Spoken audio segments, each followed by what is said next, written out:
Hello everyone, welcome in. Before we get started, I do have to say I am a member of the EA Creator Network, and as such, I have received free content for The Sims 4, including content that you're going to see in this live stream.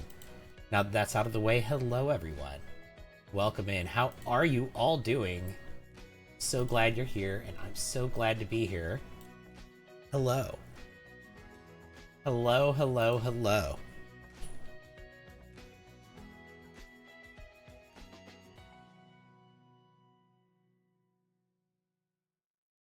We are back. Let me say hi to everyone in the chat. ADF, hello. Talia, hi. ADF, thank you for the heart me. I didn't hear it. Why didn't I hear the heart me? Thank you! There's Vampire Bunny's heart me. Thank you. Thank you, Vampire Bunny. Hi. Hi, Roro. Hi, Kate Scan. Hi, Gina Tonic. How you doing, J-Dog? I'm doing good. How are you doing? Welcome, welcome, welcome, everyone. We are back with this house that I've been building in Chestnut Ridge. Thank you! Casey Jones. Thank you for the heart me. Kate, thank you for the heart me. You love the vibe of this house already? So those of you who are keen-eyed and well-versed in vampire media might recognize this as being very, very similar to Sookie's house on True Blood. Vampire Bunny, thank you for the 4 heart puffs. But we're not doing True Blood. In fact, this house is bigger. Sookie's house is only 2 bedrooms upstairs. This one's like 3. No. 4.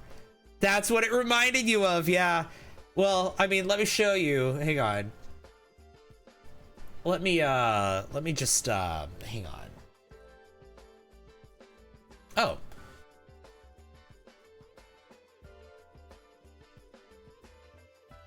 Well, like, do you see it? Right? Right? You see it?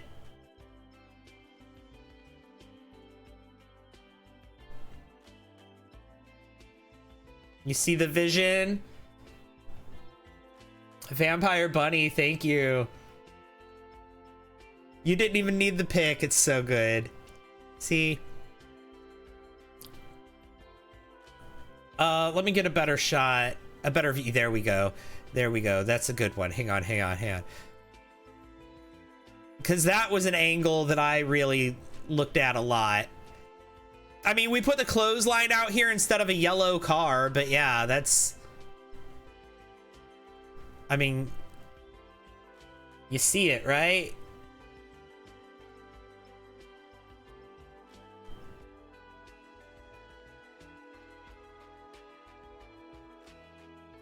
Hey, Morgan. How's it going? So yeah, that was my reference. Not only that, but also, what have I done? Oh gosh. Thank you! Also, Cat, thank you so much, Cat Moonchild, for the heart me.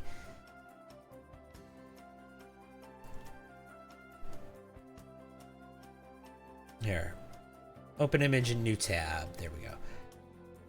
Right here, like if you look at the side of the house, you can see like I even did the same thing with the roof around the chimney here. Now, Sookie's house is only 2 bedrooms. This one has more, so this one goes on farther. Sookie's house ends here. But yeah, I even did the same little detail with like the little thing over the windows. So yeah.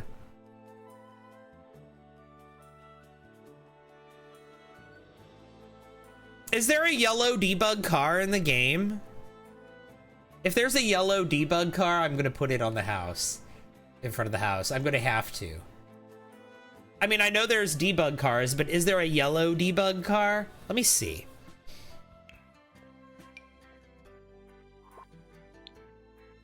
Better build by move objects on content, live edit and debug. And then let's go to debug. Thank you. There is, I believe. There might be. Vampire Bunny, thank you for the dolphin. All right, well, I'm in the debug. I know there's cars, right? Like I've gotten, like, there's this orange car, but that's not yellow. There's this white car. This one would be perfect if it was in yellow. If this was yellow, that'd be perfect.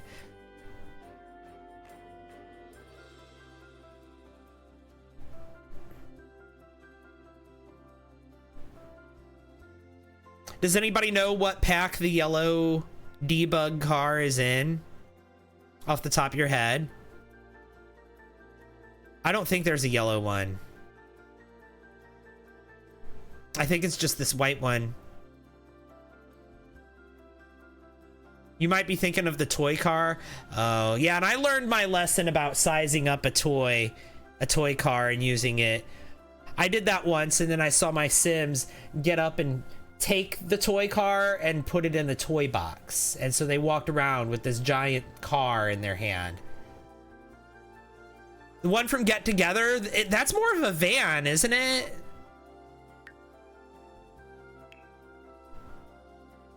Let's check.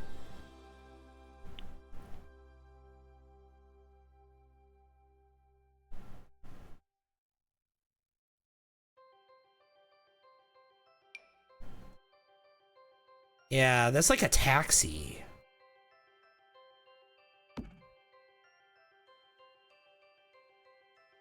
But you know, I feel like if True Blood was filmed today, Suki could have a car like this. Simateo, hi, thank you. Happy Wednesday to you. How are you?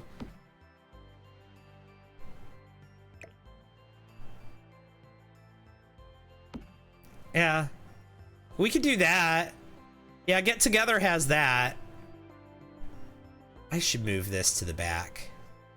I'm gonna move this to the back.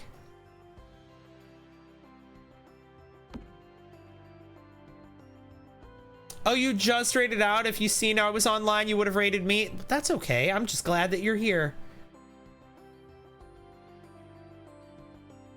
You love the look of this house? It's gonna be for a vampire hunter. I have a vampire hunter that I'm making, and I'm kind of modeling their house. One, thank you. Scottish Ash, thank you for the follow. Allie Hall, thank you for the heart me. I'm kind of modeling their house after Suki's house from True Blood. I'm even putting a yellow car out front. One, thank you.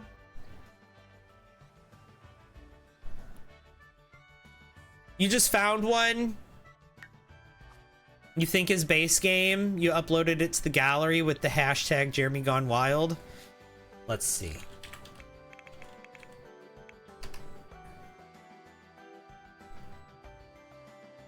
I don't see it.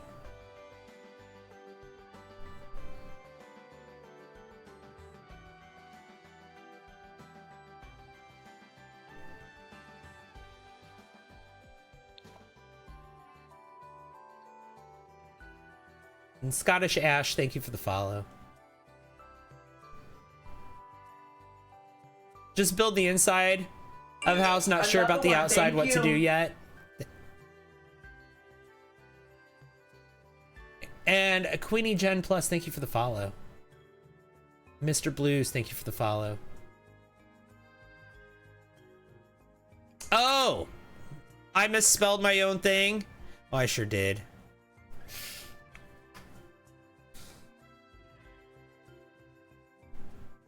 I don't think you could do one, thank you. I don't think you could do underscores in hashtags.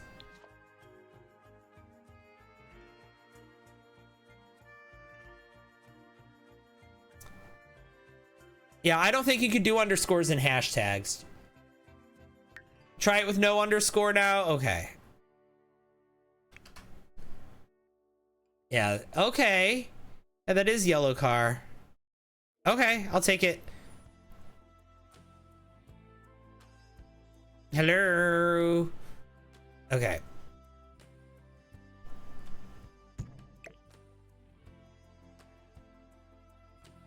It's the wrong yellow. Okay, here's the thing.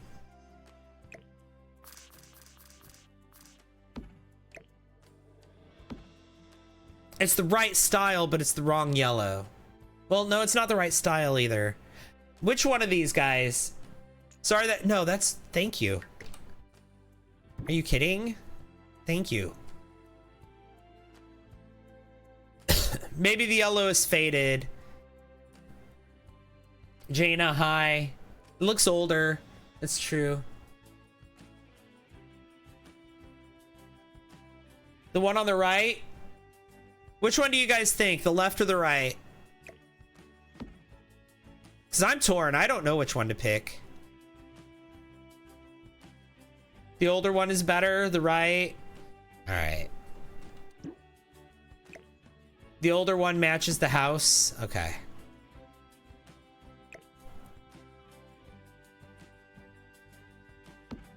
I'm gonna put it right there. That's fine.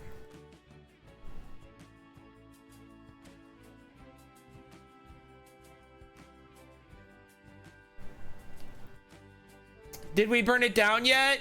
No, not yet. We still need to do the interior, and I just keep doing more to the outside. This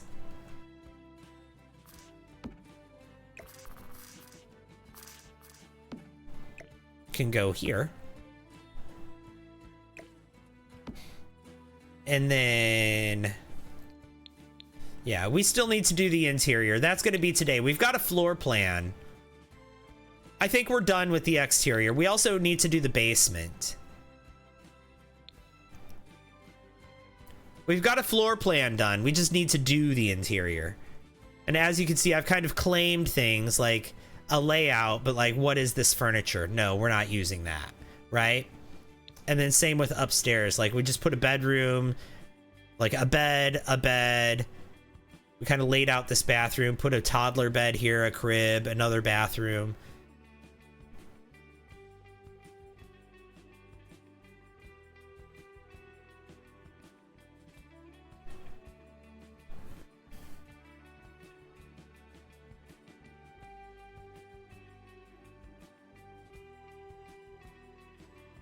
You know, what if, hang on. I know I said I was done with the, hang on. Live edit, debug, get together. Okay, yeah. What if I do this?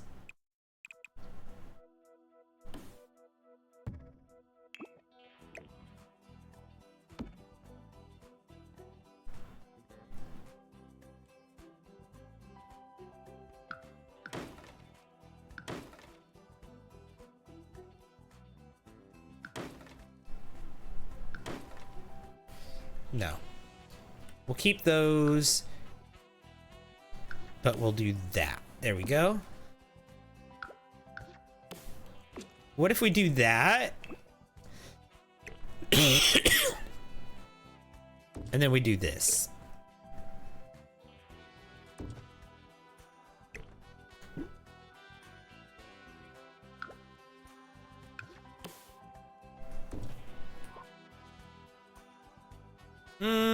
We could go thinner with that.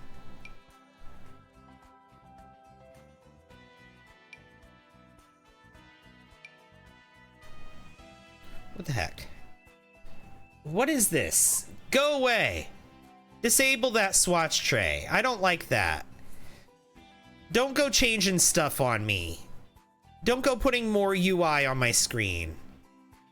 No, thank you.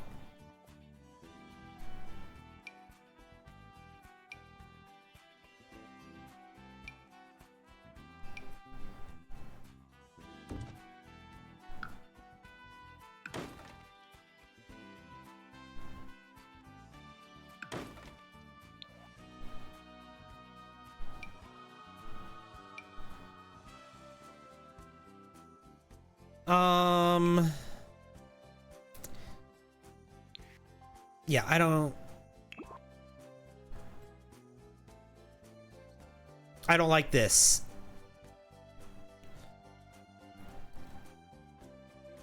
Also, why is this wall a different color? It's literally the same color. Why is it a different color?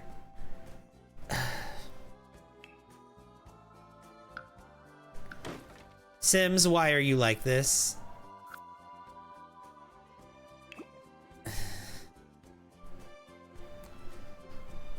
Am I gonna make a pond? Probably not anything else on the outside. I think I'm done with the outside.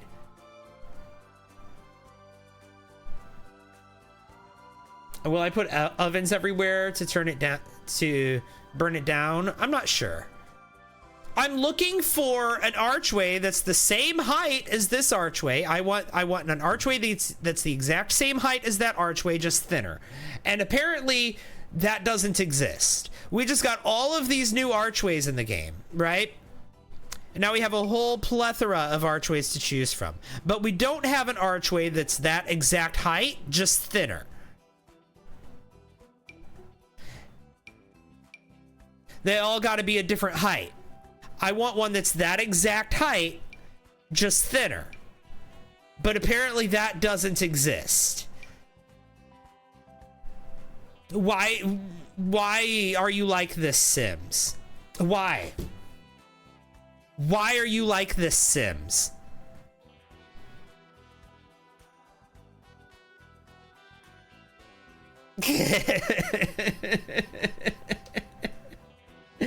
You're having that problem too? Yeah.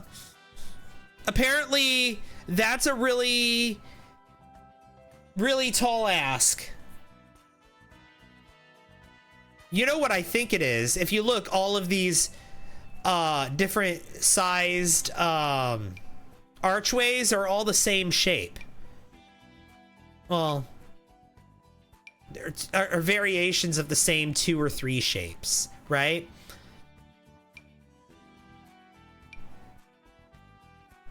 So they could go larger than this, but they can't go smaller than this.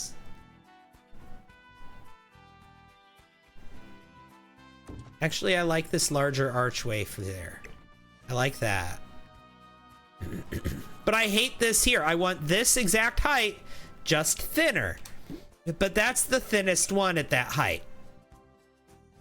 How dare I ask for such a thing, right? Come on. I could take... No. It's ugly. It's ugly. No. It's ugly.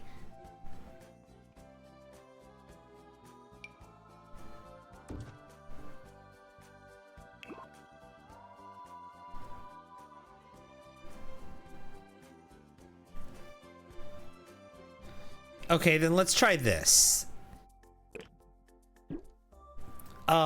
Let's see if we could do like a pillar.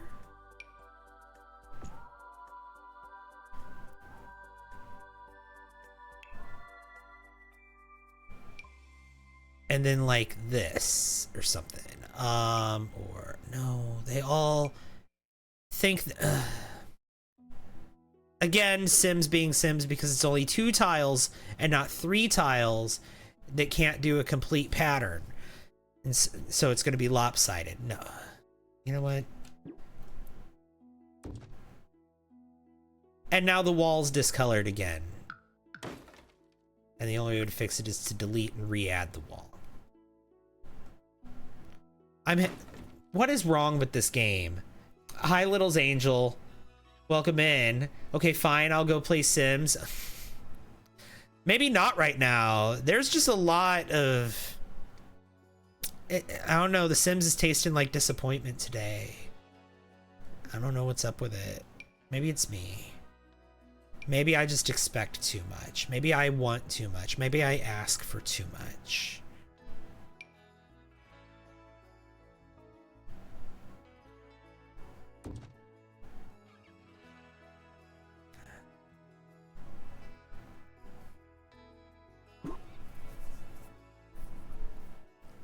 Maybe it's me. What a toxic relationship, right? Your Sims keeps bugging out. the other day telling you your Sims had fears when it also kept telling you there were no fears. Yeah, apparently Sims are getting fears that are triggered by milestones that they didn't have now. That's what I've heard. I've heard that Sims are having milestones that they never did, and it's triggering fears. And it's milestones they don't even have. Like, the game doesn't register that they have these milestones. It doesn't show that they have these milestones in any way, other than from like the moodlets that they're getting from having a fear induced by the milestone.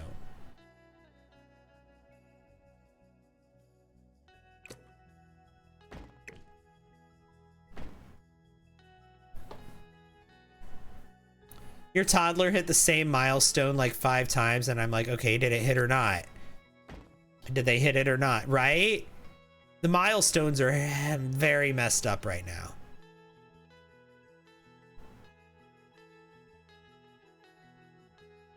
The whole milestone system is cooked right now, it seems.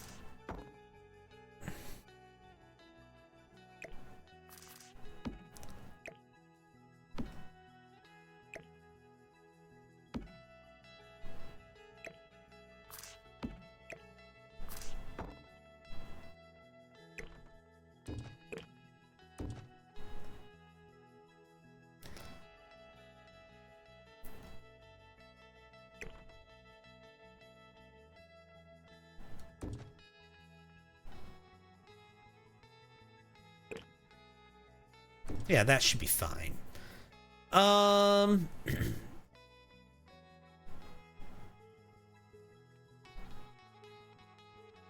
Maybe we could put a little window. You're gonna take a small break and get back to your story when they chill out. Right? Just kind of staying in build mode for the moment. But I don't know. Another one, thank Everybody, you. my favorite show is on. Well, hi, Cozy Sims. Yanniverse, thank you for the follow.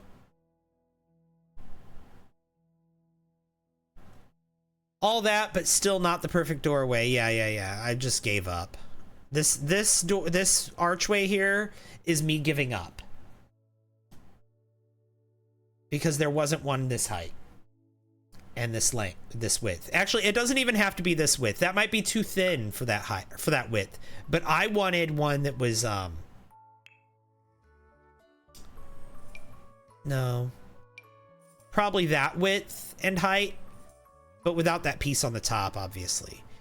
That width, but that height. I think that's reasonable.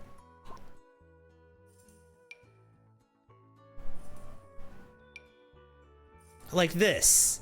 This would have been fine, because that's fully contained. But, like, again, it's not the right height. What if I just use this one? It's still not the right height. No, I don't like it. It's too wide. It's still too wide.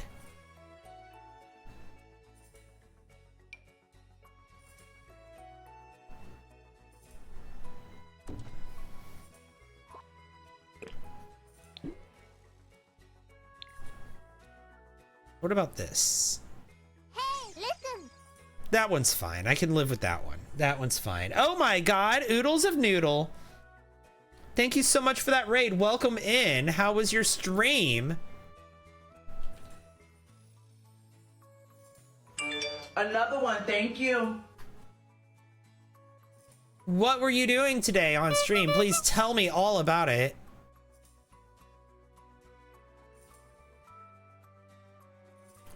And welcome in Raiders. Another one, thank you. Doodle Monster, Dragonborn Jedi. Thank you for the follow, Oodles of Noodle. Oh my gosh. Thank you. And Doodle Monster, thank you for the follow. And I do see there was an emote-only chat redeemed. Susie Apple loves to redeem the emote-only chat when we get a raid.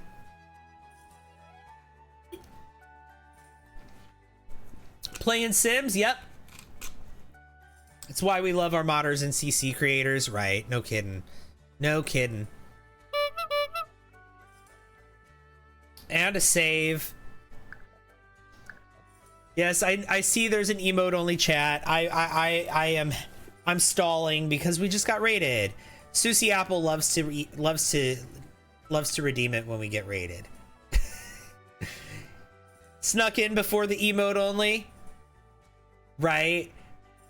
Stream was good. We were actually playing Date Everything. Oh yes, yes. I'm familiar with the game. I've seen that game. I've not played it yet, but I am familiar with it. How was it? Hope you're having a wonderful stream so far. I am. Oh, and I'm gonna snooze that upcoming ad break. Let you guys enjoy the stream for a minute since you just raided in.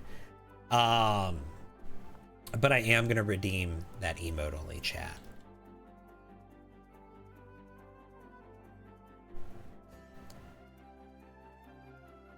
There it is.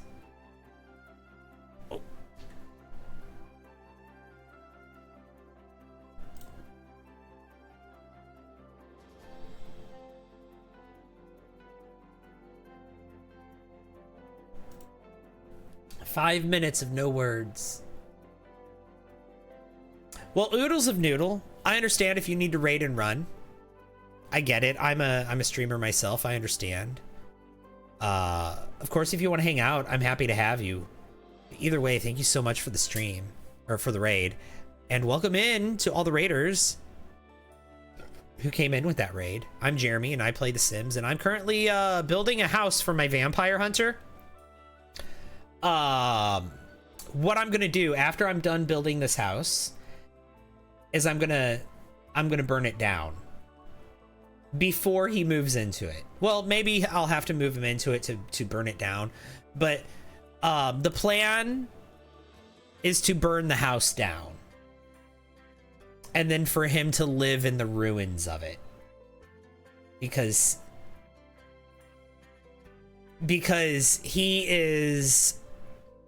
he's a vampire hunter and like a werewolf hunter, monster hunter, supernatural hunter, right?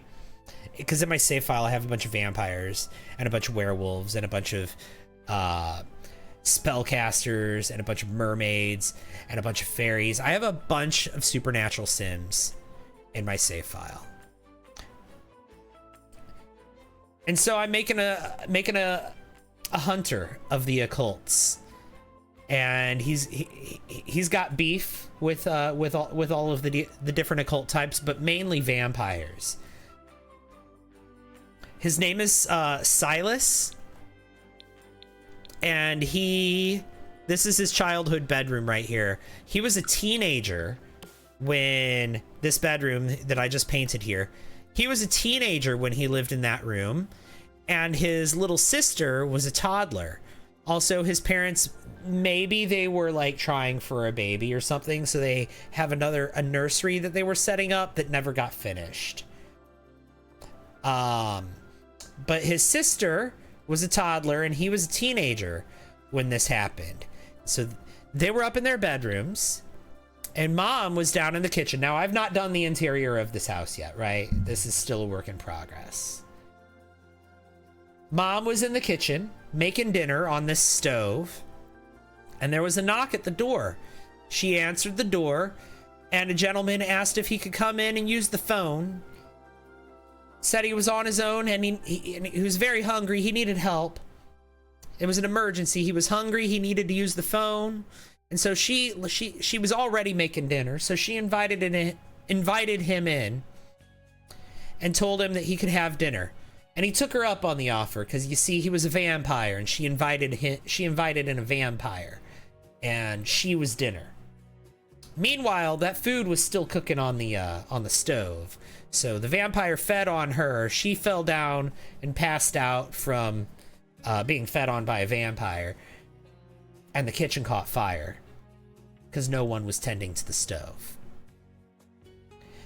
And then the dad comes in, right? And he sees what's going on. And he confronts the vampire. And so now he's engaged in fisticuffs, if you will, with the vampire. M-Dog, thank you for the heart me. He's engaged in fisticuffs with the vampire. And that's when our our character who was a teenager, Silas. Yeah, I keep wanting to say Cyrus. That was another one of my Sims. Silas.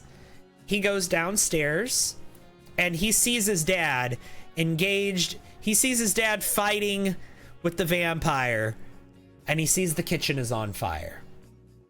And instinctively, he tries to run in and help. And his dad says, no, go get your sister and get out of the house. And so he does. He runs back up the stairs into his sister's room. He gets his little sister, who was a toddler at the time, and he goes back down the stairs. By the time he gets here, the kitchen is fully engulfed in flames, and both mom and dad are laying on the floor, on the ground, laying on the floor in here, with fire surrounding them. Vampire nowhere to be seen, but he saw the vampire, right? And there's a door here on the kitchen. Another one, thank you. So the vampire could have gotten out this way. So he goes outside with his little sister, and the whole house burns down. Now everything that I just said to you there, oh, looky there. You may speak now. You may speak now. Emote only chat is over.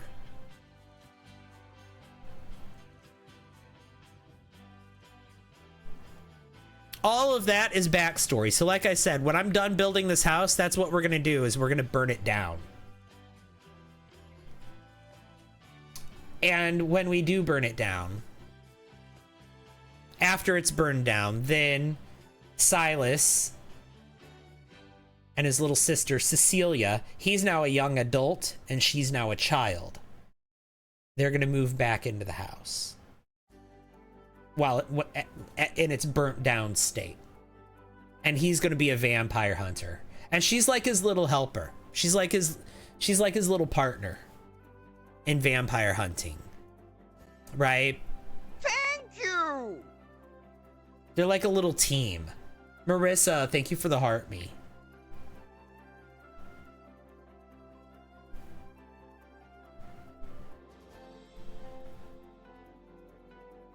And that's where the story is going to start for them.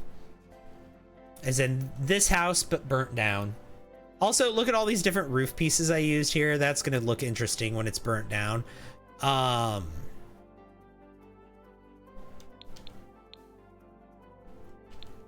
There's a basement too. I think I'm going to do something with the basement where maybe I'll put the parents' ghosts down here somehow.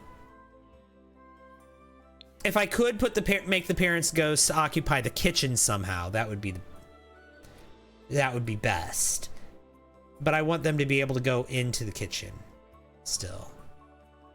I don't know. Maybe he'll use a grill. We had suggestions for that. So I'm thinking about using for rent on this lot, which I know it could corrupt my game. You love coming up with a whole story for my sim and they don't appreciate all I did for them, right? So I want to use for rent, maybe, I think, to rent out either the basement to the ghosts of the parents or the kitchen to the ghosts of the parents, and then have the rest of the house just be like common space, like shared space. So they'll use that one room, but then they'll like branch out and use all the other rooms of the house. Thank you. Oh my God, Marion, for the follow. I appreciate that. And Yanniverse too. How was your day? My day was good.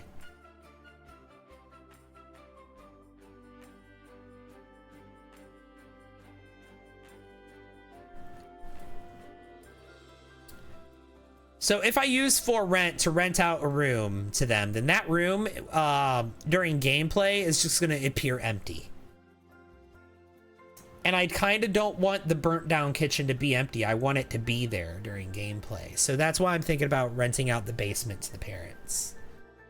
So they can just spawn, when they spawn onto the lot, they'll be coming in and out of the basement. Even though the kitchen is where the fire took their lives. She was a fairy. Oh my god, thank you, Vampire She Bunny, was a for the game fairy. controller.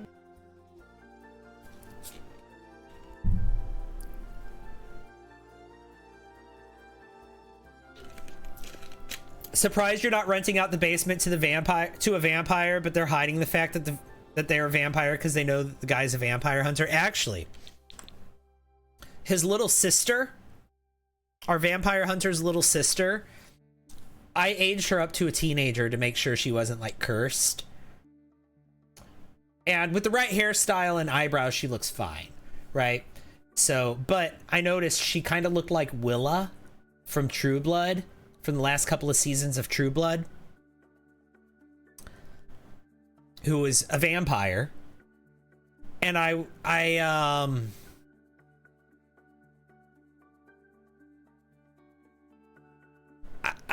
want her to become a vampire when she gets older. It was the idea I had. So, like, think of this like it's a vampire TV show, right? We have this vampire hunting duo. Thanks for all the likes. Oh my god! Thank you, 25,000 likes. That is so kind of you. Thank you, thank you, thank you. Y'all are amazing. Thank you so much. Vampire Bunny, thank you for the hi, friend. And hello, Britsta. Another one, thank you. And they're actually a good vampire, but try to hide it when they can. So, no, what I'm thinking is the younger sister, when she becomes a teenager, she gets turned into a vampire. And then the vampire hunter has to have this whole coming to terms with the fact that his little sister, the person that he devoted his life to protecting, he's failed at that because she's now become a vampire, right?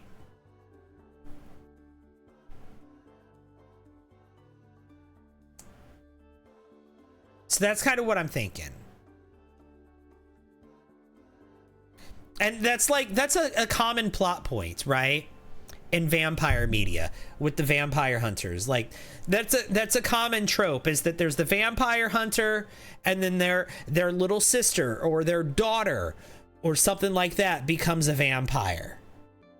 Gets turned into a vampire. That happened twice on the show Angel. Once with Holtz and another time with Gunn. Both of them. With Gunn, he was a vampire hunter in like season 1. This happened in like his introductory episode. Like he was a vampire hunter and his little sister got turned into a vampire. She was part of his crew hunting vampires with him, and then she got turned into a vampire, right? And then the same thing happened with Holtz, except later on the show, except instead of it being his sister that was turned into a vampire, it was his daughter. And she was a child at the time. Right? Also, thank you for the follow, Kenny the Bull Wayne. So,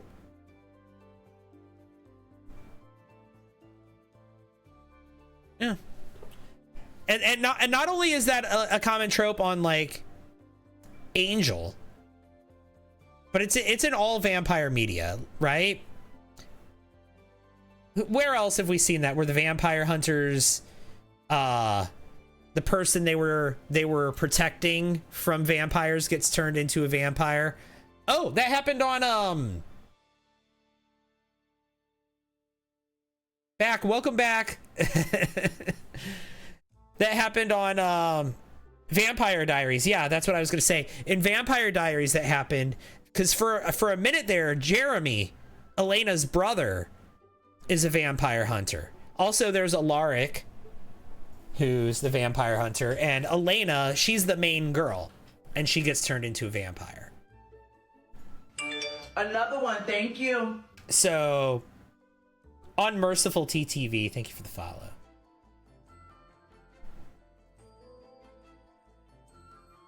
On Supernatural, that happens too. I haven't watched all of Supernatural. I should. How are you? I'm good, Talia. How are you? So yeah, that's like a common trope in like vampire media, is the vampire hunter's person that they're protecting gets turned into a vampire. And then again, it happened on True Blood also. Willa, the character that I said that his little sister kind of looked like when I aged her up. So she's the daughter of, I think, a governor, like the Louisiana governor on the show. And he's like a big, like, right-wing anti-vampire politician. And he's got like a facility that he like puts them in. Like he abducts them and puts them in this facility to run experiments on them and stuff. And his daughter, he says everything he's doing is to protect his daughter from vampires, and then she goes and willingly becomes a vampire. She like basically begs Eric to turn her. You went swimming with your support worker today this morning? Tonight you have bowling.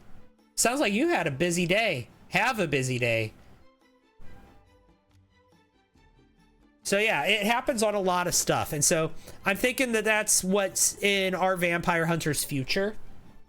Because she's going to be a child when we drop into the game. She's not, that will not have happened yet. But I think when she reaches teenagehood, she might have like maybe a Bella Swan moment where she suddenly has all of these attractive supernatural men.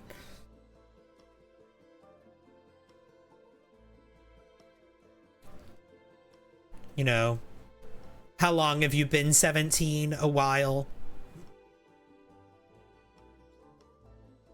Maybe she'll have a romance with a vampire that'll turn her.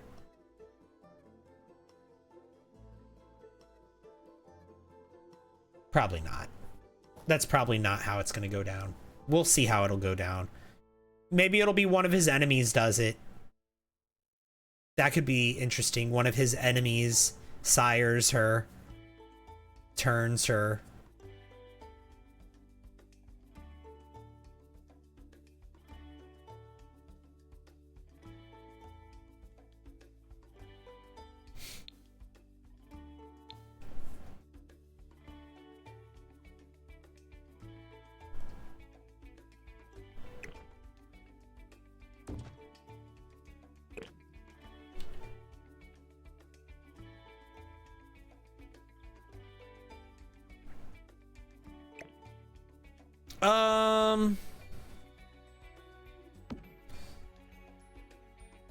I guess let's do the interior. I guess it's time. Where do we want to start? Let's start with the living room. Question, are you supposed to slurp noodles?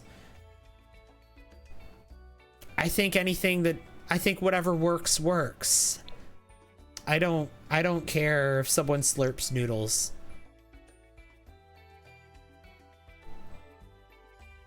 I'm assuming that the question, are you supposed to slurp noodles, is coming from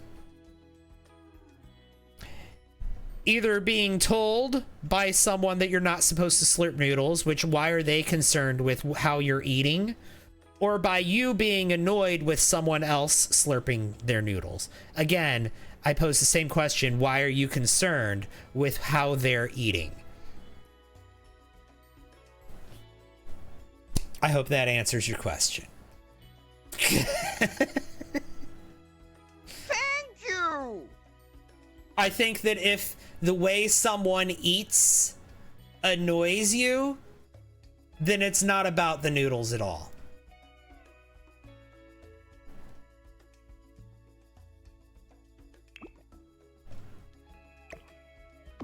There we go.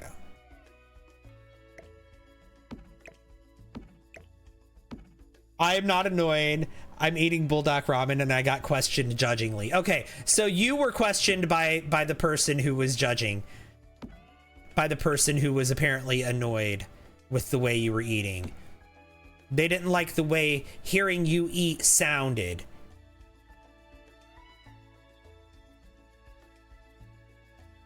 It's none of their business how you're eating.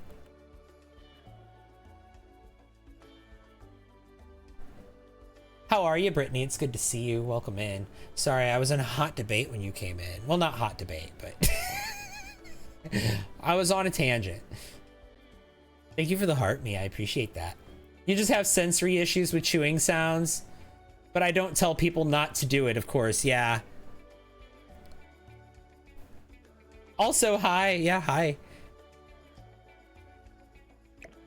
No, I understand the sensory issue thing, but also, like, at the same time, like, people eat how they eat. Like, if you do, I think for someone that has sensory issues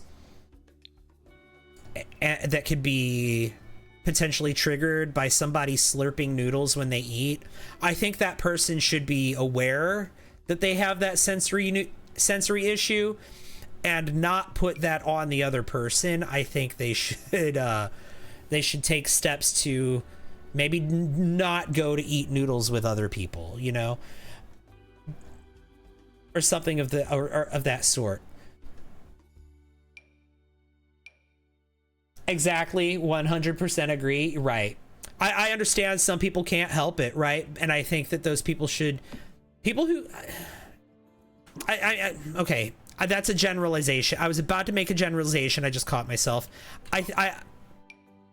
So I apologize, but I think that it's best to be considerate of other people in all situations. So it's kind of like a double-ended sword here. Thank you. On one side, Brittany, thank you for the hand hearts. Oh my God. On one hand, like on one side, you have, you know, the neurodivergent person who needs to be considerate of the fact that they're the person who is neurodivergent, and the issues that they're having with the sound of someone chewing is their issue.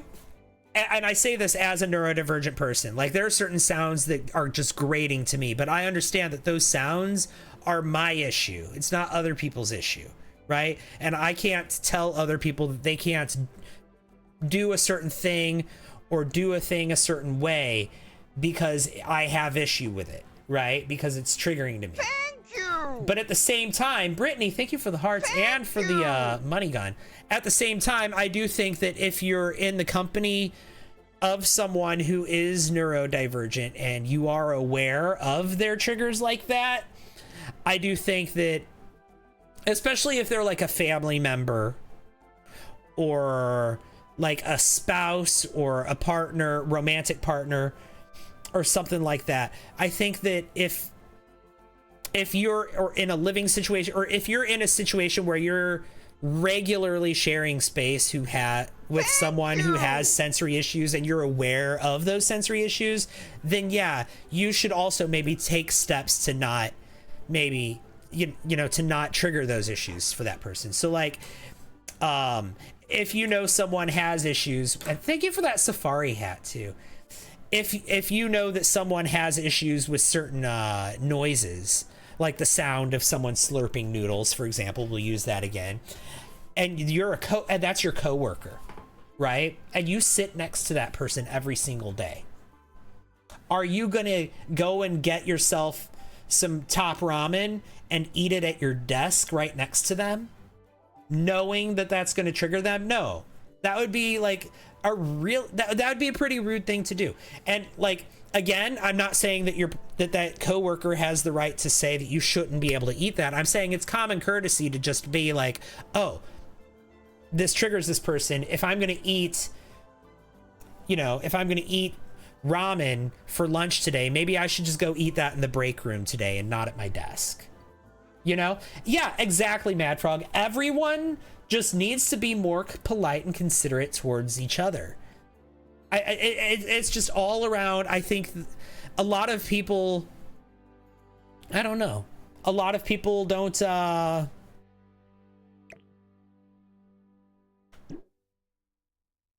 not what I want to say. How do I want to say this? There's a social contract, whether we like it or not. Certain you just can't behave, or you should behave certain ways just to in the presence of others, right? To be considerate of other people. And being considerate of other people and their feelings, and there's no one size fits all answer to that.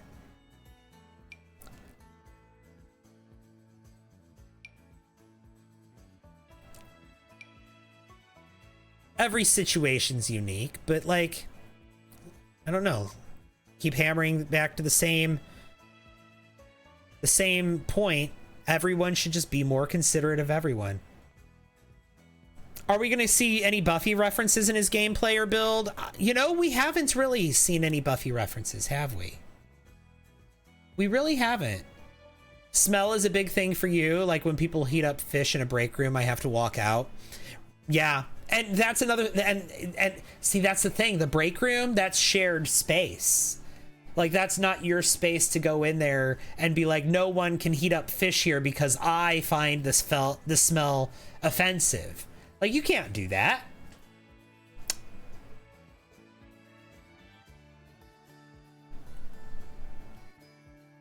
And it's just kind of like, yeah, I know, like,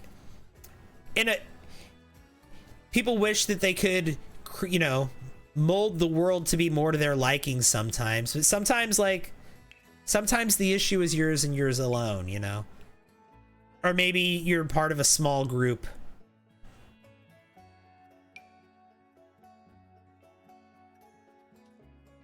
And I'm saying this as someone who's very familiar with a lot of issues being mine and mine alone.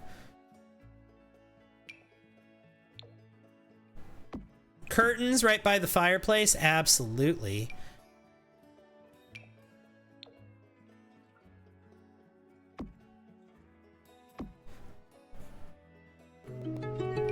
She was a fairy. She was a fairy, Brittany. She was a fairy.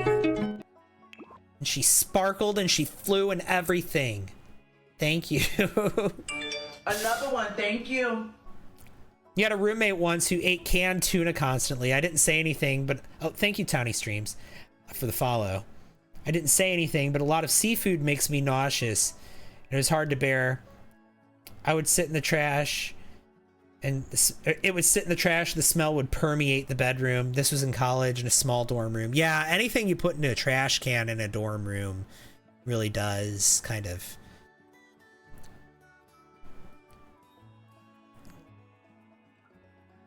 And infest the whole room.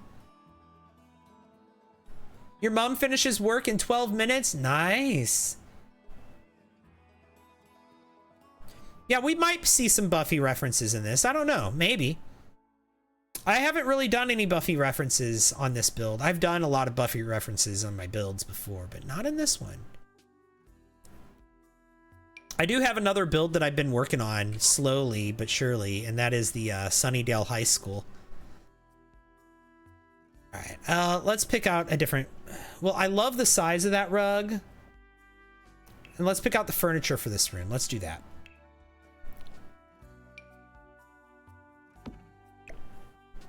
Okay. We might actually use this couch. Oh, yeah.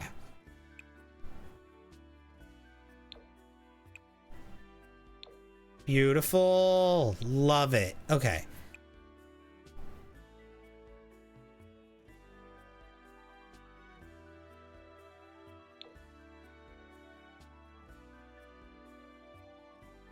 Okay, yeah. Different rug, though. For sure. Thank you! Someone didn't like you using the coffee pot water for your ramen in the break room. Yeah, that one's weird. Carla's mom, hi! Thank you for the heart me. How are you? Good morning. Good morning to you. Too much loud noise triggers you at the moment you wear your headphones almost constantly.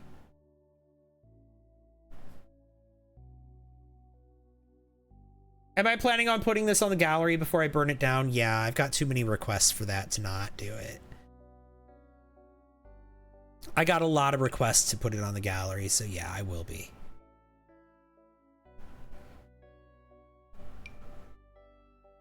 I was just gonna burn it down, but too many people have asked for it.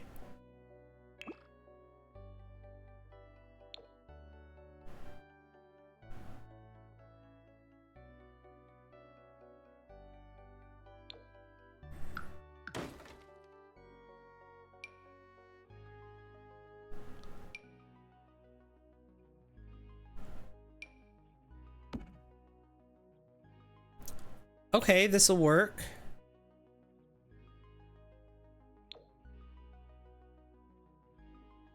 Okay, let's put a little plant on the table. No, not that.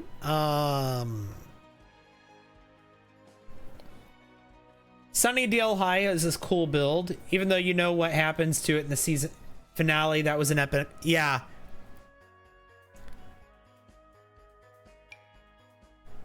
Yeah, the season 3 finale with the mayor. I mean, they go back to it after that still. Riley hides out there for a little while. And then they rebuild the high school in the final season. Thank you!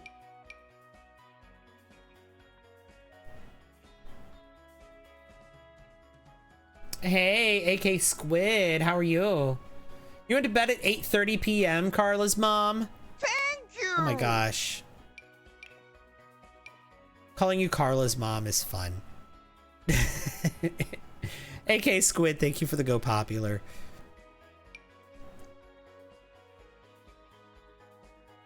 I want like a little flower bouquet on the table. That's perfect. It's a little base gamey, but it's... I mean, it is the base game, but it's fine. Look, it's so bright in here and pretty. Hi. Yeah, hi to you.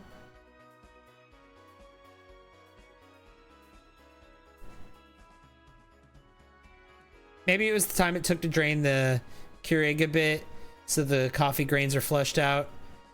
I always fill the water back up, too.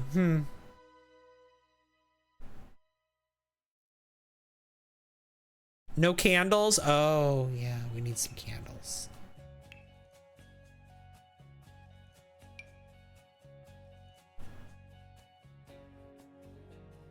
Put some candles on the fireplace. How about that? And another candle there.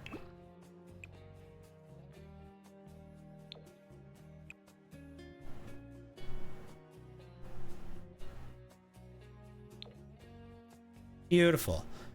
I need something here. I was thinking a desk, but I've got a whole office room here. And then we got like a sunroom here. You were just so tired yesterday.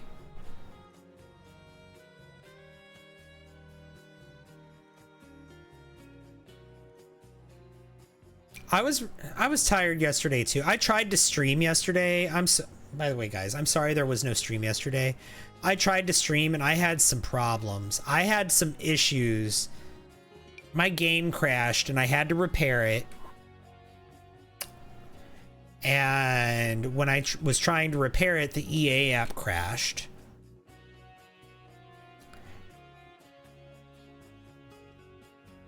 And since the EA app crashed in the middle of repairing the Sims 4, I had to like restart my whole PC. And then my PC wouldn't restart because the EA app was preventing it from restarting because it was in the middle of repairing the Sims 4, even though it was crashed. And eventually I got it all sorted. Eventually I got it all sorted and I had the game running for a couple of minutes and then the game crashed again. But this time when the game crashed, it was just when the game just like... And that happened when I was getting set up for stream after dealing with all of that. And so like it was like 6 a.m. and I was like, fine, I'm still gonna stream. I'm still gonna stream. And then that happened. And then like the game crashed again. It's doing fine now. I switched over from DirectX 9 to DirectX 11 today. So maybe that's why it's doing okay now. Maybe it was DirectX 9. My DirectX 9 version finally saying, okay, I don't work anymore. I'm thinking that's what it was. I don't know. I'm hoping that's what it was. Oh, let's put, you know what? Let's put a bookcase here.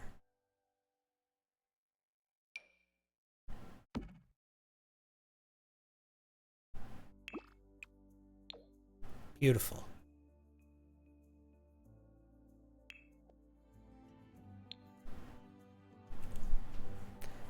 Honestly, I just love my sim to live here pre-burnt. What if I don't upload the pre-burnt version to the gallery? What if I only upload it once I burn it down? Thanks for all the likes.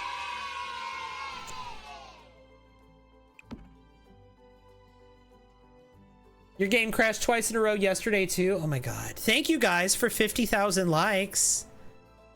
Really appreciate that. That is so kind of y'all. Thank you.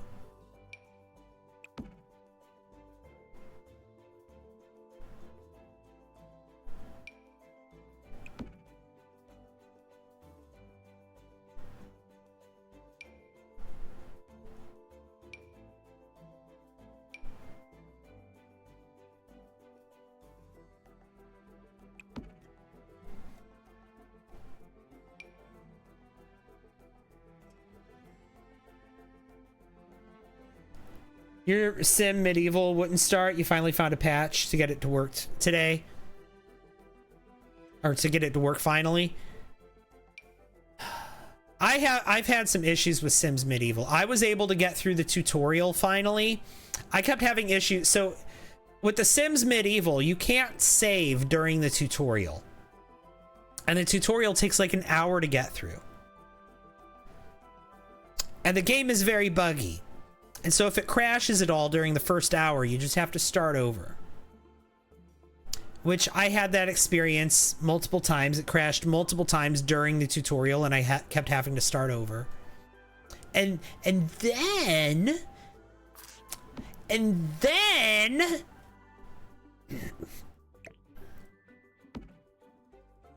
after that, once I got past the tutorial and I could finally save, I got to the point to where, you know, you can do the different, you can play as different characters or whatever. After that, it's just the game. I encountered new bugs. One of the bugs happens when I attempt to save. It doesn't save. So I got to save like the first initial time and then never again. And I also have a bug where the quests, when I complete them, it doesn't recognize that I did them. And the whole game is a quest-driven game, and so I wasn't actually able to progress in the game past the tutorial.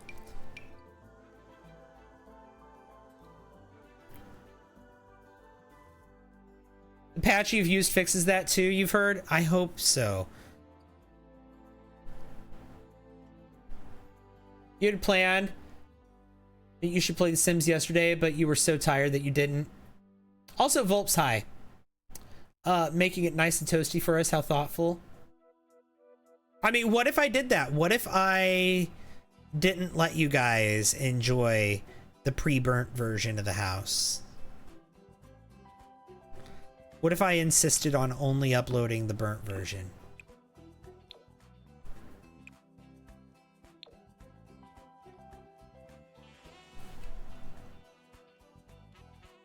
Hey V Street Love, welcome in. Hope the stream's going well, Lurk. Well, thank you for the lurk. I appreciate you. It's good to see you.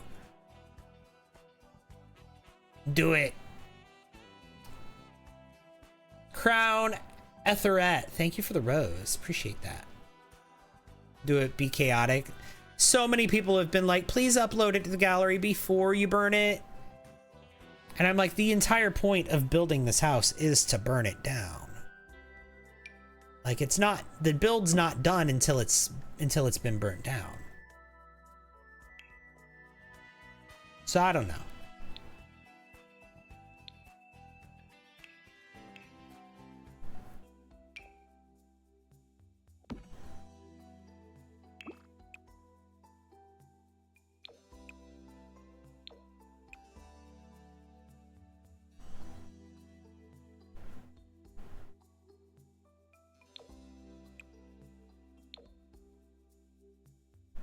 That works. That's fine. We can do that. Decorations. Let's put a plant on the table.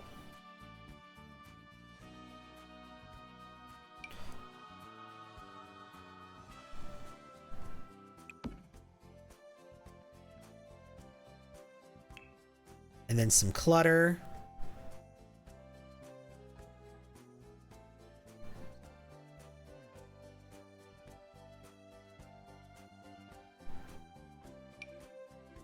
No. We can do that. Sure. Oh, a basket. That's good and flammable. Yeah.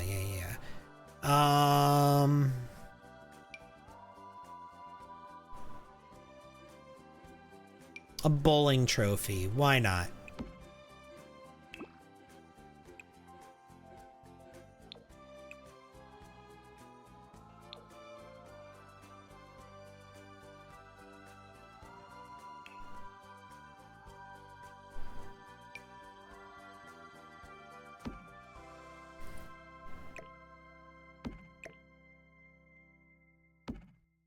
Here we go.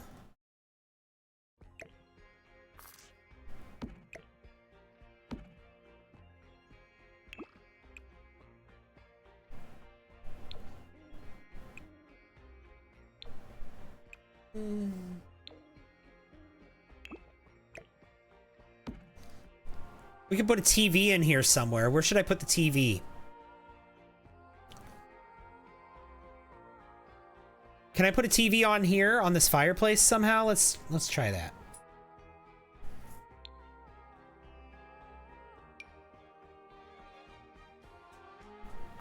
Maybe just one of these short ones.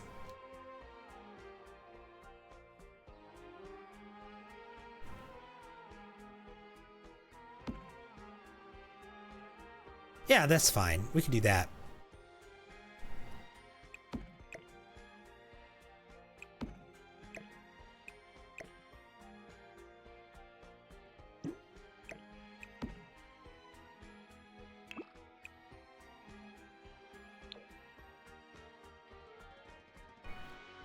That works. And then yeah, there we go.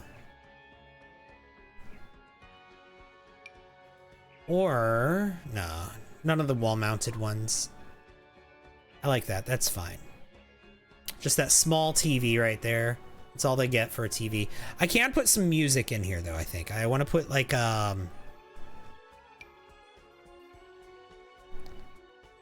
record player over here in the corner.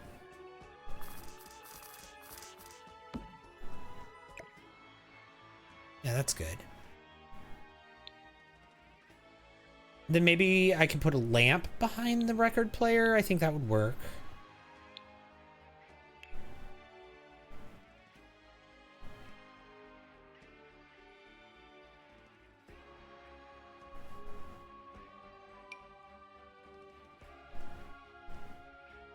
No.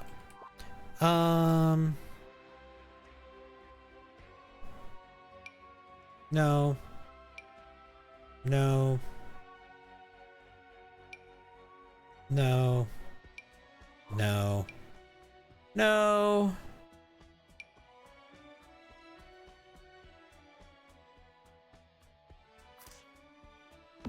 There we go. This one flickers. So if it survives the fire,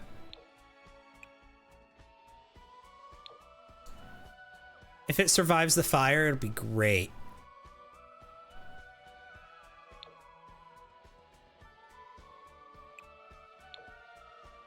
Yeah, there we go.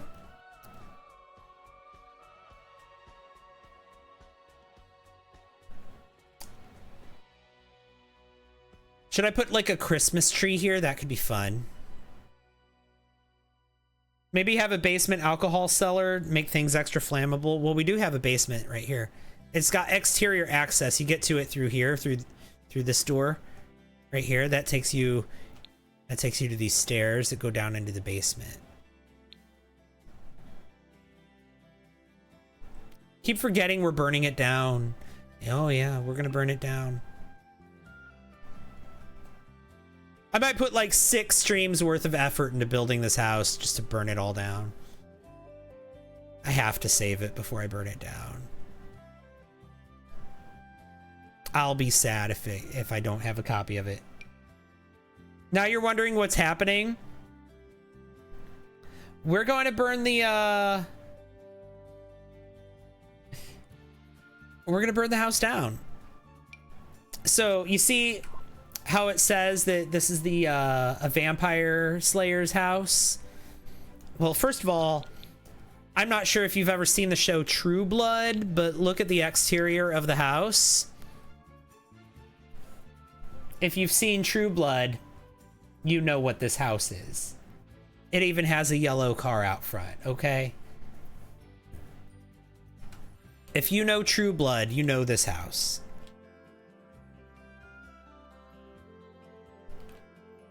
But that has nothing to do with it being a vampire slayer's house or a vampire hunter's house or it being burnt down. I just happened to be watching the final season of True Blood right now and decided to make a house that looks like Sookie's house. So that's what that is. True Blood has just been bumped to the top of your watch list. Yeah. Oh, you won't be disappointed. True Blood gets a lot of flack. And I get it. I get the flack, okay? But at the same time, it doesn't get nearly enough love. Burn it with love. What's my EA ID for the gallery? It's the same as my username on all social media. I use the same username everywhere. So you should be able to just copy my username from here. Thank you. You're welcome. But yeah, True Blood, it's the main character, Sookie, she lives in a house that looks just like this from the front. She's even got a little yellow car. And she's kind of like, she's the main character, like I said. So she's like the main girl of all of the vampire media. All of the vampire media is the same in, like, they have the same tropes, right? You have the main girl. Thank you, Jaded in Alaska, for the heartbeat. You have the main girl who all of the very unreasonably attractive supernatural men are attracted to. Like, for it, like at first it starts out, it's just the vampires that are really that really want her, and specifically her more so than any other human, right? There's something special about her.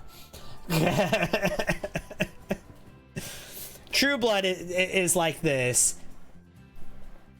Reminds you of the farmhouse from the Teenage Mutant Ninja Turtle movies.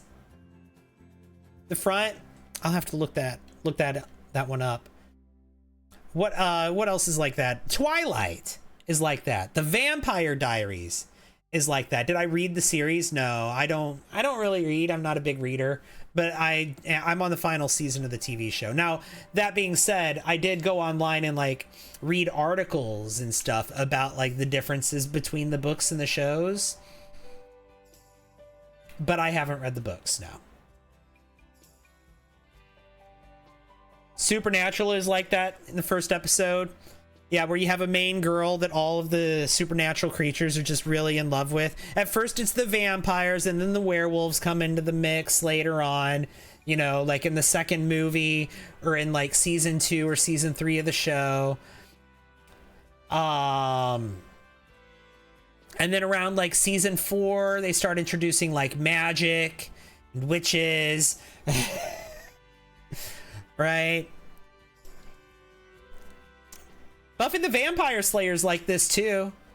Except it's Buffy. She's the main girl that all the supernatural beings are like. It's Angel. It's Spike. Even after on the show Angel, like, yes, I do. I have the same username everywhere. It's the reason for all the love drama. Yeah.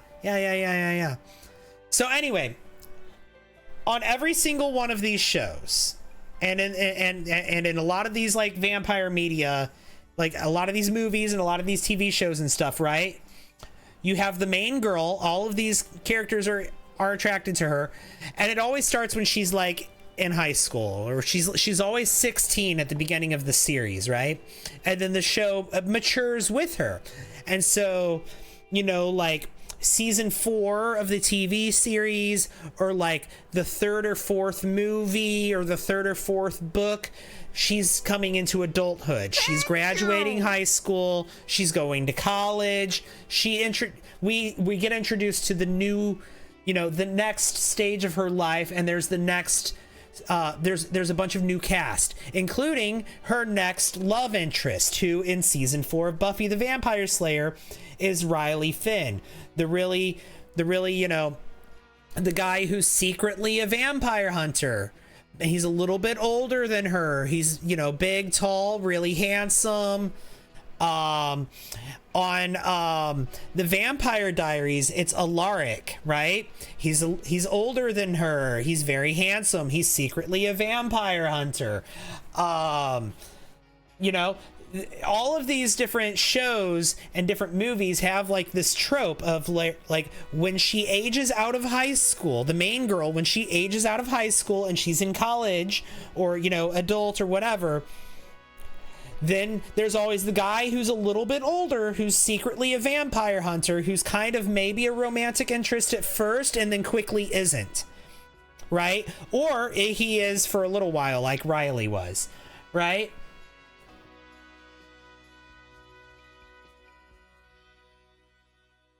So like, that's kind of who this guy is, who lives in this house. He's a vampire hunter.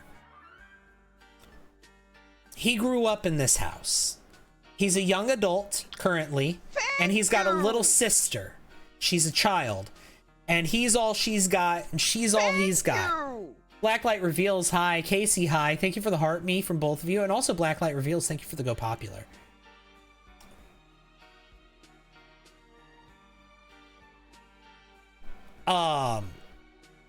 So like I said, they're like a duo, a team. He's a vampire hunter and she's like his little helper, his little sister. He's a young adult, she's a child. This was their childhood home. But like I said, we're gonna burn it down before we play in it. Their parents are ghosts. Those things are all connected. And the fact that he's a vampire hunter. All of that stuff is connected because when he was a teenager and his sister was a toddler, see, we got a toddler bed here, and then this is going to be his teenage bedroom here. When he was a teenager and she was a toddler, mom was in the kitchen making dinner, and there was a knock on the door. And she answered the door, and there was a gentleman at the door, and he asked if he could come in and use the phone. He also smelled that she was making dinner, and he mentioned it's been a long time since he's eaten. And mentioned that he could smell food here. And so she invited him in, said he could use the telephone, and she also said he could stick around and have dinner. And so he did just that. He came in, she invited him in, turns out he was a vampire, and he did have dinner. He took her up on that offer, and he fed on her right here in the kitchen while she was making dinner for her family. And she passed out from being fed on by a vampire, and the food was still cooking on the stove. And then the dad walked in, and he saw what was going on, and he confronted the vampire. Meanwhile, the fire's starting to spread. Well, the vampire won that fight, but while he was fighting with the vampire, our vampire hunter to be, he wasn't a vampire hunter yet. His name's Silas, our teenager here. He came down the stairs and he saw his dad fighting with a vampire, and he saw the kitchen starting to catch on fire. And his dad told him to go get his sister and get out of the house. Save your sister and yourself, get out. And so he did. He turned around, he ran back up the stairs, grabbed his little toddler sister out of her bed, ran back down the stairs. By the time he got here, the kitchen was fully engulfed in flames. And both mom and dad are passed out in the kitchen, and he can't get to them. He can't help them. So he runs out of the house with his sister. Mom and dad die in the fire. But he knows that it wasn't just a fire. He knows that it was a vampire, and he's dedicated his life to hunting vampires. And he's dedicated his life specifically to finding the vampire or vampires responsible for what happened to his parents. So we're gonna burn the house down before he moves in. So when he's a young adult, him and his little sister, who's now a child, that's going to be the present day. That's going to be our starting point. They move back into the house. Maybe now that he's a young adult, he's inherited the house, he's inherited the property, and so he's returning to his family estate where the house is burned down. He's been training to be a vampire hunter. Maybe he's already a vampire hunter. Him and his little sister. She's like his little helper, right? She helps him like craft wooden stakes and arrows for his crossbow and stuff, right? She like, whenever he's out hunting, she'll sit up she'll get up like up high somewhere, like on like the peak of a church and look down or something, and got on a walkie-talkie and like talk to him from a bird's eye view, giving him the lay of the land kind of stuff. She's very involved in his vampire hunting. They're a team. And they inherit the estate, and they move back, and the house is still burnt down. This is where we start. It's burnt down. It's ruins. It's ashes. It's rubble. Like we're gonna let the house burn until the fire goes out on its own. We're not gonna put the fire out. We're not gonna call the fire department to put it out. Maybe we will, but after it's already engulfed the entire kitchen. Like, I'm not sure how far we'll let the fire spread before we attempt to put it out, if we do attempt to put it out. And so my plan is when they move in here, it's all burnt down. Maybe I want there to be some ruins of house. Like, I want there to be some, like, maybe some rooms left. Like, if we look through the house, this is why I'm doing everything. I want there to be echoes of what was in the house. Like, maybe all of this furniture might be singed. Some of it might be piles of ash. Some of the walls might be missing when we move in. I don't know. The stairs might be missing. We might not be able to get upstairs when we move back in. There might be like exterior walls missing. Who knows? Who knows? I don't know what kind of shape it's going to be in. Maybe put a bunch of pictures up. Oh, I plan on it. I don't know. I'm literally just gonna let the fire do what it wants to the house. All but completely burn it down. I still want there to be a structure here of some sort when it's all said and done. So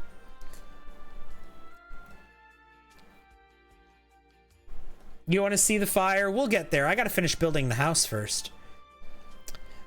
So that said, one thing that I want to do when they move back to the house is I want the ghosts of the parents to be occupying the lot in some way. So I don't want the ghosts of the parents to be members of the household. I could make them members of the household. Currently, they are members of the household. Like, if you go to the gallery, I've already made my vampire hunter. Like, he's right here.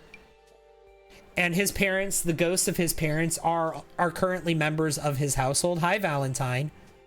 But I don't think I want them to be part of the playable household.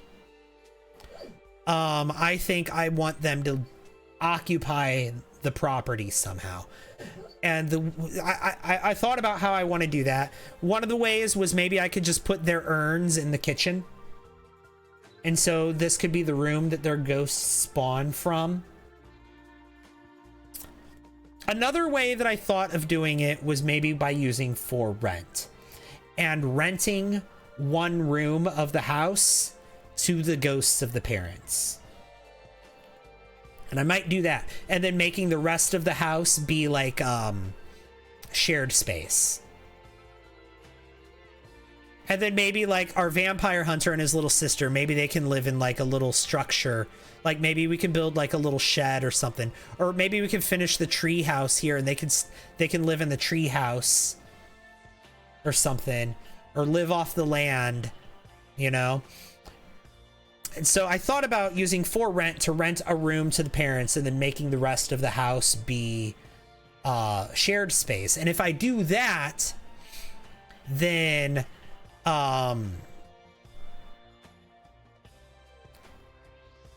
if I do that, then I'm not going to be able to see inside the room. I'm not going to be able to see the contents of the room that I rent to the parents.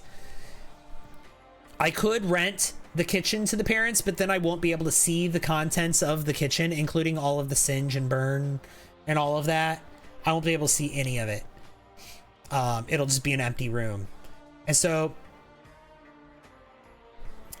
build a mobile home in the back. I could do that, yeah. But that might be like after I burn it down. The other thing I thought about doing is I could just rent the basement to the parents. I could build like the basement could I could just build it out to be like a storage basement, maybe put like laundry down here and stuff like that. And then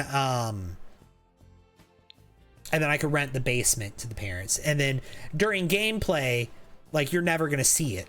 You're never going to see the basement. And then when the parents when they leave their unit per se and go into the shared space, they'll just do that by coming up these stairs and spawning at this door, and they'll come around here and then probably just come in through here or through the front door. You think the basement's the best bet? Or again, like I said, I could just put the urns in the kitchen. Like there is that, and then they could just spawn when they spawn into the kitchen and then haunt the house from there. Like I could put their urns in the kitchen, and I think like I could maybe do like a haunted house residential lot type. But I don't know. If I put the urns in the kitchen, then like you're gonna see the urns all the time. I don't know. What do you guys think? Personally, I'm thinking of just using for rent and renting the basement to the parents, but that's kind of where I want to go with it. But the urn is, why not in the backyard? Okay, maybe like we bury them in the backyard or something. I was thinking the kitchen because that's the room they're going to die in. And so I want that room to be the room that's like the most haunted, I guess. You know what I mean? I want that to be the room that their trauma is attached to, you know what I mean? So like that's the room that the ghost should spawn in.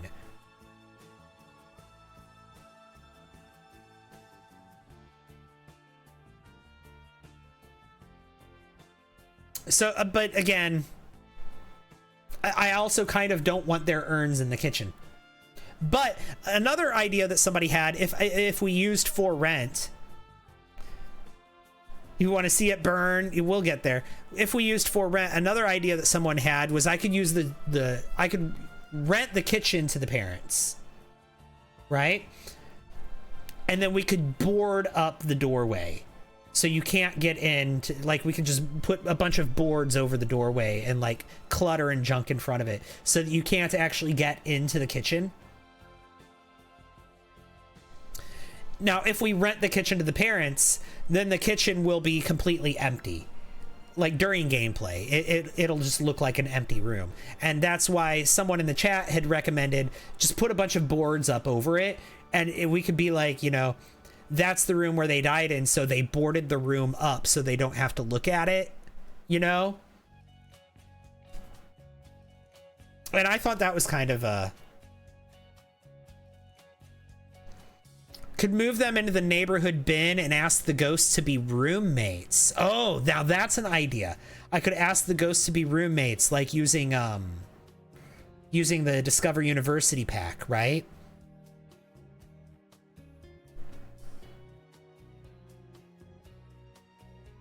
But if they're roommates, they're going to want things. Like, they're going to want access to things that they might not have in a burnt down house, right? Like, they're going to want access to a bathtub and shower and a stove and a fridge. Like, roommates they can be kind of needy. You know what I mean? Like, much more needy than a tenant, than a for rent tenant.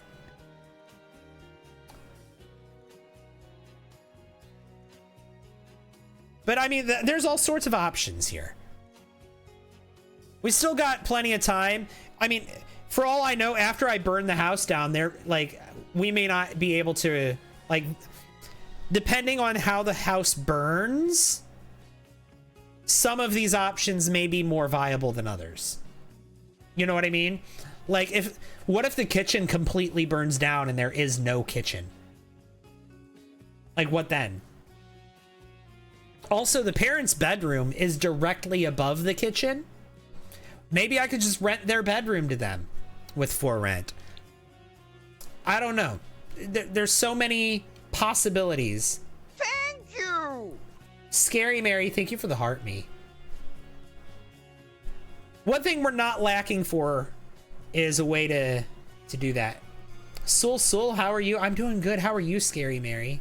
Now, is there a way, is there a mod, is there a haunted house mod that will allow you to pick the ghosts? Because I'd be willing to use that for gameplay.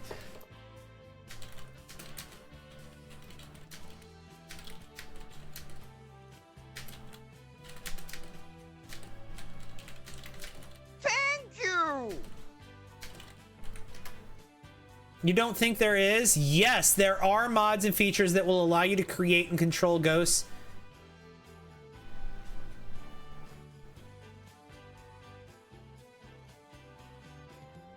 Okay, so the Google overview says I can. Scary Mary, thank you for the bat pick.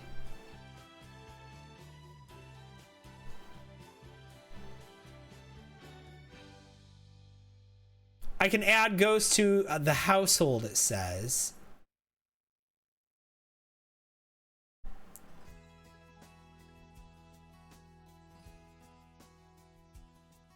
Thank you. Thank you. No. The AI overview on Google says that I can, but then when I read it, it doesn't say that. It says that I can't. That's not helpful at all. Oh my god, thank you for the I'm new here and the bat picks, Blacklight reveals, and the you're awesome. You're having issues finding CC to make horror villains. Are you trying to make specific villains like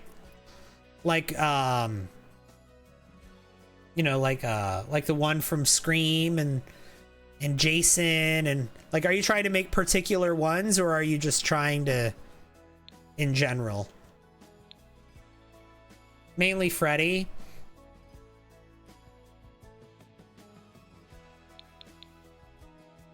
Guys, I need to go pee.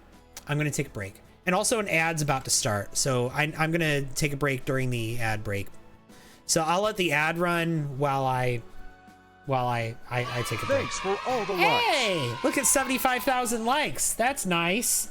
Thank you so much. Yeah, let me do a quick BRB. I'm gonna go use the toilet, and I'll be back in just a few minutes. Thank you so much. BRB, guys.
All right, I am back. And guys, I was just thinking about another popular trope in vampire media. And that is when the main girl, like for the first, like right at the beginning, she's in love with the nice vampire, right? The nice guy, good vampire. The one who shows restraint. But he's always, there's like his counterpart is kind of the jerk vampire, kind of the bad boy vampire, right? And then after a couple of seasons, the main girl and the nice guy vampire, they break up and she ends up with the bad boy vampire, right?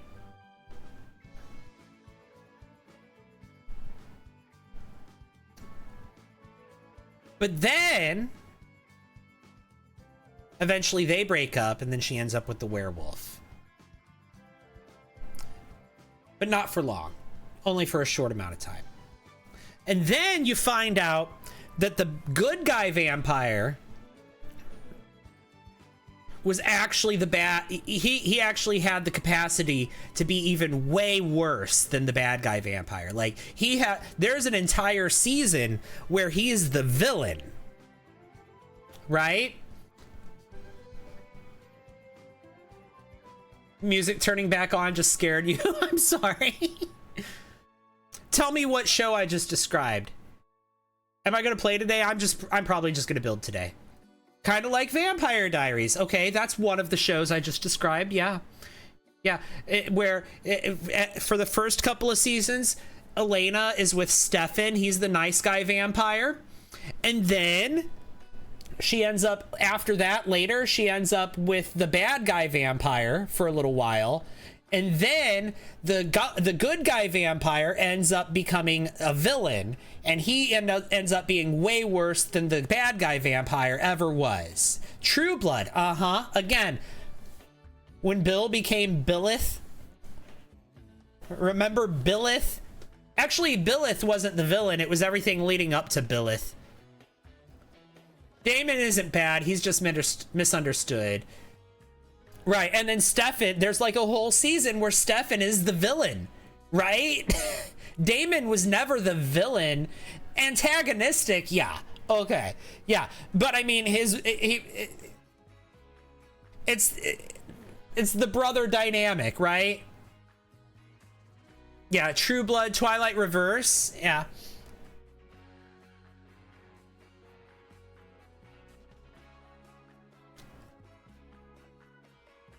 In Buffy that happened? Yeah, that happened in Buffy.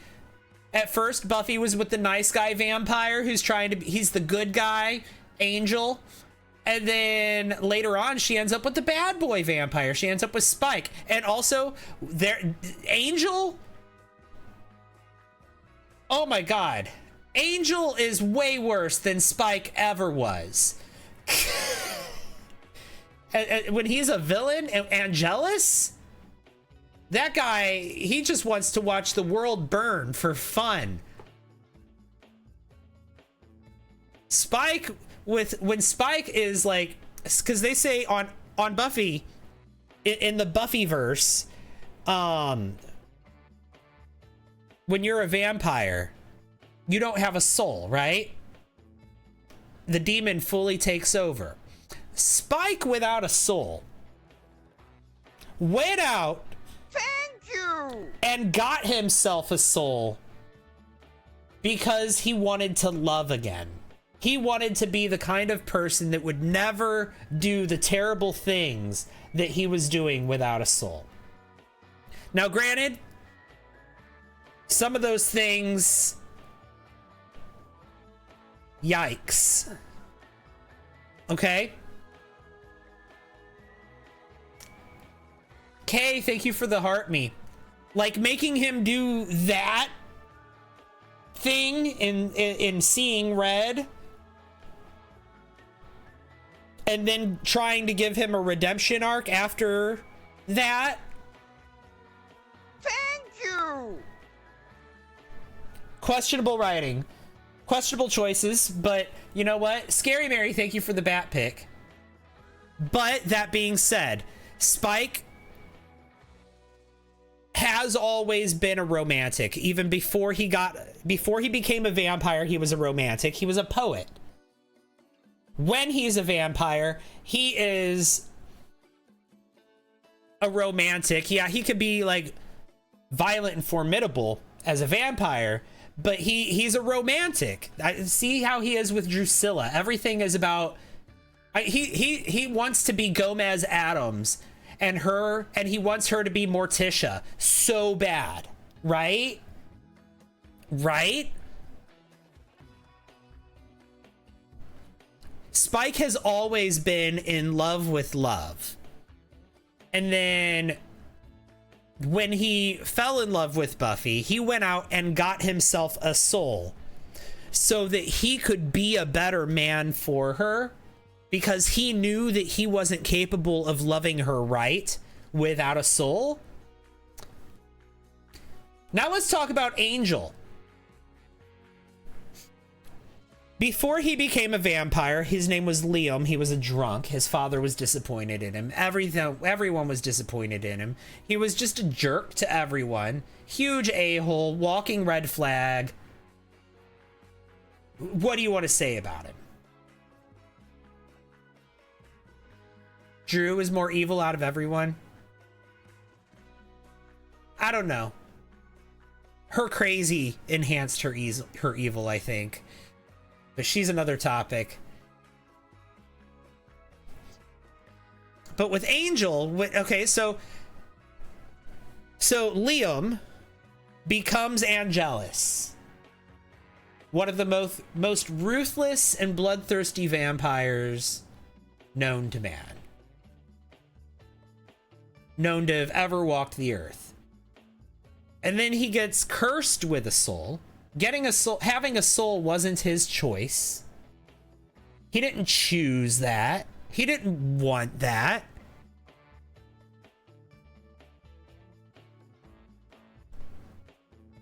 He was cursed with a soul.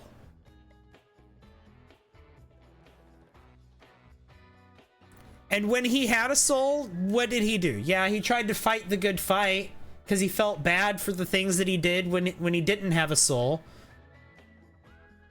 But all of his motivations were, he was motivated by regret, haunted by his past, you know? And that's his entire character. And that's what keeps coming up on his own spin-off show, is just his past keeps coming back to haunt him repeatedly. Whether he goes back and forth a couple of times between being Angelus and being Angel. But every single time it's the same. He never willingly takes a soul back.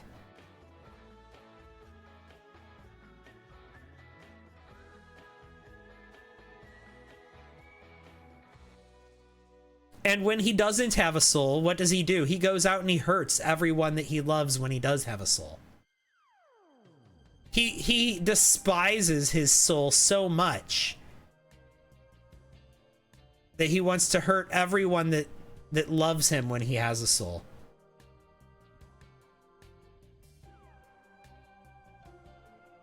Yeah, and then if he ever finds happiness, his soul goes away. Right, the whole soul situation made much less sense with Angel than it did with Spike. With Spike, it was pretty straightforward. With Spike, it was pretty straightforward. He went out and he sought a soul. He earned it in combat.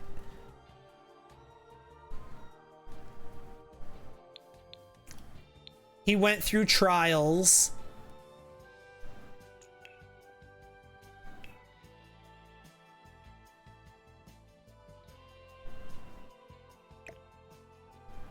You think Spike was perfect for Buffy? See, Buffy didn't love Spike, though. Spike was never the one for Buffy. And she knew that. She knew that when she was with him. He was never the one. He was for now.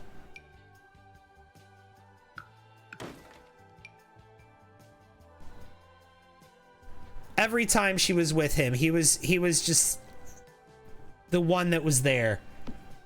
And I'm not saying he wasn't there for her. He was there for her. He came through for her every time.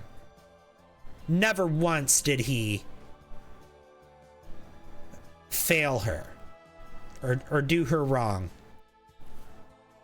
I mean, in the beginning when he's a villain, sure, but from the time he gets the chip on,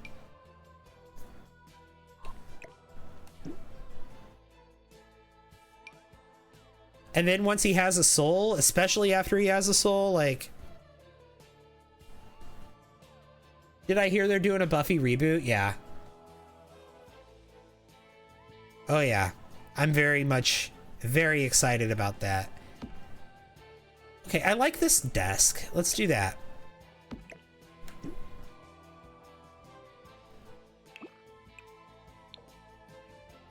And then what chair do we want? Do we want like maybe...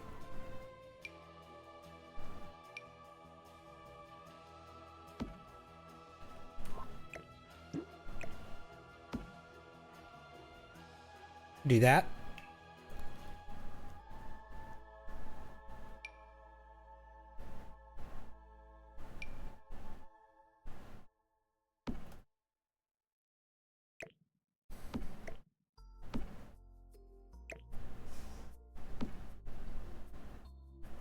Yeah, we can do that. And then...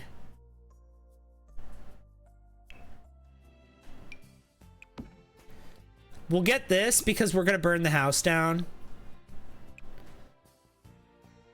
And I feel like if this room doesn't burn down, this typewriter will look cool in here.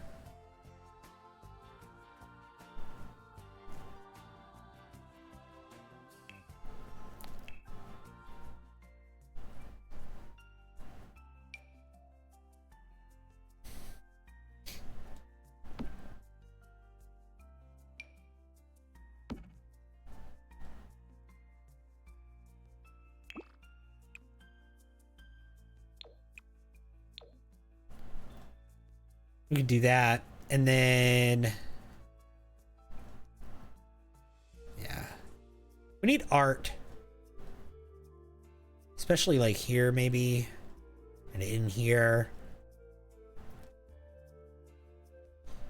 Let's get a chair in the corner here. A little reading chair. Let's see. What? Can you build a dungeon for neighborhood kids? What? It's gonna have a haunted basement, but not like that. You found your VHS copy of the Buffy the Vampire Slayer movie? Ooh. The one that takes place before the show? Well, I mean, that's the only one.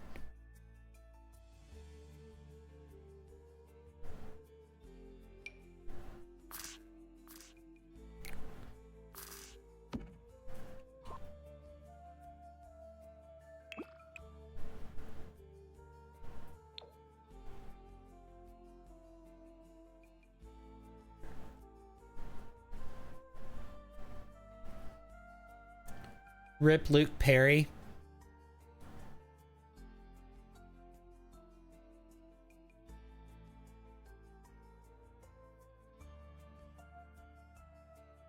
Wait, what?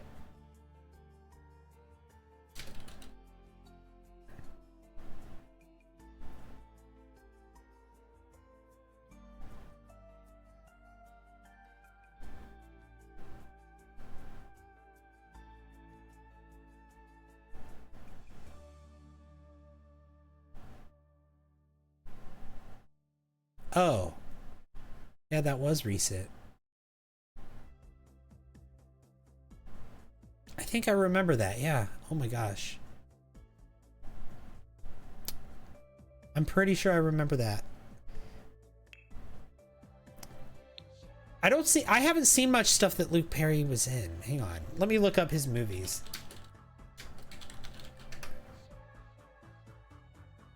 And TV shows. Oh, he was on Riverdale? I didn't watch Riverdale. I didn't watch Beverly Hills 90210. Yeah, he was in the movie. Oh, he was in the Buffy movie. He was in The Fifth Element? It's been so long since I've seen the Buffy the Vampire Slayer movie. I need to watch that again. He played Archie's dad on Riverdale. That's fun. That's fun. Yeah. I haven't seen Riverdale. Well, hang on. I did see a little bit of like bits and pieces of it here and there back when it was like new. I remember there was this girl on it with the long red hair. Wasn't it based off of like the Archie comics, but like loosely?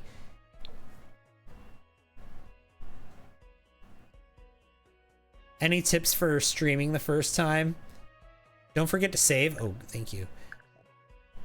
Yeah, well, that depends. Where are you gonna stream?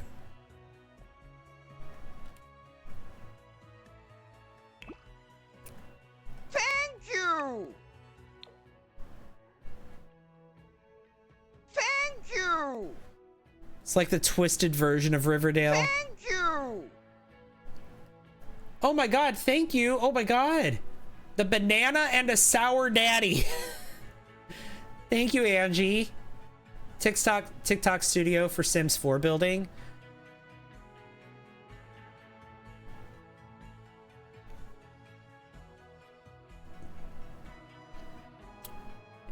Yeah. I mean, here's one thing. You'll notice on my stream, I'm using vertical mode. And I've got the sides of the screen cut off.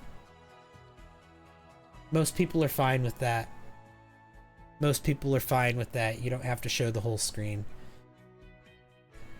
A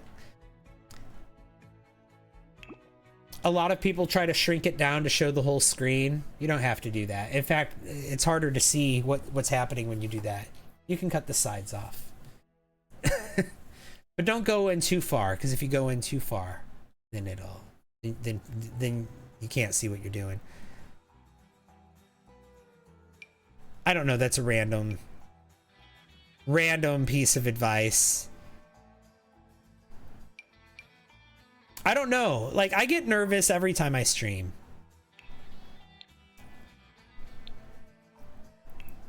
Still to this day. So, like, maybe as someone coming from that point of view, I would say, you know, maybe,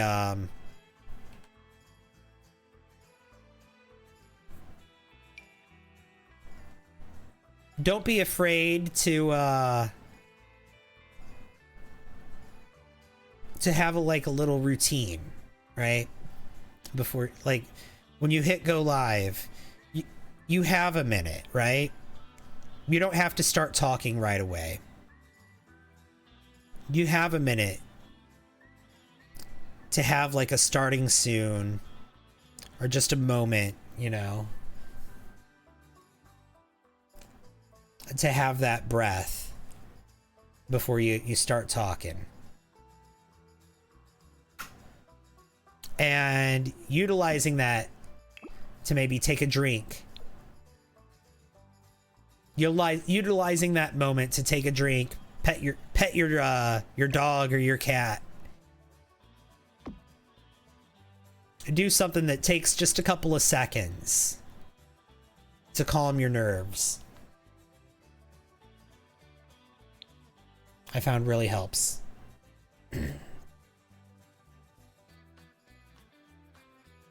When someone gets 10 views, you try to say, imagine 10 people chasing you, because 10 people is a lot. 10 people chasing you? Oh my gosh. You meant the twisted version of Archie's comics. I understand. I knew what you meant. Hang on a minute.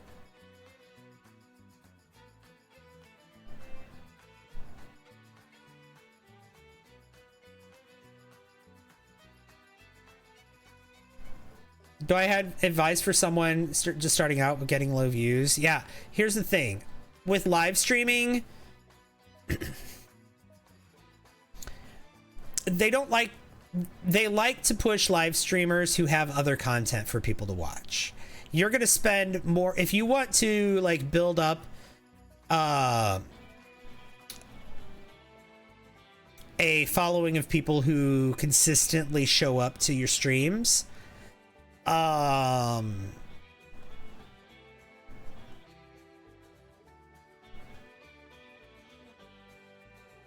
In order to find those people, you're going to have to make content in other ways. Make videos, make clips, make shorts, make posts, do something.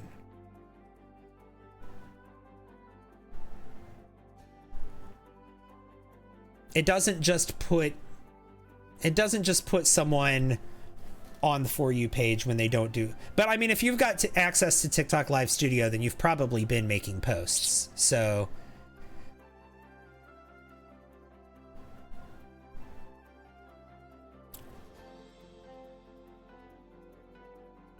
but one thing that I've noticed helps bring in an influx of people to my streams is when I have a video take off and I live stream during the period that I have a video taking off. So like like if I notice that I'm just getting like alert after alert after alert after alert for a particular video that especially if it's a video that I just recently posted, I'll make sure I go live during that time that I'm getting all those alerts from that video. And I've noticed that you know, because it's at the time the video is showing up on people's For You page anyway. You're showing up on people's For You page because of that video, and then over there on your icon it's going to say you're live, and like people are going to tap in, you know. So they also say having a popular video is a good time to go live. Yep. Having a popular video is a good time to go live. So I mean, like I said, if you're somebody who's got access to TikTok Live Studio, then you've probably already had a couple of videos I mean, maybe not go viral, but get popular. Or at least you've been doing, or at least you've been, you know, posting content enough to where you've built up enough of a following to where you could go live, right? So you're already kind of familiar with, you know, how some videos do better than others. So if you have a video doing well, that's a great time to go live. But don't wait to do your debut, right? Like, don't wait for that to do your debut. Don't be like, oh, I'm just waiting for a video to pop off and then I'm gonna go live. That's not what I'm saying at all. Like, don't wait for that. Like, if you could go live, go live. And the more time you spend going live, the more time you spend going live, the more people are gonna come and hang out. But consistency is a big part of it too.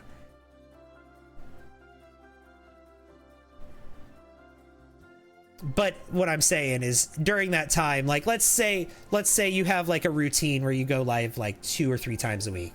Like let's say you go live 3 nights a week, right? Which I think is a good entry point. 2 nights a week, 3 nights a week. I think that's a good entry point for someone just getting started. Hi, Annie Asteroid. Welcome in. Because at that point you're not expecting to like make money off of it or anything like that.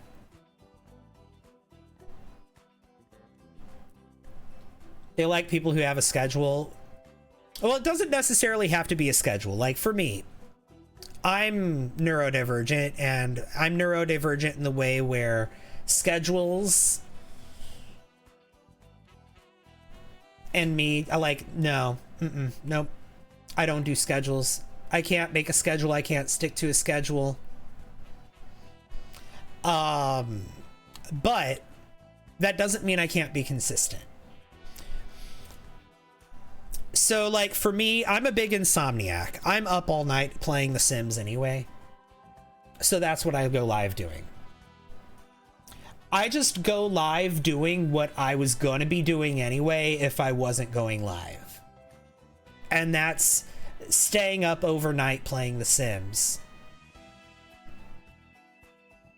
You're the planning queen when you're in a good place.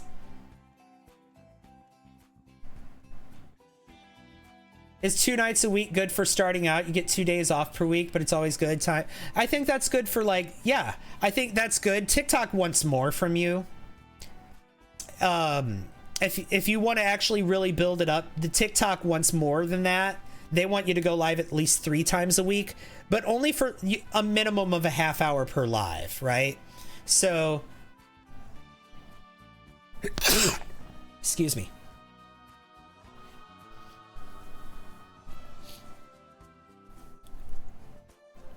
So like, you don't have to do like a big multi-hour live stream doing a Sims build or doing gameplay every day.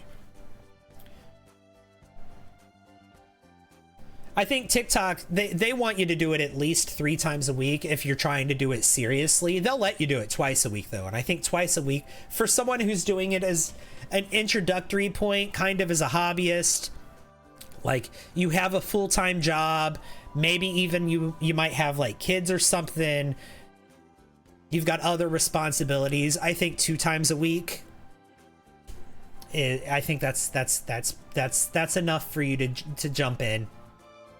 And if it starts taking off and you want to reassess and be like, okay, maybe I'm going to make money from this and maybe reassess some things, then at that point you can do that. But if you just be doing it for the funsies and getting, you know, like, I don't know, like five views, five consistent viewers, like 10 consistent viewers at most. I think if you get 10 consistent viewers, you're probably on the path to getting more. Shasta, hey, how's it going? Thank you for the heart me. I think if you're getting 10 consistent viewers, you're on the path to getting more. I think someone who's getting 10, I think 10 is kind of a number where I think that you're either you're on an upward incline, if that's the number you're getting, and you're probably can expect to get more in the future.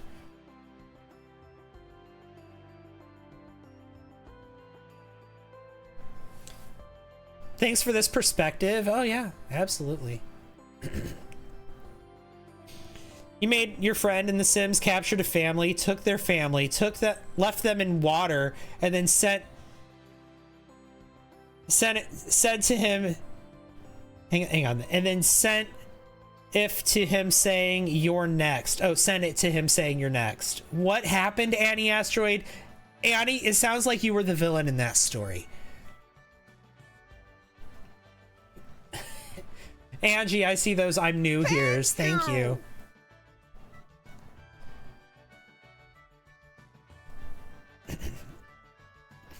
And I mean, and also, don't undersell, like, don't let what I'm saying here, like, undersell, like, the community part of it, too. Like, the people that come into your live streams, they're people, right? Whether they're saying stuff or not. Like, if you see that number of viewers that you have, and it's like, you have, like, you know, 15, 10, whatever, that's how many people are actually sitting there, not just like scrolling by and happen to have landed on your page, but people that have tapped in and are watching, you know? And so you're captivating people's attention, you know? Yeah, if someone needs to actually make money, they need to decide and move that and decide that and move accordingly. Yeah. Yeah, if someone wants to actually make money live streaming and doing videos and they want it to be their career, then that takes planning, because the entry point into that, it doesn't pay a lot right at the start. And it's a roller coaster. It's got ups and downs. There will be times where your channel is just like, people are just sick of seeing your face sometimes. And so they go away, and then they come back later and they're like, oh my god, I haven't seen you in months. And you're like, I've been here. I get people, they come by and they're like, oh my god, I haven't seen you in forever. I'm so glad you're on my page. And I'm like, yeah. Well, I'm glad that you're back. I'm kind of reaching an interesting point right now where I've reached a certain level of growth where there are some people that hate me, and I don't know why. And I just have to like be okay with the fact that some people just hate me. No, I get it. No. I mean, there's always that's something in real life too. That's not something about having like an online presence. Like there'll be people that hate you just to hate you in your life. It's a reality of life. But it's interesting, as an online content creator, I'm kind of reaching a point where like I'm starting to see that in some comments and in some viewers, and like I've had people make videos about me, and I'm like, I don't know, for a moment, like I'm like, it feels nice to live rent free in a hater's head that I've never met, right?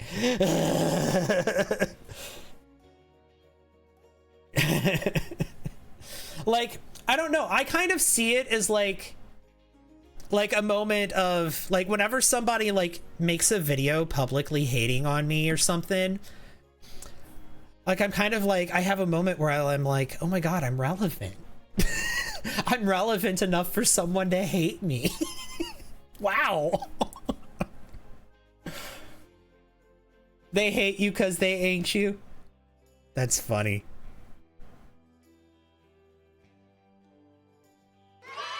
Thanks for all the likes. It was just Dawn, the Caliente sisters. Oh my gosh. Thank you all so much for 100,000 likes. Lag stream. I'm sorry. Here, let me I'm gonna check I'm gonna check the lag. I've got my phone playing back right now. I'm gonna snap and see how long that takes on my phone playback. Oh, that was just instant. I'm afraid the lag is on your end. I am so sorry, because I'm watching my stream playback on my phone, and I see no lag. It's not lagging for you. And thank you also for the follow. Who was that? Where was that? That was Black Rider. Thank you. Appreciate.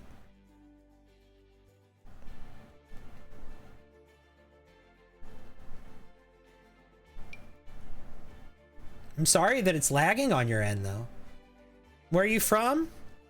I am from Missouri. Well, actually, no. I'm not. I'm from Illinois, but I'm in Missouri now. Another one, thank you. I've lived in Missouri for the last, like, I don't know. Gosh. 25 years now? Jeez.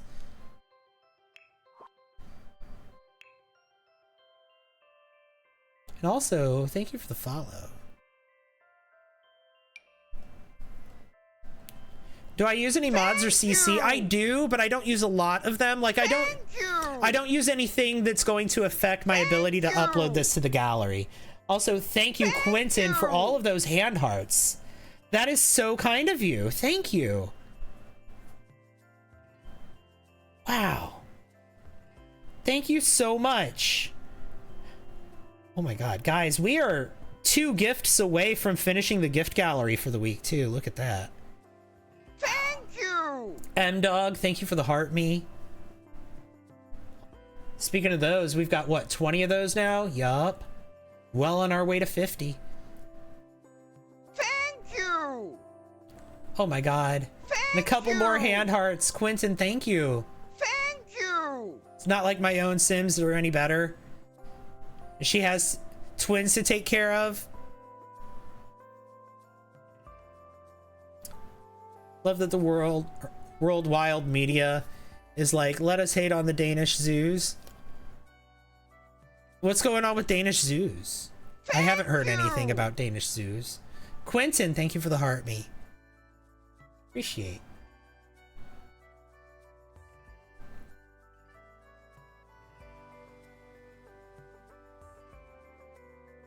But yeah, I don't use any custom content in my builds because I upload to the gallery for you guys. Sometimes I do use custom content, but when I do, I don't upload to the gallery. But right now I am not using any custom content or any mods. Like all of, I mean, I do have mods installed. Like I have a custom loading screen. I have a custom background for Create a Sim. I've got some map overlays. So like on the map screen, it's different. So, and I have the tool mod that allows me to take objects in build mode and move them in really fun ways, like rotate them and stuff. But again, you can download it from the gallery. It doesn't affect that. Oh my God, Quentin, thank you for all of these greeting hearts. 3 of them. Thank you, Quentin. Thank you so much. We feed the animals with meat from people's old pets like horse, rabbits, and goats. I mean, what's wrong with the circle of life?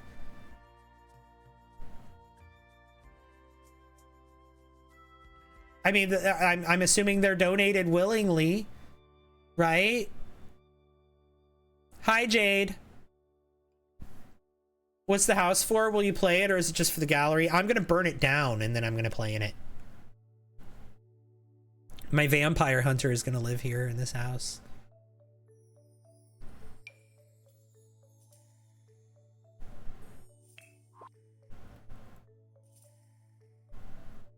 There's a whole story behind it, and I've told the story now like a bajillion times in this stream. But basically, my vampire hunter lives here. This was his childhood home, and it burned down. Kristen Cakes, thank you for the unicorns. Hi. 15 unicorns. And also M-Dog, thank you for the 5 Go Populars.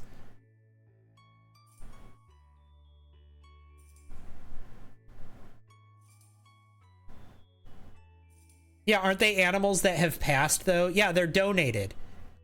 Yeah.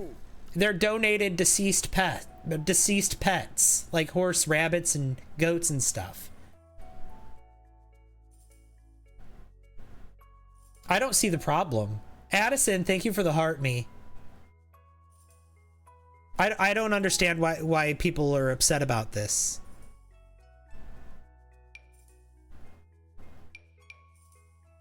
Is it... Who's upset about it? Is it...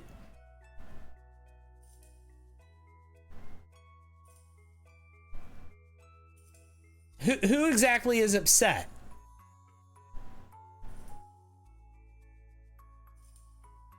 Is it the Danish people who are upset, or is it like people who aren't Danish that are upset about how Danish people are treating their zoo?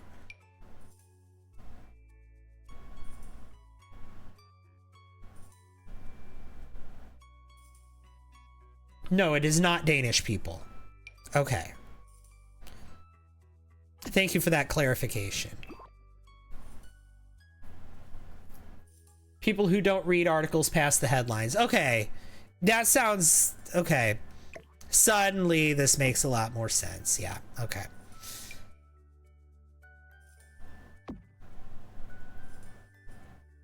We're gonna just put a bunch of, like, this kind of stuff everywhere.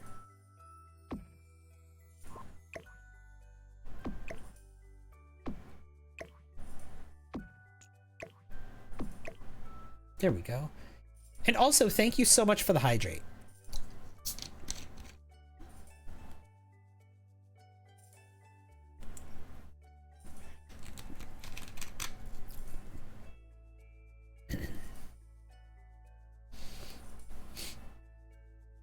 Right, it's not like Jurassic Park or Resident Evil where they feed them live food. I imagine it's not. I imagine that's not what's happening. The truth is always more boring than people's imaginations. Addison, thank you for the heart me.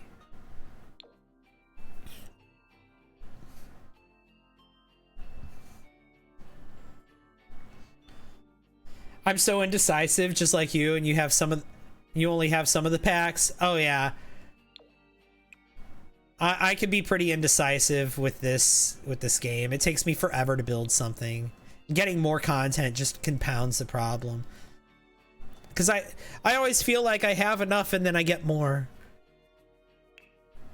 Except I don't have like that one thing that I want. Like I feel like I have enough, but I don't have that one thing that I want. And then they come out with something else that has everything but that one thing I want. They keep doing that. And I don't know what that one thing I want is. There's actually a lot of things I want from this game. But that's just how the game makes me feel, you know?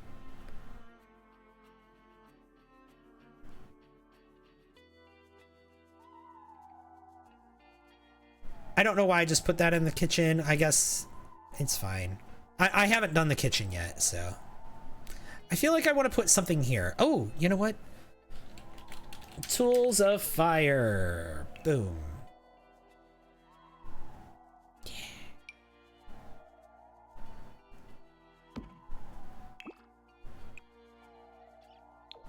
Perfect. My live disappeared for you for a bit? That is weird. Welcome back.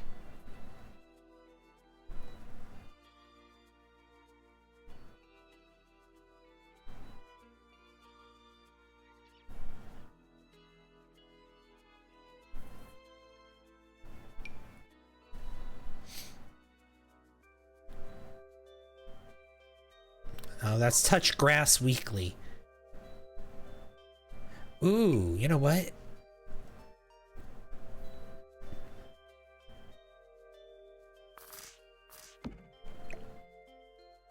Beautiful. Okay. And then let's get a plant. Put it right here. Like a tall...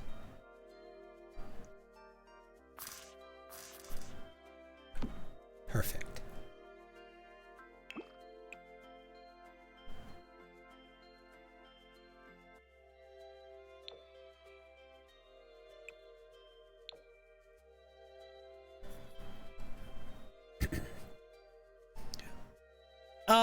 And then we need some sort of light over here. You know what? Let's do this. Let's put this here. And then let's put a lamp here. A floor lamp. Yeah. Like, not that, but you know what I mean. Like a floor lamp here. Not that either. Ugh. Maybe this?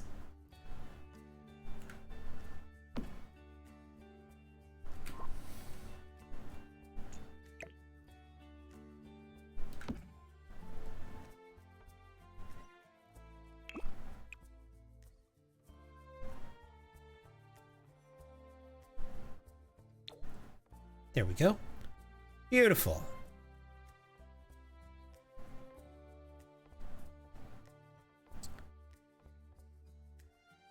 Okay.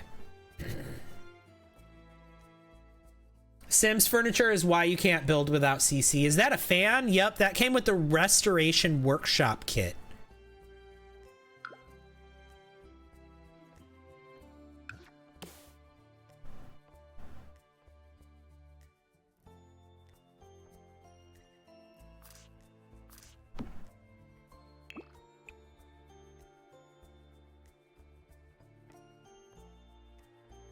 And also, yes, it does animate in live mode. It spins and it rotates back and forth. Christine, hi.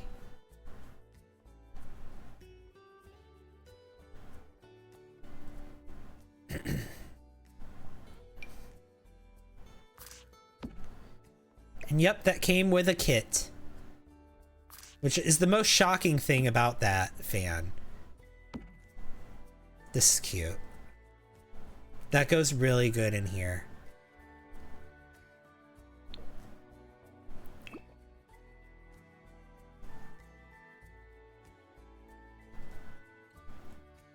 How are you? I'm good, Christine. How are you? Thank you for asking. Maybe add a tea set on the table in here?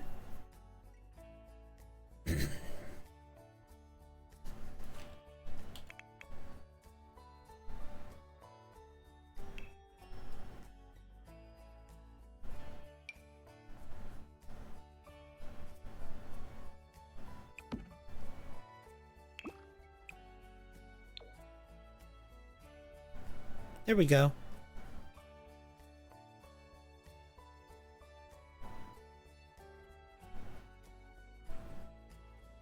Hang on, did I miss a save and a hydrate? Sorry if I missed those. I don't know how.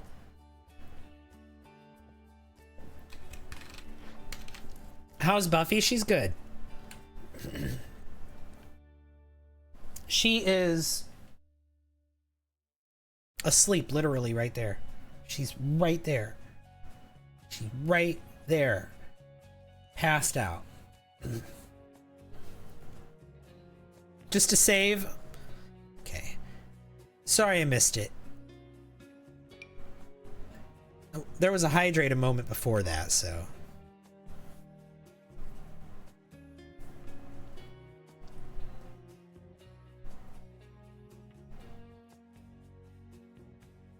Do do do do. Excuse me, I got the burps. My soda does that. Okay. I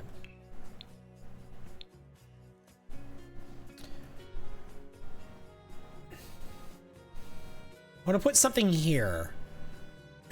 Maybe a shelf of some sort. Surfaces.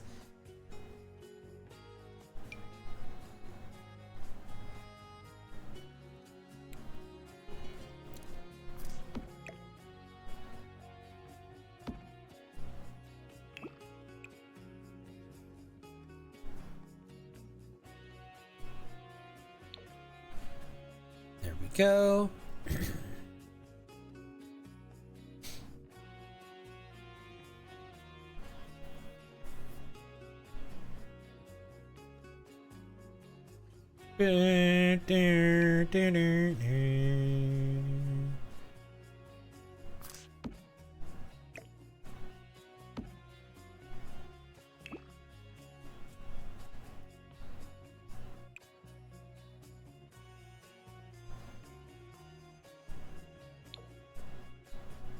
Let's do that. No.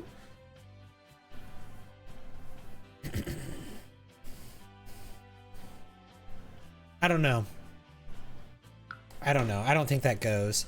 Thank you. Thank you. Oh my god. Thank you for the gorilla.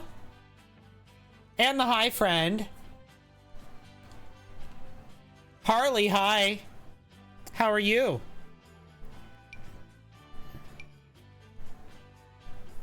Hi. Yeah, hi to you. Sleepy? I understand. It is, what, 12:30 a.m. here. A plant is always the solution. A chest.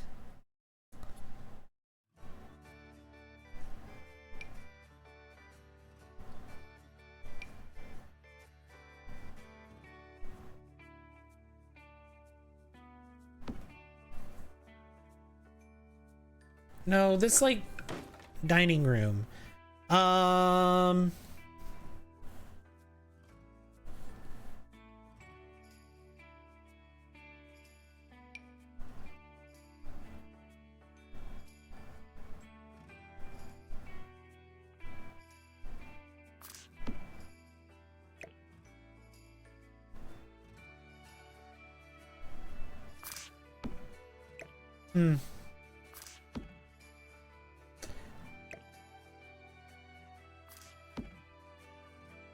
Let's put that right there. Yeah, okay.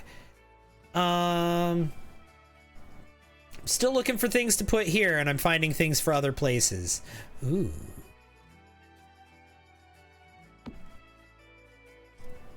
Now this.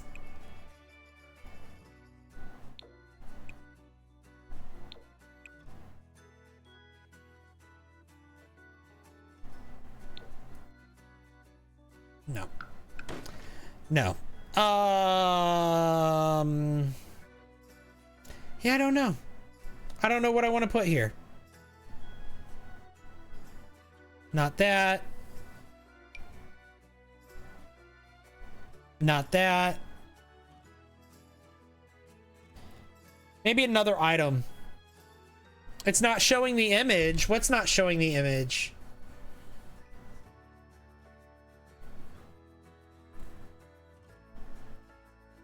The chest for when he fights vampires. No, no, no, no, no. This we're building it in his pre-vampire hunter state. Ooh, this. All his vampire hunting stuff is going to come after we burn it down. There's going to be a timeline of events. A picture. This works. I think this works. I like that. I think that's what I want there. That matches the vibe of the room. That's good. Thank you also for the follow. I appreciate that. Cozy Chaos Reactor.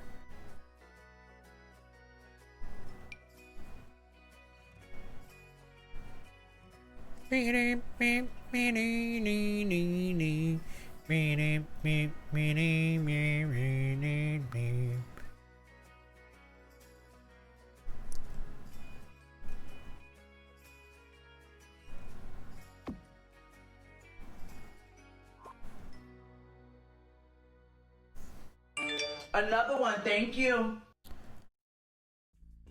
Maybe that there, yeah. Nicole, thank you for the follow. I crave something, but I don't know what I crave. Me trying to fill space on a wall in The Sims.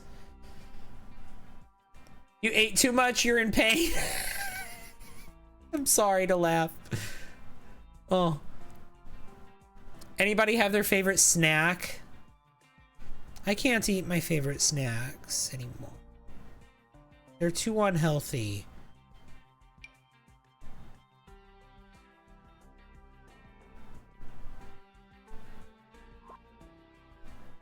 Actually, you know what? Currently, my favorite snack is chocolate chip cookies.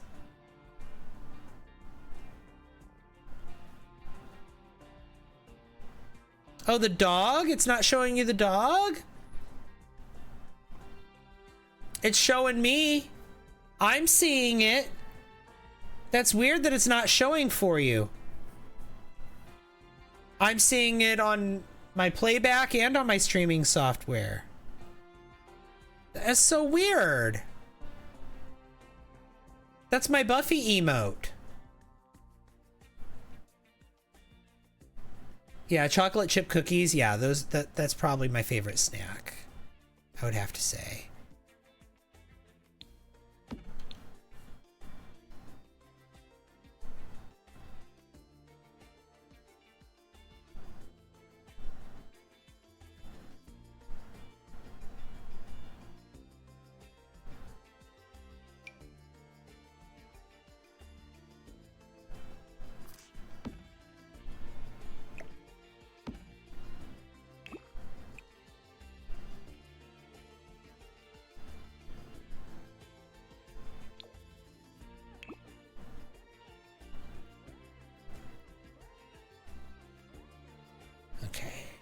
Yeah, okay, I probably put a plant in this corner now. Now that I have this, a plant in the corner could work. I don't like making plants my go-to thing to fill a space. There's a reason it's a trope. Just using plants to fill awkward spaces, but honestly, I think a plant here is what this space actually needs.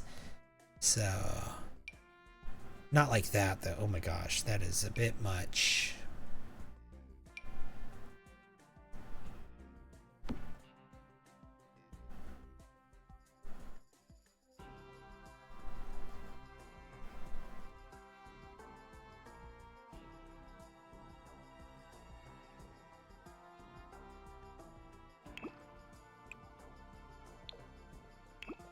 Nah.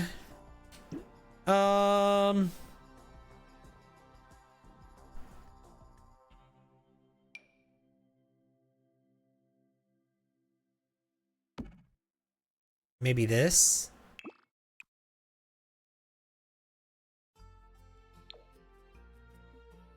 Yeah, let's do that. And then let's get some clutter for the shelves.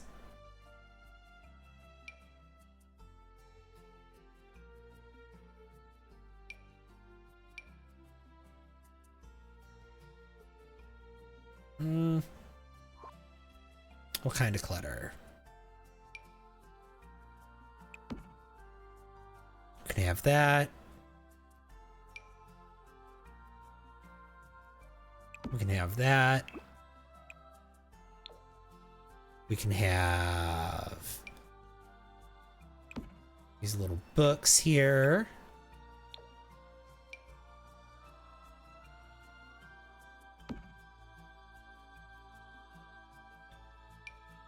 These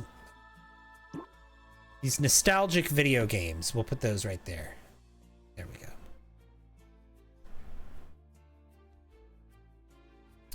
Your son's Ghostbuster party happened last weekend and you feel like it was nightmare fuel or nightmare for you. Half the people didn't show up, and on top of that, you tried to make last minute cupcakes. Oh gosh.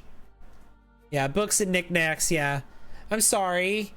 There seems to be a like socially, it seems to be like a thing lately where people say they're gonna go to events and then they just don't. Like, why is that a thing lately where people say, yeah, I'll be there, and then they don't show up to places?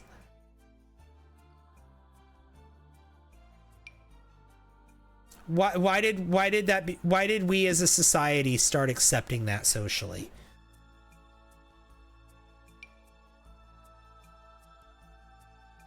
You've heard that too, especially about kids' parties. Yeah.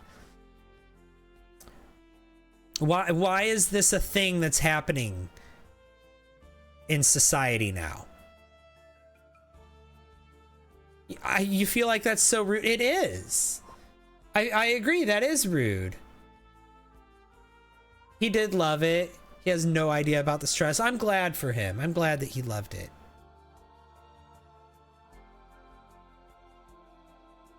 Yeah, just say if you don't wish to be there. Right.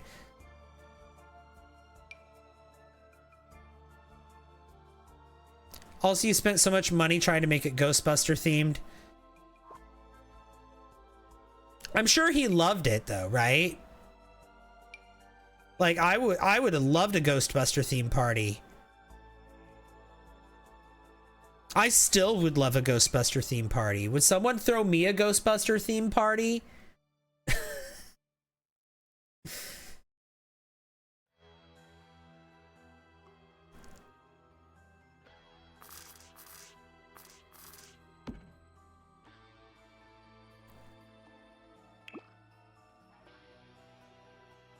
We don't do theme parties here.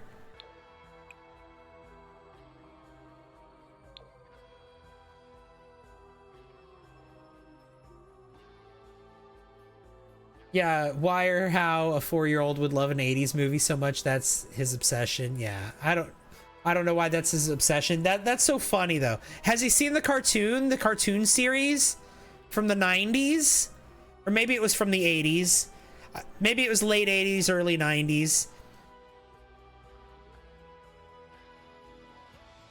Does he like the cartoon series? There were comic books too. Get him some comic books, some old Ghostbuster comic books. Oh, he'd love that. He watched everything, and he has all the merch you could find.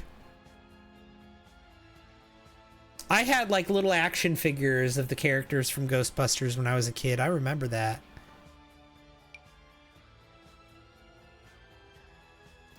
But also, like, I was a kid in the 80s and 90s, so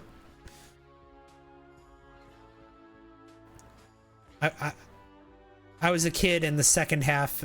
Well, let's see. I was 6 in 1990. So That should tell you how old I was. I was prime age for Ghostbusters. And Ghostbusters had me.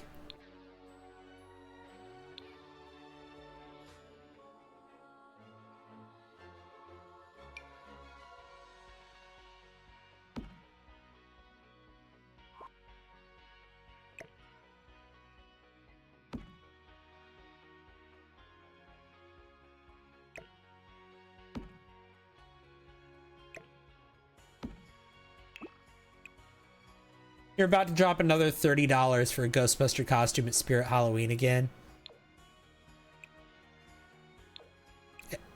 If only he'd stop growing, he could keep wearing the same one, right? No, I'm kidding. The 80s Ghostbuster movies are a fever dream. They are. You weren't even born nor existed. Yeah, I'm well aware that I'm old. I'm an old man. I'm getting older by the day.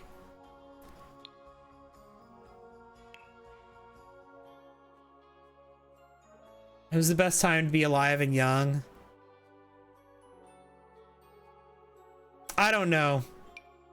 I'd argue that even before then would have been better. Well, the 80s was pretty good. The 80s was pretty good. But you see, like, I was born during the year that they wrote a book about, right? I was born in 1984.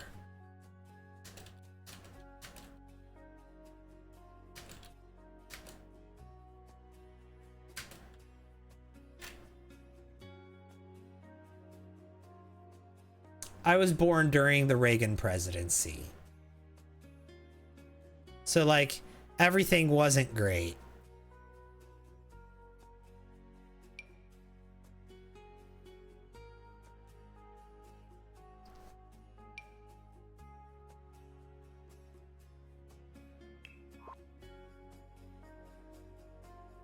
But now it's crazy times, that's true. You know, here's the thing. Somebody said something that I thought was really an interesting point of view. I don't know how I feel about it, but I want to share it with y'all. They said that the world isn't actually more crazy now than it used to be. The difference is that we're all connected to each other now. We can all talk to each other in real time. We can all get news from first party sources in real time. We can skip the produced news channels, the curated and produced newscasters and talking heads. We can skip right past them and go and watch what's happening somewhere in the world directly from our fingertips. We can talk to people from any part of the world at any time, unrestricted.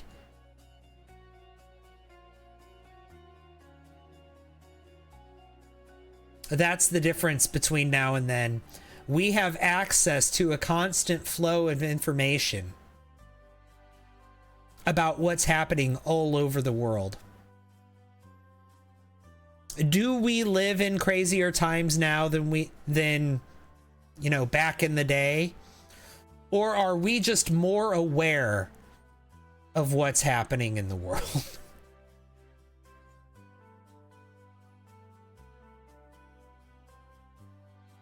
Most 80s babies don't look like our age.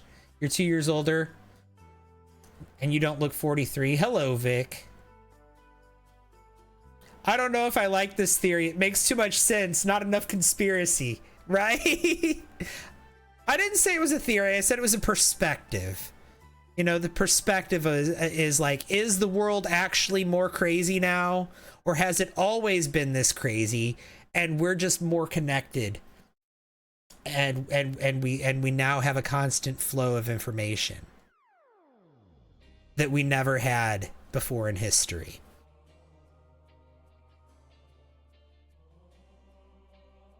Probably a bit of both. Maybe.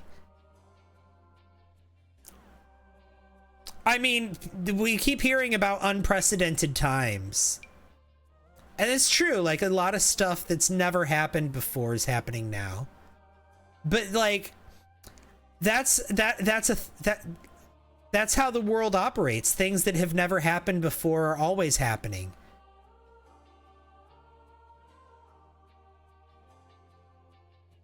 These are interesting.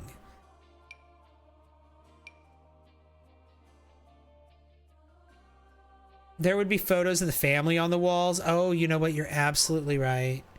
You're absolutely right. We should have family photos on the walls. I mean, I do have in here, I've got like all of this kind of stuff.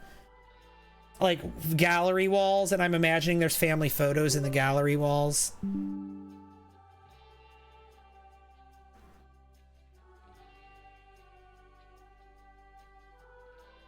But let's grab some of those, some gallery wall kind of things.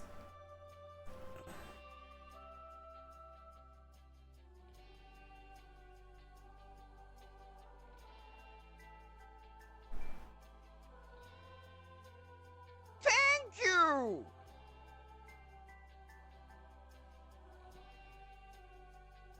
Oh my god, Vic, thank you for the heart me. I appreciate that. Thank you! Ashley, thank you for the heart me.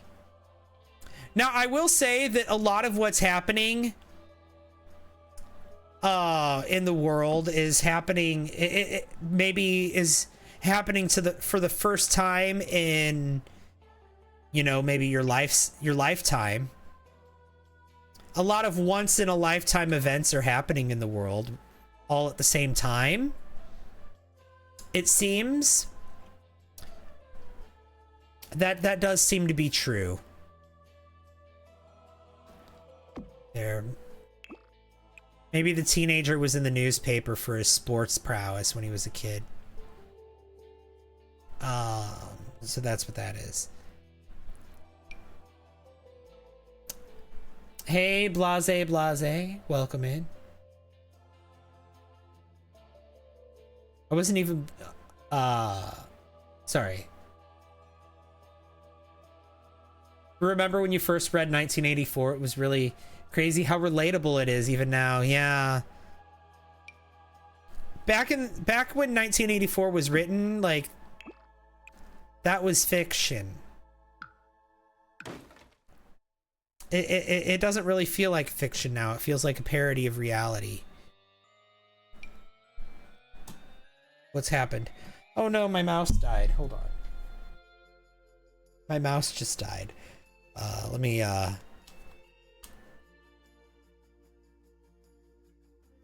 there.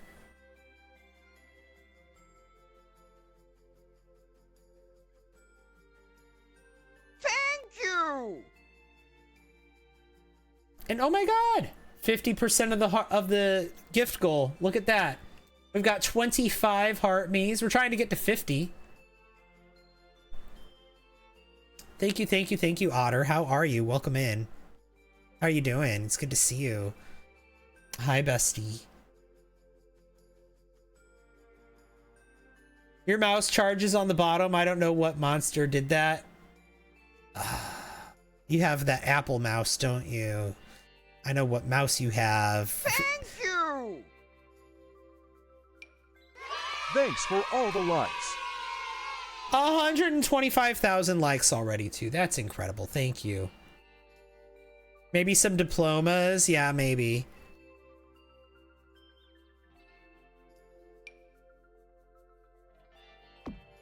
Okay. We need some more family photos. I haven't found a good family photo to hang, family photo collage to hang here yet. Is there? I think there's one under wall decorations. Let me look.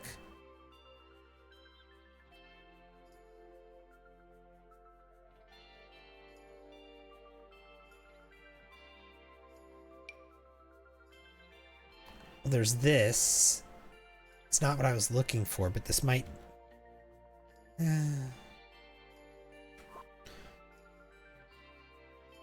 No, but I do want that in the house somewhere. I'll put that maybe up here somewhere.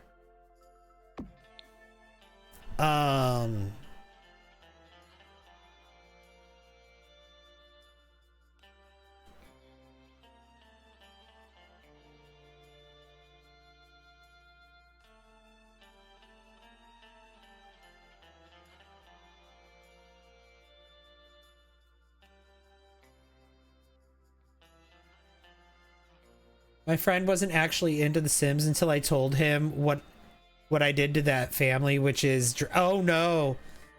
Was it in the pool that you did that, Annie Asteroid?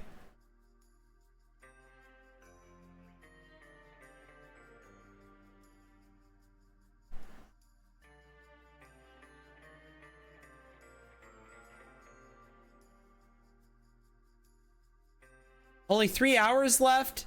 Oh, only 3 hours after I summoned you? Oh my gosh. It's funny. Hi, Otter Nation. I am well. A week left on my thesis. I'm panicking. Oh my gosh. Nicole Sanchez said maybe some diplomas. Oh, I read that. Sorry, I'm going back and checking some miss chat. You bet? Uh-huh. Are there different Apple mouses that don't charge on the bottom? Yeah, the older ones. The older ones didn't do that.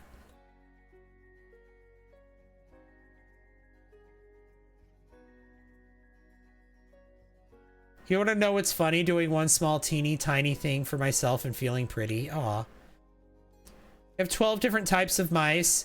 Wired and Bluetooth wireless computer mouse. Everyone deserves to feel pretty? Yeah.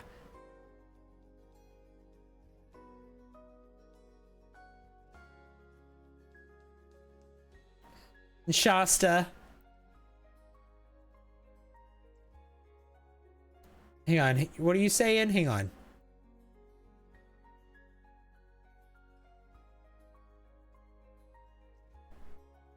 Oh, because you don't want to wake others. I missed something. I missed something in the chat. I'm sorry, Shasta. I think I missed something that you were saying in the chat. I'm sorry. Wireless battery operated. Oh, someone said they had no sound. Oh. That is weird. Yeah, I did miss that. Trying to figure out if 5 years is a long time for a laptop. Honestly, it shouldn't be, but it is. Like they should last longer than 5 years at this point, and they don't. Like I don't know why they're not why they're not built to last longer than that, other than planned obsolescence. As someone who worked in IT, specifically, I did a lot of repairs and a lot of support work. They do not build computer hardware to last longer than 5 years. And I hate it. And it's scummy. And it's scammy. And they need to make them... They need to make computers that are built to last for 10 plus years. And they don't. Sometimes they only make them to last like 2 years, 3 years. Nothing lasts longer than 2 years for items anymore. Yeah, I haven't bought anything in the last couple of years, but yeah, stuff's... And the lifespan of things is getting shorter and shorter. Your old gaming laptop you got in 2019 is barely going, and it's an HP Omen. Apple really wants to be different. They want to, but it's more of the same. Yeah, hashtag capitalism, yup.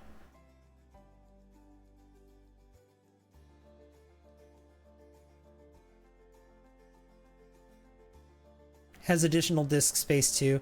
I found laptops in particular to be really not long lasting. Laptops in particular become obsolete or break faster than any other piece of like computer technology, like consumer computer technology.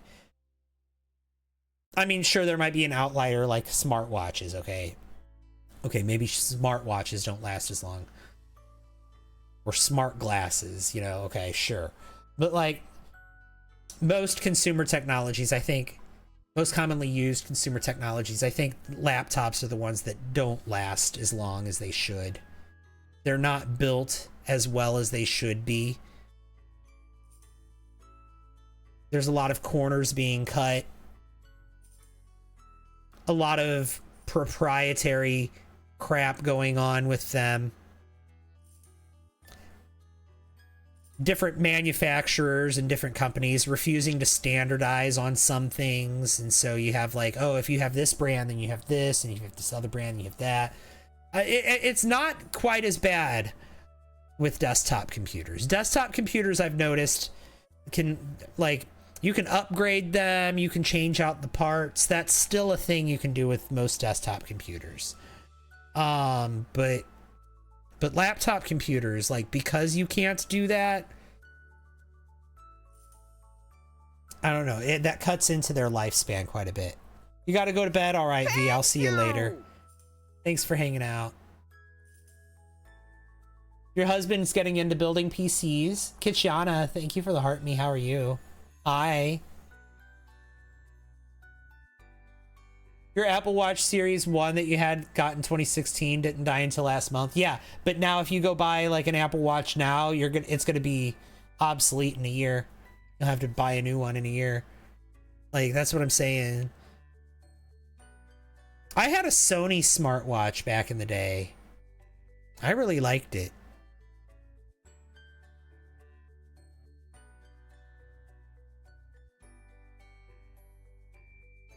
But that was like back in the early days of smartwatches. That was before the Apple Watch was a thing. That was before the Google Watch was a thing. That was like early smartwatch prototype smartwatch days. I had a Sony smartwatch and I loved it. What about Fitbit? Oh gosh, I remember those. I never had one of those. Just need to find a master somewhere and figure out what's cheaper. Repairing keyboard or buying new.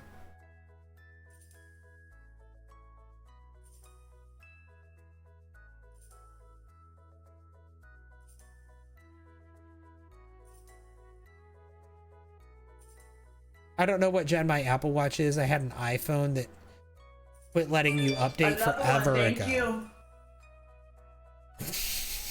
That's a fun name, Glitter Shark. That's fun. Welcome in. Thank you for the follow. Did you end up keeping the screened area on this build? I have two. I have a little screened area on the front patio here, just to mimic them having a screen door. It's fine. It's like a little mud room, right? And then in the back, I have another little screened area that's going to be like a sunroom. And I think I'm going to put like a little couch back here, something, a little love seat and some plants or something.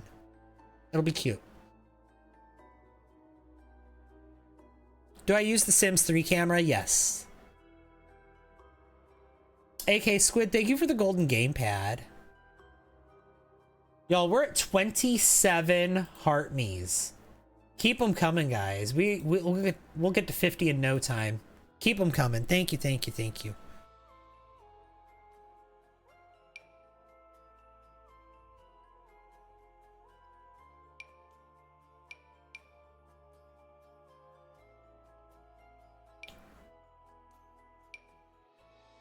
I'm not finding the family photo. There's a base game photo that I'm not finding. A base game photo collage of family photos. And I'm just not finding it.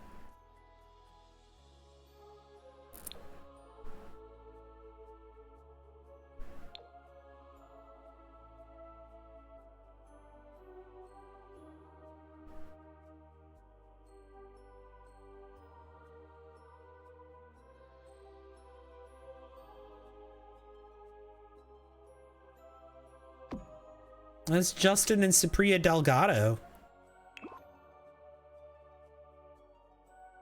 They made Justin Delgado very hot. I think he's an underrated townie. He's hot. I'll say it. There's one from Growing Together. There's one in the base game and I'm not finding it.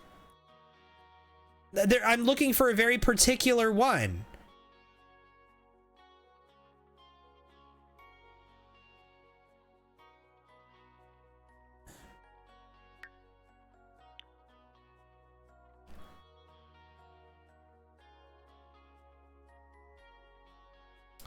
Here it is. I was looking for this specific one. Sims catalog blindness is so real.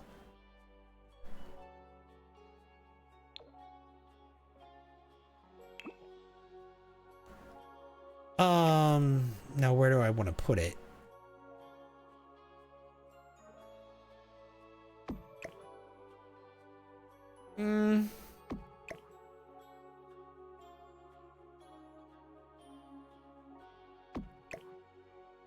Let's do that, and then let's put this up here in that bedroom. Yeah.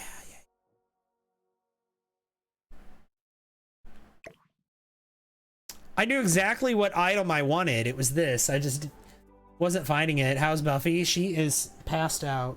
Literally, she's literally right there. Just like right there. Well, no. Right there. Right there. You can't see, like, because she's off screen, but she's literally on the floor right there.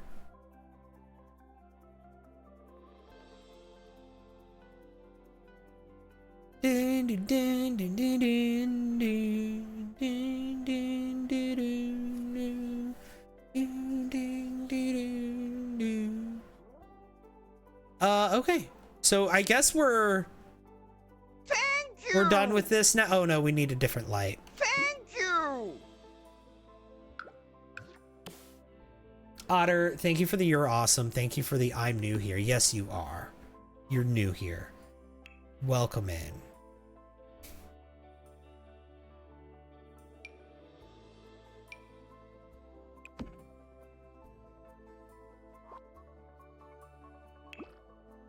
Thank you. AK Squid, thank you for the 5 "I'm new here's." Yes, you are. Welcome in.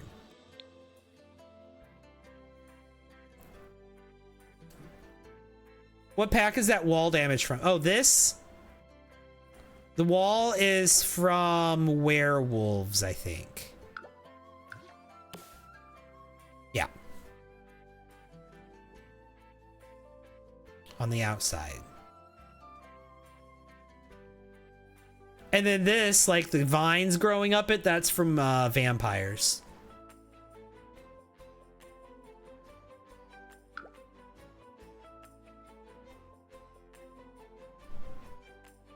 No, the stuff in the catalog where I was just at. Oh!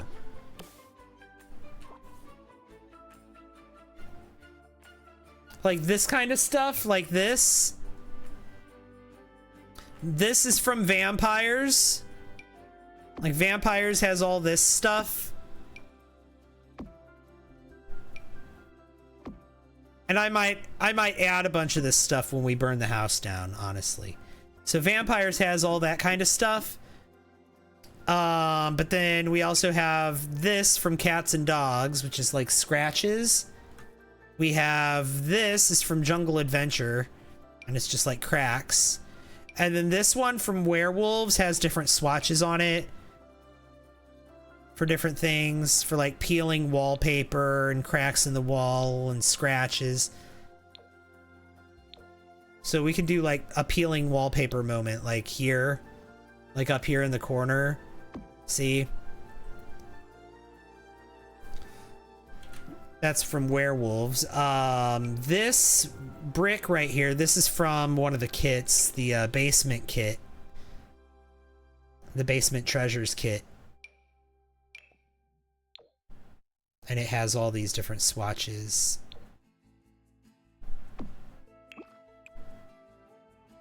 See?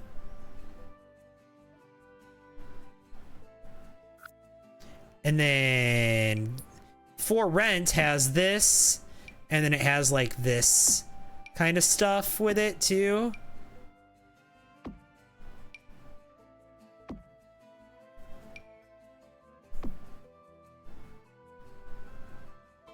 And then this one goes for the floor. That's from Life and Death. I'm going to be doing all that. I will be adding all that kind of stuff to this house after I burn it down. It's not like that when they lived in it. So I'm going to burn it down in the lived in state. And then I'm going to add all that stuff to what's left.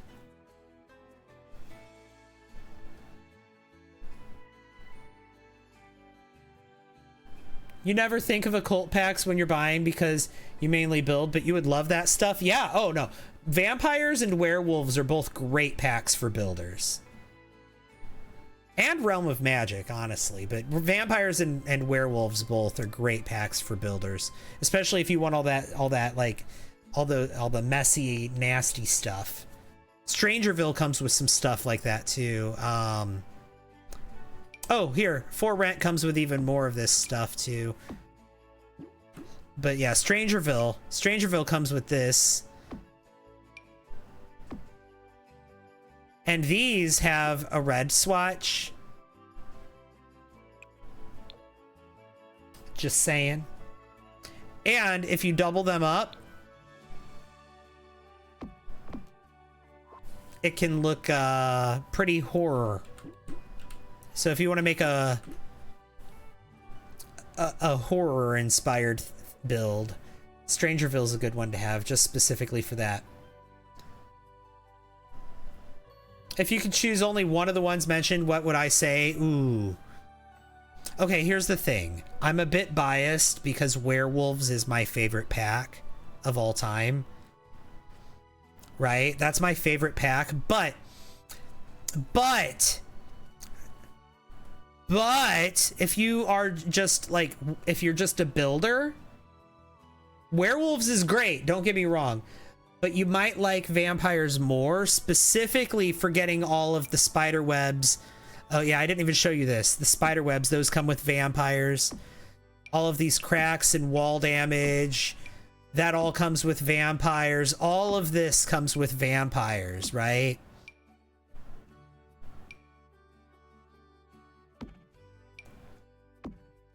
Werewolves doesn't come with all that. Werewolves comes with one wall decal that has a few different swatches for different things. So if you want that stuff specifically, Vampires is the pack to get. But I still think Werewolves is a better pack because it's my favorite pack, right? Why is Werewolves your favorite pack? Several reasons. I think I love playing with occults, right? And my favorite occult pack is the werewolves because I think the werewolves are the ones that are the most well executed out of all of the occults. I like the build buy catalog that comes with it is pretty good, especially for the pack that it is. But I think, like I said, the werewolves themselves, I like this iteration of werewolves out of all of the Sims games the most. I didn't really like them in the Sims 3 or in the Sims 2 so much. Sims 1, they looked like what am I trying? They looked like a Skyrim character in the Sims 1. And in the Sims 3, they looked like I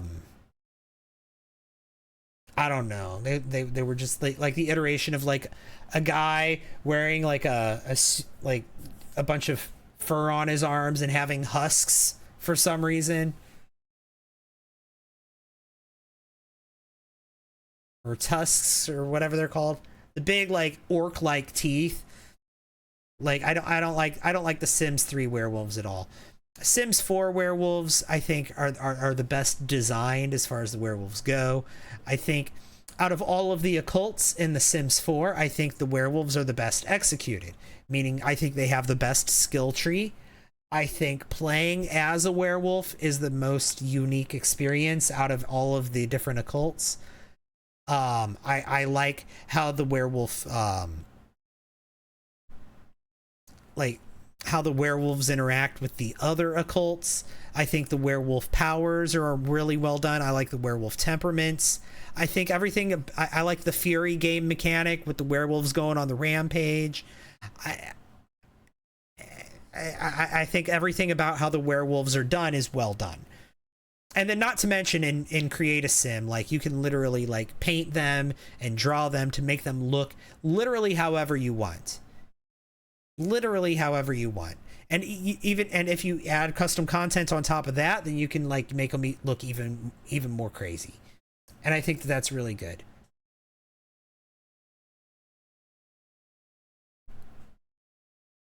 Yeah, the damage and the grime stuff is from vampires is really good for a haunted house. That's true. Like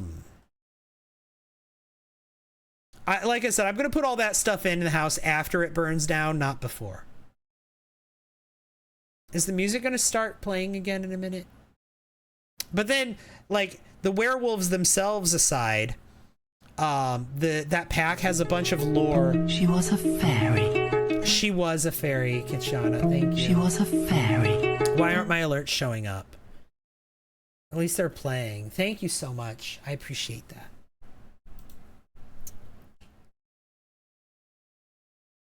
Yeah, the music decided to give you a moment. It does that. That whenever that song plays that has like that oh in it, the choir. That's the end of the playlist, that song. Thank you. But then, like I said, I think Karen, thank you for the heart me. I think the build mode is solid. It's really good. If you like building like rundown urban builds where they're gonna have like maybe a leather couch that has holes and patches on it, or maybe like, you know, the kind of place that has trash and debris in the street, industrial builds, factory builds. Like if you want to build like a factory or a warehouse that was converted into like into something or anything, or if you want to build like an abandoned factory, like a Fallout kind of build, I think Werewolves has a lot for that, like the brick and the metal, the metal spandrels and the metal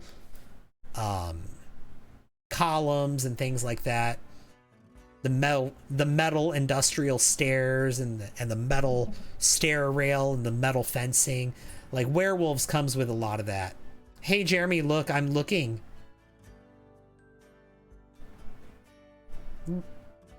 My apartment building that I built in the basement apartment complex had the grime items. Oh, that's so cool. Thank you. He's riding a bike. Look at the little legs go. He had the little legs on the bike. That was so cool. Thank you. Oh my God, what's that? The 2025 Gamer Cat. Thank you, Shasta. And the golden gamepad. Make sure you can see it. Yeah, thank you. That was so cute. Y'all are amazing. That was so cute. Thank you. There it is again. Thank you. Look at him go. Look at him go. Oh my gosh. Thank you so much. All right, so I guess we need to do this bathroom and this sunroom. I think I'm done with this office. I think the office is done. I think the living room is done. We need to do the entryway, the bathroom, the sunroom. The sunroom I can do real quick. I think in the sunroom I want to have just like a little... I want the couch from high school years, the love seat from high school years. Thank you. Shasta, thank you for the heart me. Oh yeah, it's after midnight. It's after midnight. Another one, thank you. Caitlin Guy, thank you for the follow. Thank you. Shasta, thank you for the level up. Thank The level you. up spark. Thank you, thank you, thank you. Yeah, it's after midnight, y'all. You can send your heart me again. You can send a second heart me if you sent your first one before midnight. Now that it's after midnight, you can send a second one. And maybe we can get to our 50. And thank you so much. I appreciate that. Designer Goose, thank you for the heart me. We're at 30 heart me's now, y'all. One more hour for you. Ooh, my goal expires in 47 minutes. It's 1 a.m. for you? Yeah, it's 1 a.m. for me too. But I mean, it's all time zones, right? Whatever time zone. Thank you. See, Angela, thank you for the heart me. Have I made the family yet for this? Yes. Thank you. Kristen Cakes, thank you so much for those bits. 25 biddies, 25 unicorns. Love it.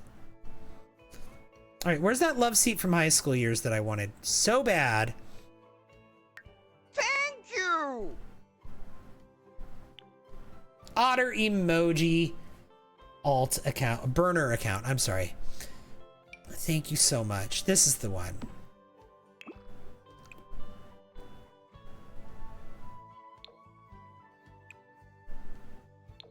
Thank you.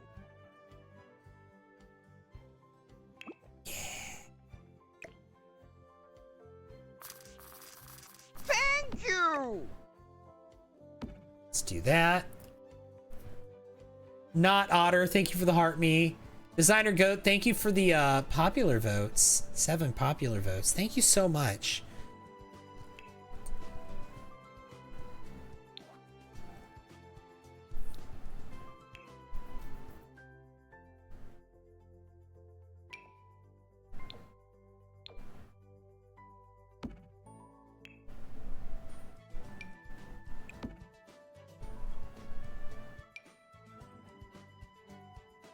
Thank you. Do that. We'll do... Thank you.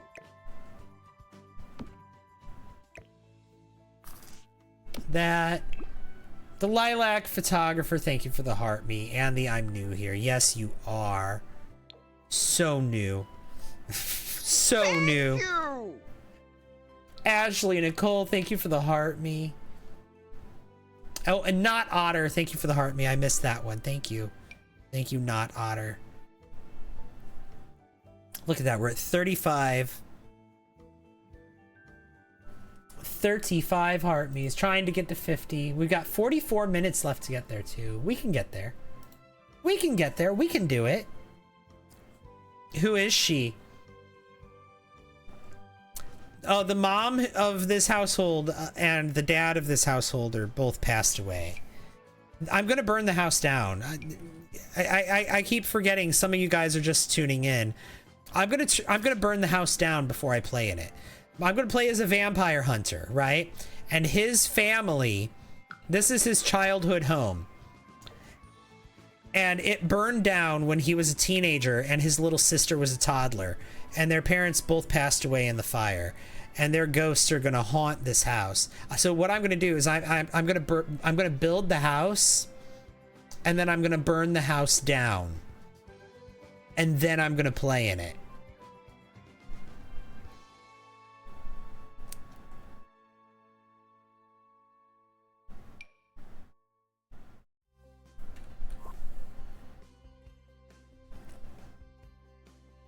But I gotta make it look all lived in and pretty first. I'm not sure how much of the house is gonna survive the fire.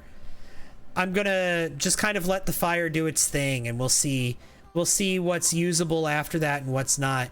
But like, part of the gameplay that I'm gonna be doing is like, he's coming back to his childhood home after inheriting it when he aged up to a young adult, and nobody's touched the house since it was burned down. Also, a vampire might have caused the fire and fed on both of his parents before, and that's why they were passed out in the kitchen during the kitchen fire, is because a vampire had fed on them. And so that's why he's a vampire hunter, is because he wants to find the vampire that's responsible for unaliving his parents. And burning down his house when he was a teenager and his little sister was a toddler. And now he's a young adult and his little sister is a child, and they are kind of like a little vampire hunting duo.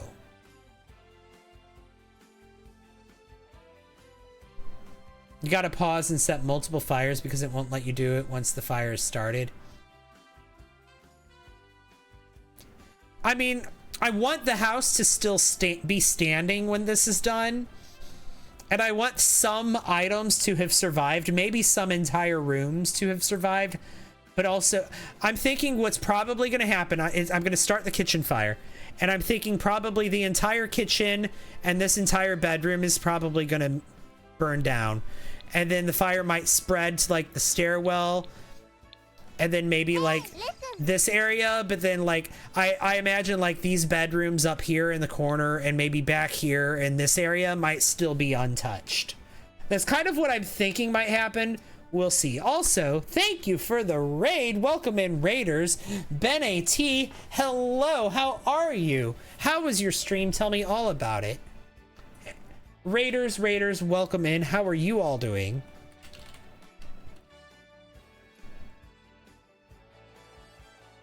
What were you doing today on stream? Were you playing The Sims?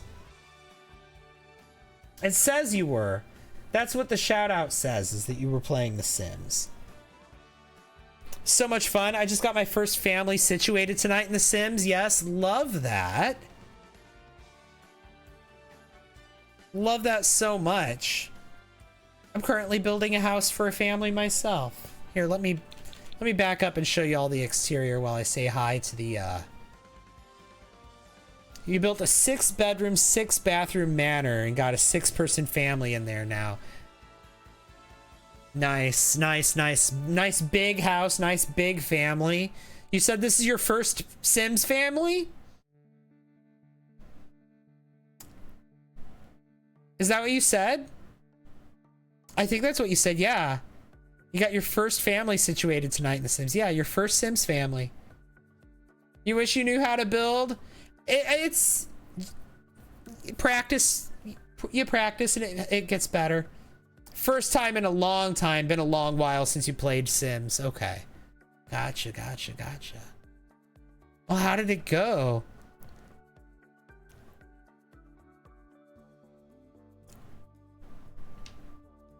Nia, you know, something that I like to tell people when they say, I wish I could build like you are, I wish I knew how to build, is that we all start somewhere. And my very first few builds, my very first several builds actually, were not so great. It took a lot of skill and a lot of building to reach the point where I'm at now. And I don't even think that I'm like great. I think I'm good, sure. Yeah, I'm willing to admit it and not like be like, I'm not trying to be like, yeah, oh yeah, I'm such a good Sims builder, but like I know I'm aware that I'm above average level, and it's because I've spent so much time doing it. And one thing that I think helped me learn, and one thing that I think can help you learn, is not just practicing, but also watching people stream. Angie Marie, I see that emote only chat. Give me just a moment and I'll get it. Watching people build will help you learn, because you'll see them do things and you'll be like, I didn't know I could do that. Now that I know I could do that. Thank you. Yeah, you're not a real simmer if you've never built a giant square house with a million windows. I absolutely have. Claire, thank you for the heart, me. And send you to the naughty corner. Okay, hang on a minute. They caught the kitchen on fire twice. We had a robber, and then 10 minutes later they started burning the house down. That sounds amazing. I love it. I love it so much. I love it so much. But you know what I have to do? I have to turn on 5 minutes of an emote only chat. I have to do it because it's been redeemed.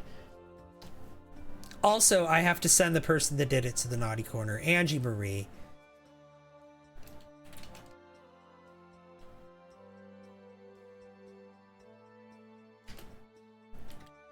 You need to go and put your nose in the corner for 60 seconds and think about what you've done. And only after you've considered your actions can you return. Angie Marie taking Apple's job. Yeah, practice makes perfect, and the Sims fam is, yeah. It's true.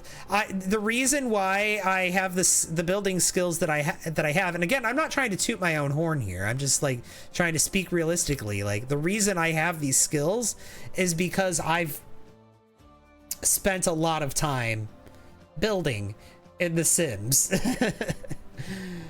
Oh my gosh. Well, Ben AT, I understand if you need to raid and run, especially since I turned on the emote only chat because that was redeemed. I understand if you need to raid and run. Thank you so much for the raid. I do appreciate it. If you got to lurk, you got to de-stream. I understand. I get it. I'm a streamer myself. Thank you. Sometimes you got to go take care of yourself, right?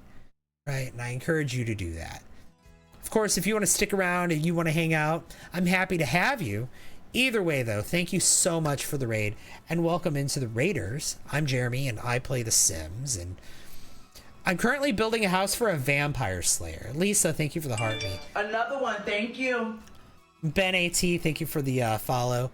And I do stream, I multi-stream on 2 different platforms at the same time. So if you see me responding to chat or events that you're not seeing, that's just the other chat. I stream on 2 different places. I was just cute tears of joy sparkles. Thank you, Angie Marie. Thank you. Lisa, thank you for the go popular. And hi, Violi. Oli Violi. Is that how you say that?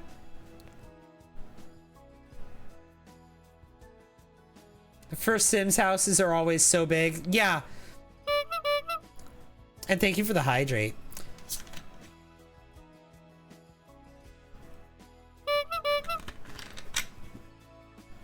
And a save. Good idea.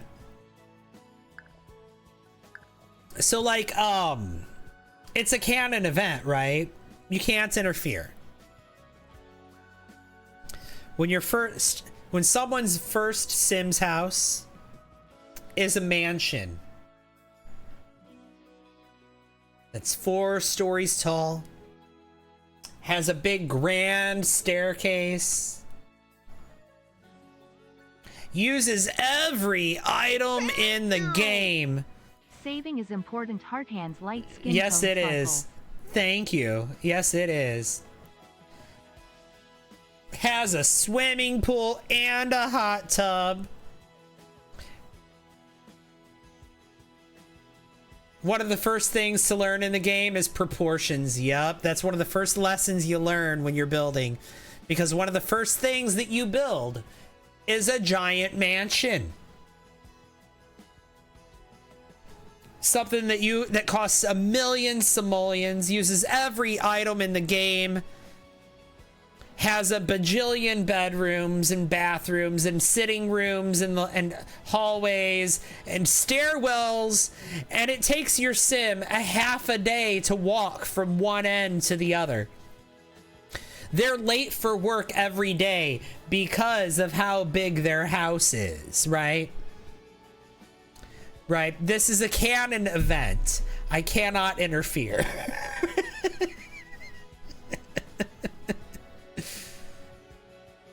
With no terrain paint, no garden. Yes, yes, yes, yes, yes.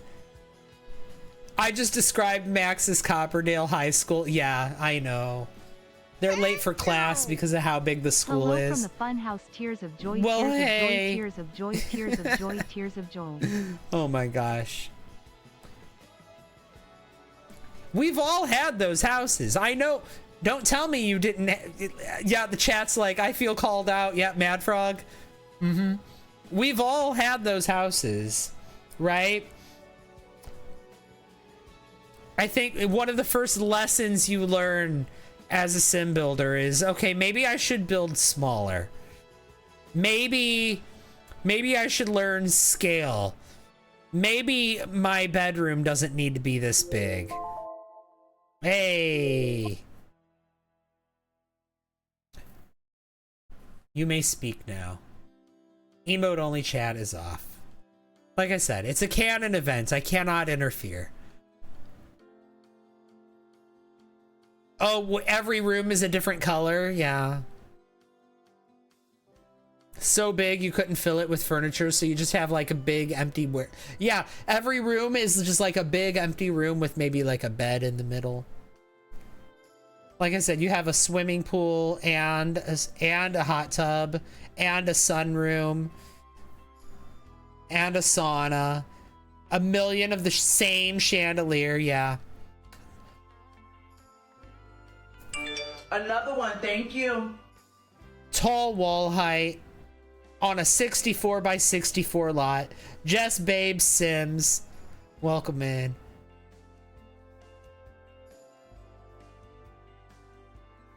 And you know you have that ugly base game wallpaper with the circles on it. You know the one. You know the one. You know the one. This one. You know you used this wallpaper in that build. You know you did. You know you used that wallpaper in the build. Don't tell me you didn't. We all know the one, yep. I love that you're building a vampire hunter's house. Is it going to have a secret basement? Yes. So the basement is going to be here. So let me tell you the lore of this house. First of all, let's just observe the house for a minute. If you're familiar with vampire media, you might recognize this house. The yellow car out front might even help give it away. Sookie is mine.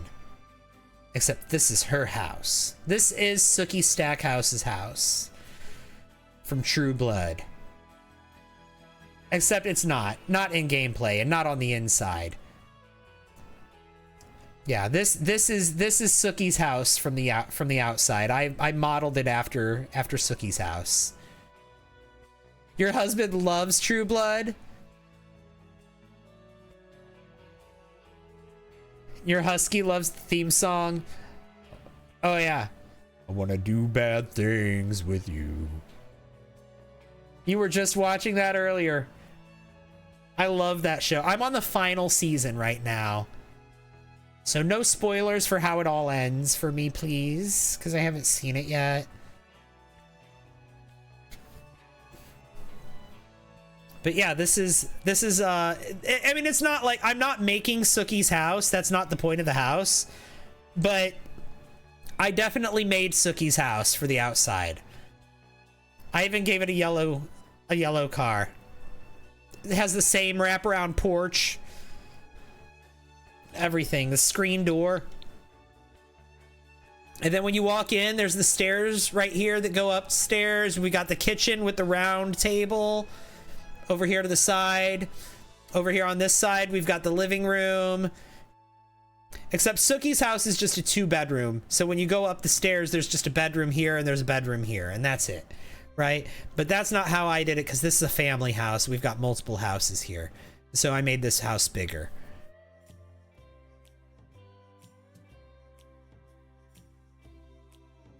You played The Sims 1, then didn't get a PC again until like January this year. Oh my gosh. Alma, hi. It's good to see you again. First time Sims builds are huge squares. They have so many different windows unevenly. Yeah, that's true also. So, the story behind the family that's going to live in this house. Like I said, it's a vampire hunter. He's a young adult and he has his little sister. And it's just him and her. And he's all she's got, she's all he's got. He's a vampire hunter. She's a child, he's a young adult, and they're like a duo. Like she helps him with his vampire hunting. So like she'll be like his HQ, like on the walkie-talkie with him. Or like she's back home like crafting wooden stakes and arrows for his crossbow and stuff for him. And like they've been on the run ever since the incident, the fire. What streams True Blood? Because you never finished it. It's on Hulu. And so the fire is what we talk about. Sounds like something you definitely watch on Netflix. Yeah. So that's not True Blood. That's the family that's going to live here. And the family that's going to live here is got nothing to do with True Blood. I just kind of modeled the house after True Blood. That's all. So there was the fire. So what I'm going to do before we play in this house is I'm going to set it on fire. And then we're going to play in this house. Your game froze. Thank you for the save reminder. Also, Lisa, thank you for the Club Power and the Heart Me and the Go Popular. So the Wade to his Kim Possible. Yeah. Yeah. So they kind of have like a little bit of like a it's just the two of them against the world kind of situation going on, right? And then the house is going to be burnt down. I'm going to burn the house down before I play in it. Because it's their childhood home. And it burned down when they were younger. And now that he's a young adult, he's inherited his family's estate, including the house, that was burnt down, that nobody's touched since it was burnt down. So as a young adult, him and his little sister, who's now a child, they're returning home to the family estate, and the house is burnt down, right? So when he was a teenager and she was a toddler was when the fire happened. And their parents lived here. They lived here with their parents. So this was his bedroom when he was a teenager. I haven't done his bedroom yet. And this was her bedroom when she was a toddler. She was a fairy. So, and then also there's a nursery here, a bassinet. We're gonna make this like a nursery in progress. Like maybe the parents were trying to have a baby again. Like they were trying to get pregnant, so they were setting up a nursery. They were trying to have another kid, maybe. But the nursery is going to be incomplete. It's not set up yet. But this was the toddler's room, the little sister. Her name is, what did I name her? His name is Silas.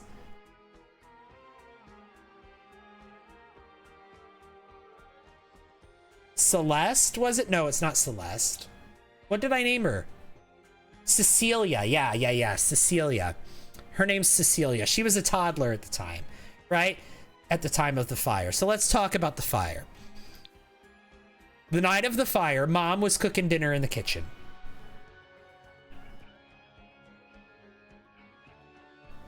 And it was a kitchen fire that happened. So Mom was cooking dinner and there was a knock on the door. And so she stepped away to answer the door. And there was a gentleman at the door, a handsome gentleman at that, who asked to use the phone. He said he had an emergency and he needed to use the phone. And he asked if he could come in and use the phone. And he said, are you cooking? I smell food. I'm quite hungry. I haven't eaten in some time. Would you mind? And so she invites him in. She also offers him dinner. He takes her up on the offer. She offers that he can stay for dinner. But he takes her up on the offer, and it turns out he's a vampire and she's dinner. And so she invites him in. He comes in. She's got her back turned to cook dinner, and then he comes up and he does his thing. He compels her. He deep drinks on her, and she passes out with dinner cooking on the stove.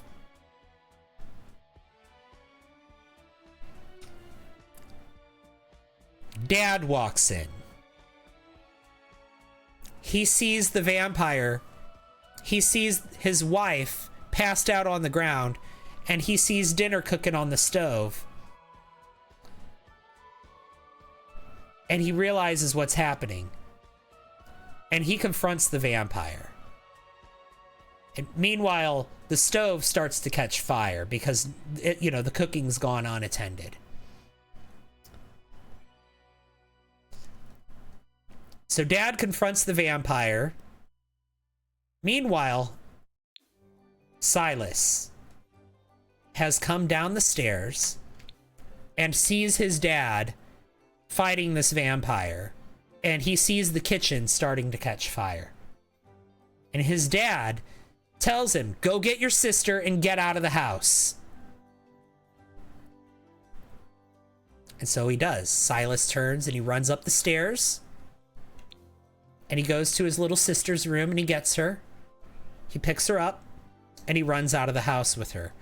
On his way down the stairs, by the time he gets here, the kitchen is fully engulfed in flames.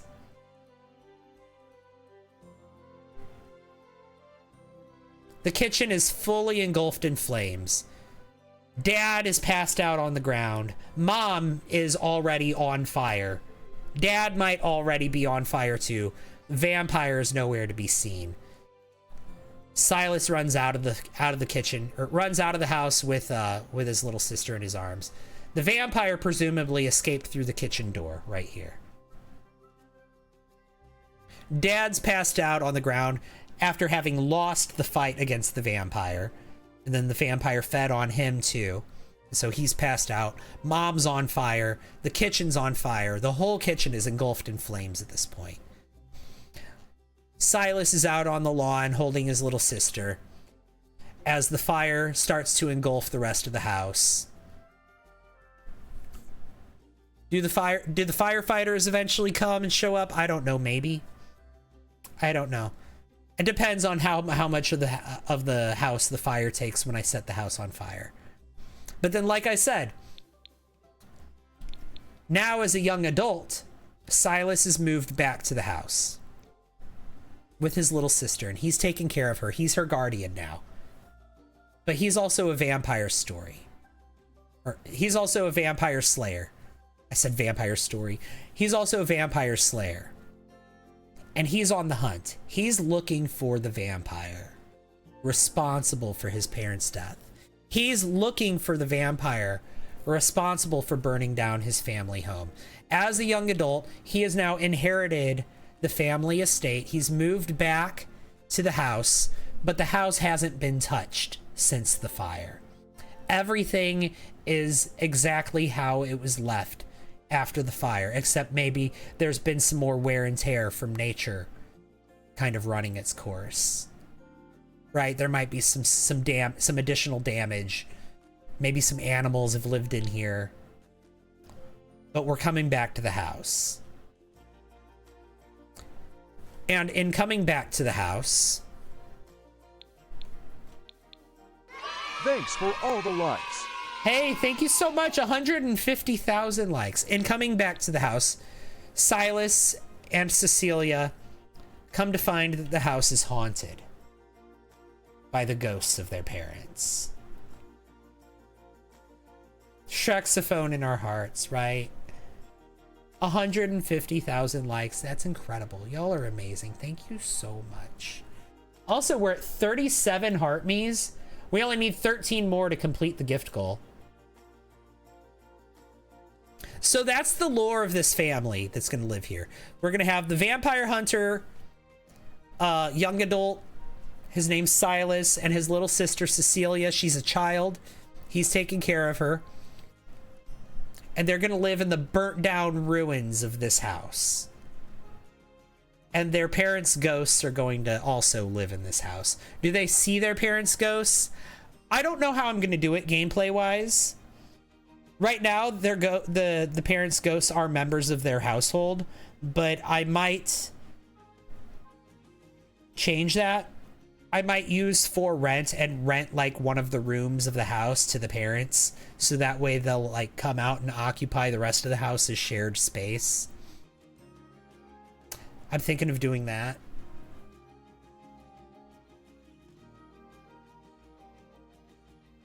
Will they rebuild and fix the house up? Maybe. Or they might. It depends on how much of the house the fire consumes. I think at first he might live in like a little like a shed on the property, or maybe like a tent. We have a tree house over here that maybe maybe Cecilia might sleep in the tree house. We might put a grill out here for them to use. We need an outdoor trash bin. Let me put that while I'm thinking of it. The homeowners association would not let this slide. Oh, they're in Chestnut Ridge. There's no HOA. They have land. Like, look around them. There's no HOA. They own an entire ranch.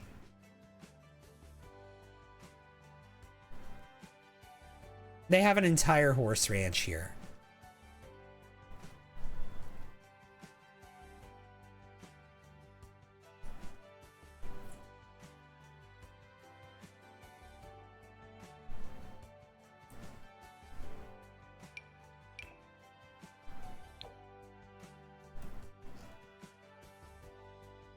Let's put this back here. Yeah. We'll just kind of tuck this.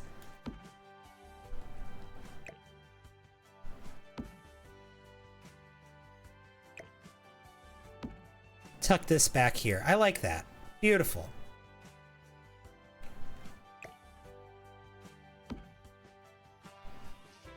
The firefighters wouldn't even show up.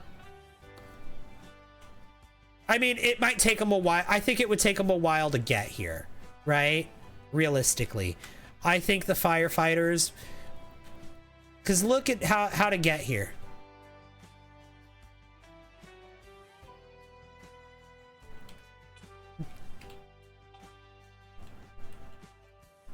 Like, how would they even get here? Where would they come from? They'd have to come from up there. Okay, so the firefighters would have to come from this tunnel, because there's no fire station in the neighborhood. They got to come from this tunnel, and then they come all the way down here.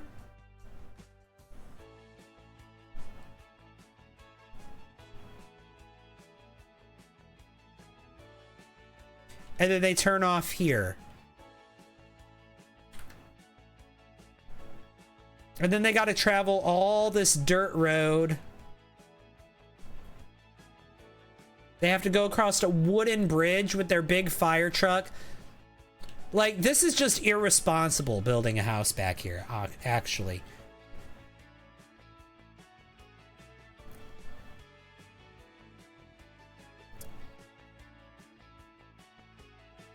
"15 minutes to complete the heart me." Yep. We need 13 more heart me's in the next 15 minutes to get to 50 heart me's. We're well on our way there. Thank you. There's one. Alma, thank you so much. Make that 12 more. You ran out of... Fair. You. Fair. Alma, thank you for the tiny diny also. You. And also, Jess, you said it sounds like something you'd watch on You. on Netflix. Funny you say that. Alma, thank you for the 7 roses. Because, like, I remember watching the Vampire Diaries on Netflix back in the day. Kelly, thank you for the heart me.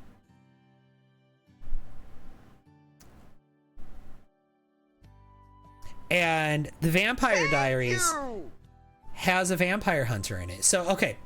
A lot of different vampire shows. Oh, now we're at 40. Thank you, Scary Mary. And Kelly, thank you for the heart me's. Look at that. Look at that. Now we're at 40. No, that's definitely running on the CW. This show. Yeah. Alaric was your fave. So, like, think about, like, all of these different shows, right?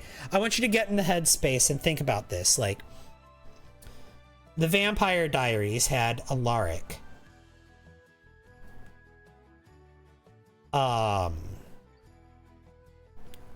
True Blood has Jason Stackhouse.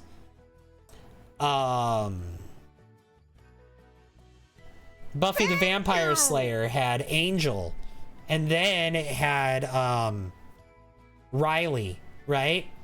Scary Mary, thank you for the bat pick. I appreciate that. Did you hear that Hulu's being phased out? I did. Gotta show some love on both accounts. Thank you. So, like, what do all of these characters have in common, right? They're older than the main girl. They're ridiculously handsome. They're a vampire hunter. And they're really close to the main girl in some way. They're all ridiculously hot. Yep, that's like one of their things. They all have like a tragic backstory that makes them hate vampires.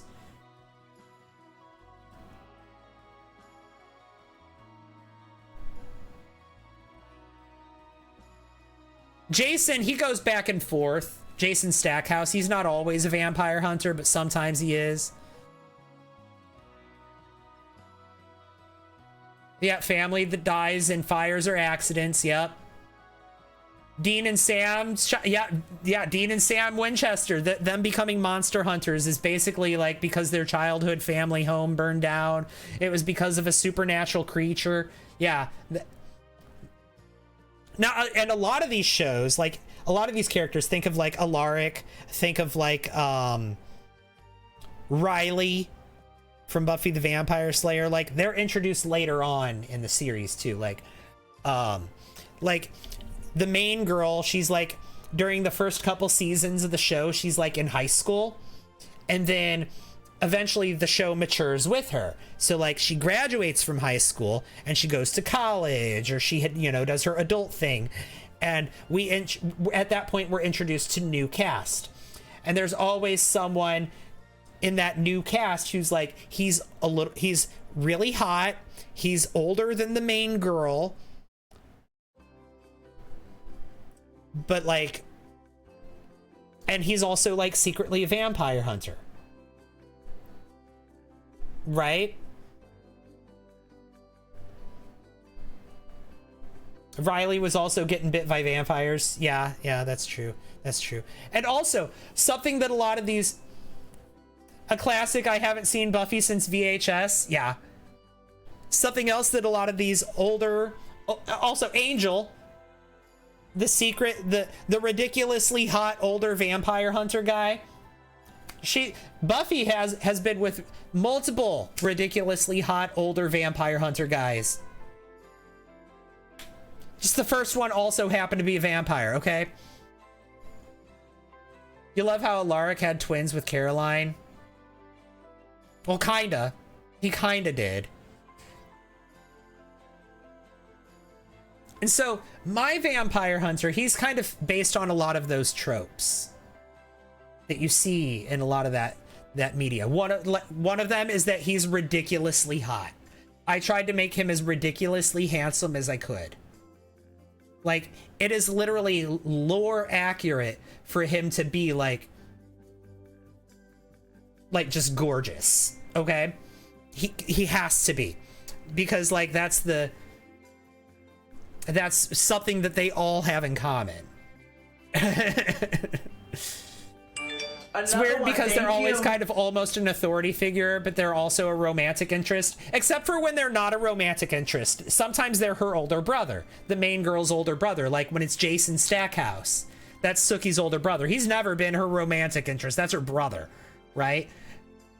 But then, like, if it's not her older brother, then it's like an older, like, authority figure. Yeah, like you said, like a teacher's aide or a teacher or like a sheriff. Or in the vampire, yeah, or like a father figure, yeah. Jeremy Gilbert, yeah.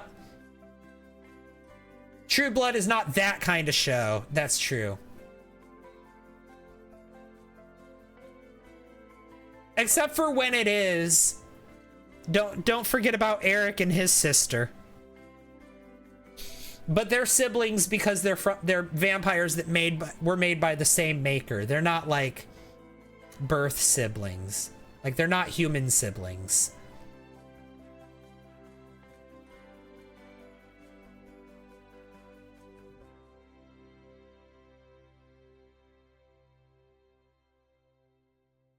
Have you watched the movie Interview with the Vampire? Yes, but it's been a long time. And so, yeah, I wanted to lean into a lot of those vampire hunter tropes from different vampire media that I've watched. Different shows, different movies. I leaned into a lot of those tropes when I made this character. You know, the tragic backstory, the dead family, the little sister that he's taken care of, all of that stuff, the burnt down house, the moving back to his childhood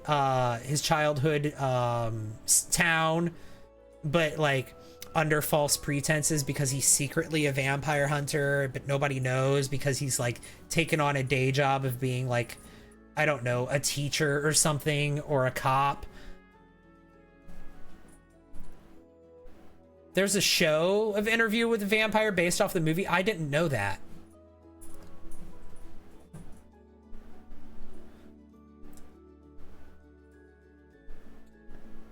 Sookie isn't a full-blood sister.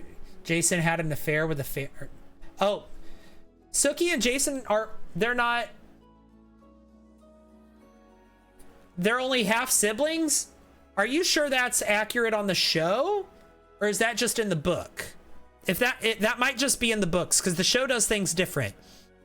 I'm on the final season of the show, and I have not received that lore drop.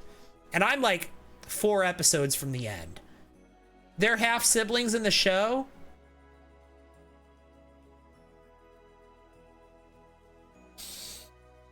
I thought the whole fairy thing just kind of skipped around. It's in season 4 or something.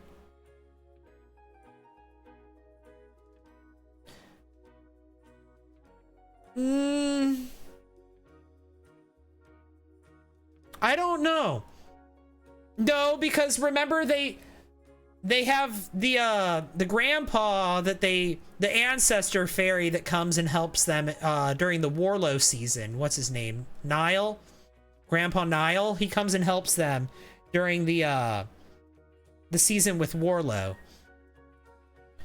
And he's both of their grandpa, and he's a fairy. What show? You just joined mid-convo. We're talking a lot about True Blood.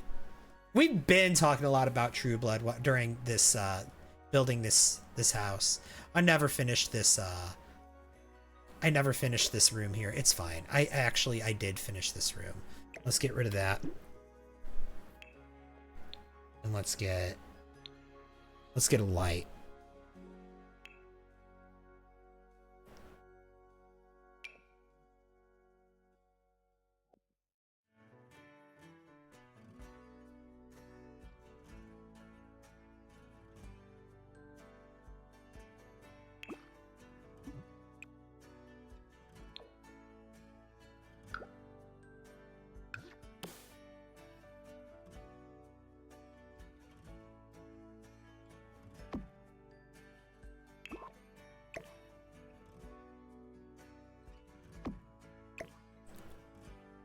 Do that. Beautiful. I like it. Okay. I like it. Picasso. We need a rug in here. And then this room can be done.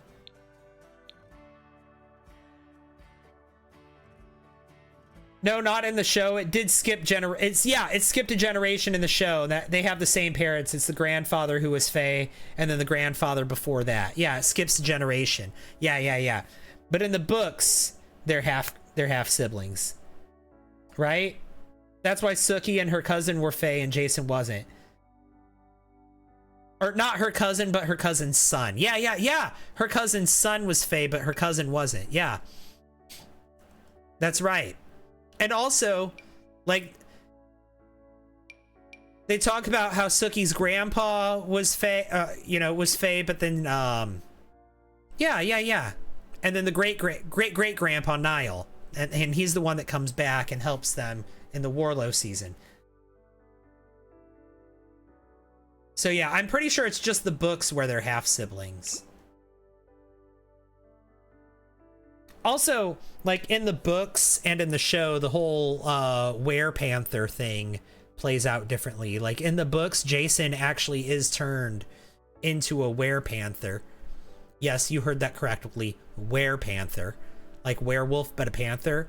For those of you who haven't seen and don't know what I'm talking about.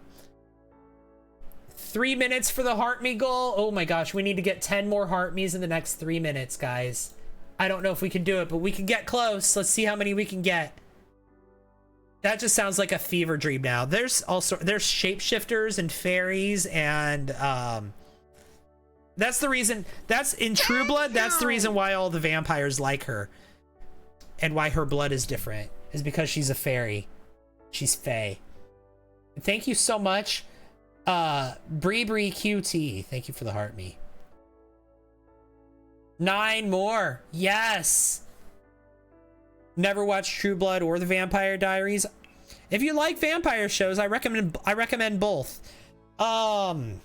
Which one do you guys recommend more, chat?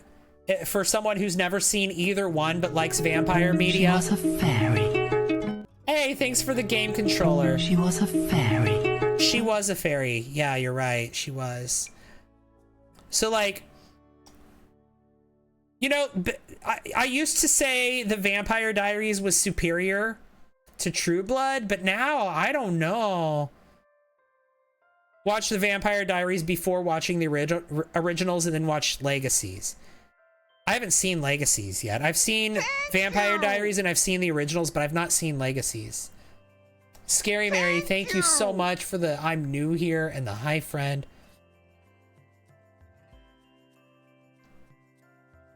Thank you. Allie, thank you for the heart me. Yeah, he's the one who comes back because it was a mistake to promise Suki away after being born the first female Fae of her line.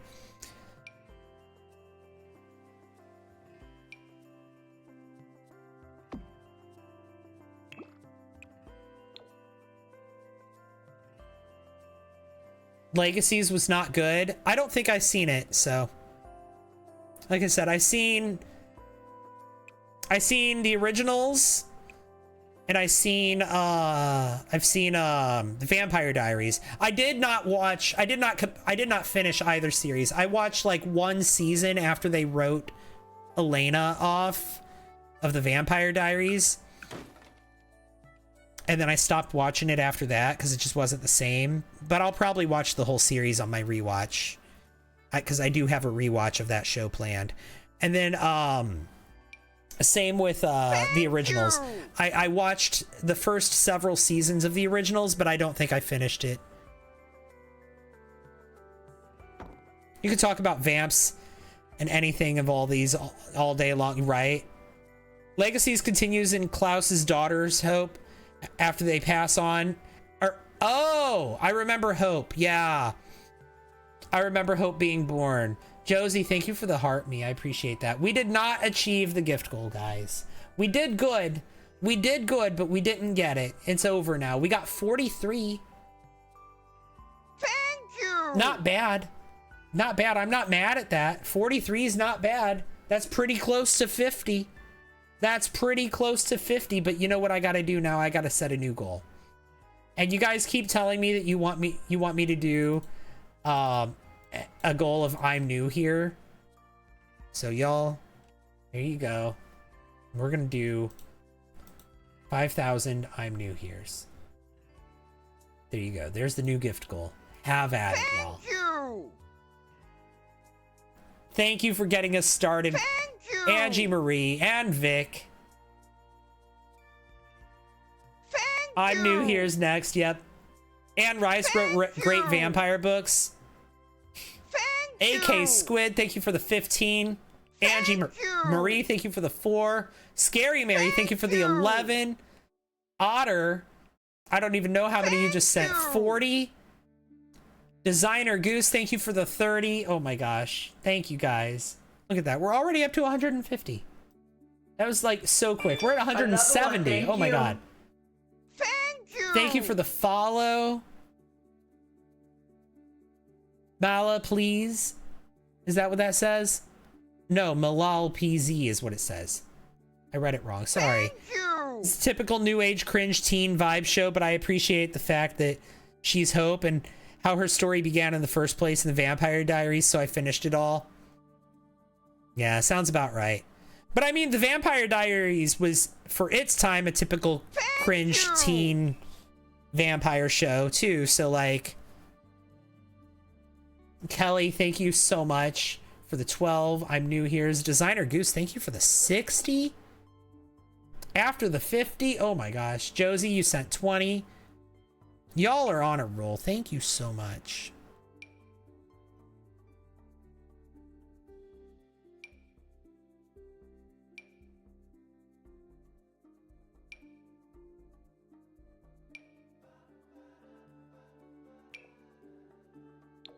Ba-ba-da-ba-ba-da-da.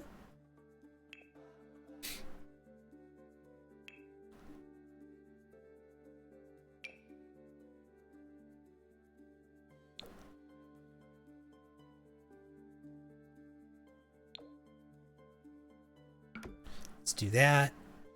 Or maybe not that. Maybe let's do that. Yeah. Yeah, let's do that. Thank you. And then let's get Thank a different you. swatch for this tub. Carla's mom, thank you for the 5. I'm new here, Shasta. Thank you for the 15. That's amazing. Thank you so much.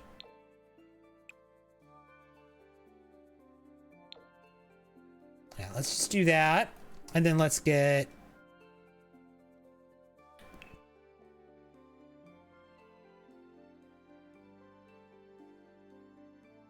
It was a better actor, though. You know, the woman that played Hope's mom on the Vampire Diaries in the originals, that character, I really liked that character a lot.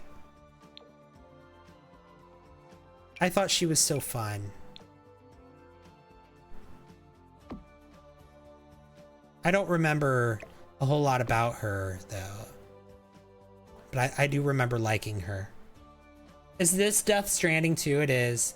You're getting sleepy. Have a great stream. All right. Bye, Scary Mary. Phoebe Tonkin.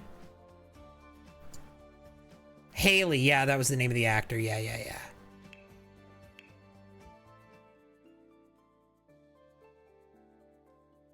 I did like her. I liked Haley a lot. She was a very fun character.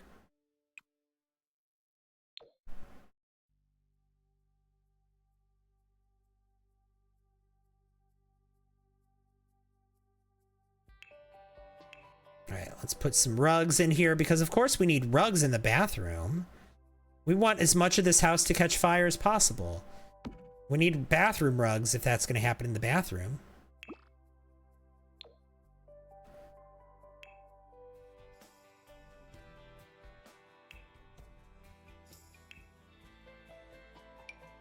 Also,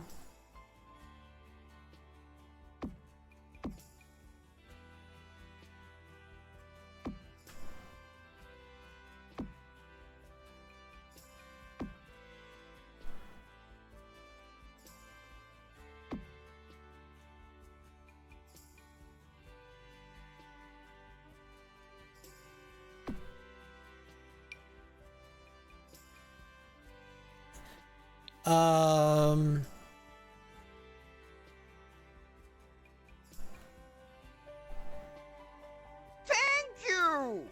I guess we could put this switch here, and then we'll put another one here.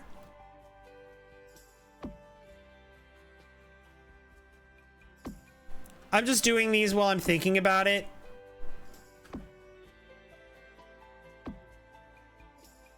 There we go. Thank you for the 22. I'm new here's Otter. Are you having a good day? I am, Stinky Uncle Monkey. Are you having a good day?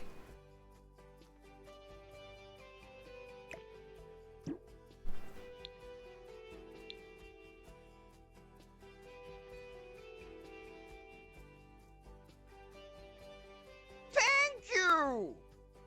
Josie, thank you for the 15. I'm new here's Kitchana. I see you've got some coming in. Thank you.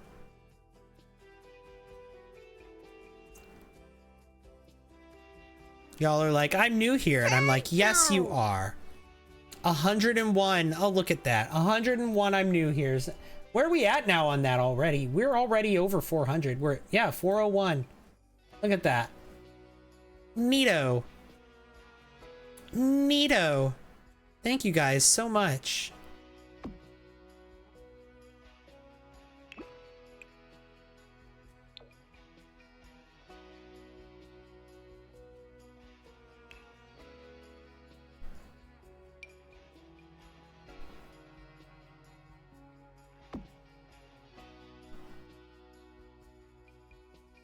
We need more light in here. Where's the, let's get, you know what? I know what I want. I want this. Yes. Beautiful. Fantastic. And then...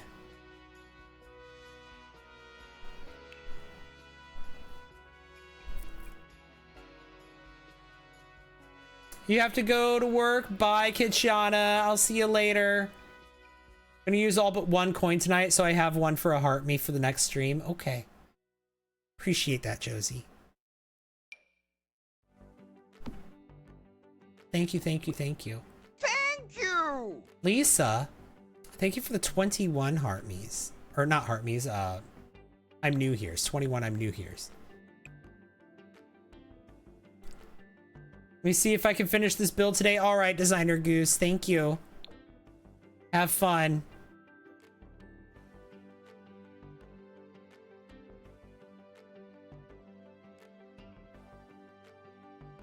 Thank you. And AK Squid, thank you for that heartbeat. I appreciate that so much. I think we need a hamper.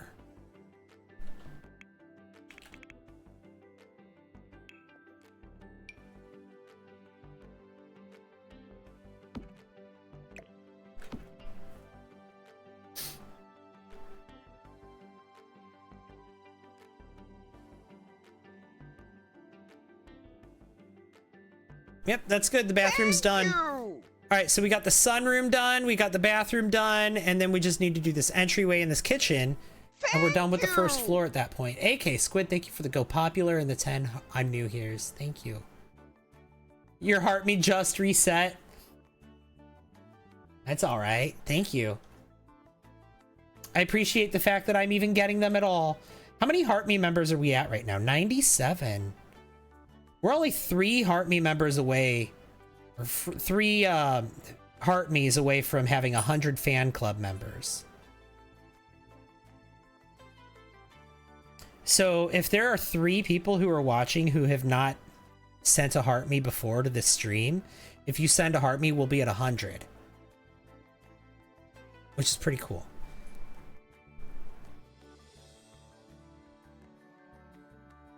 Join Jeremy Nation. It only costs 1 coin.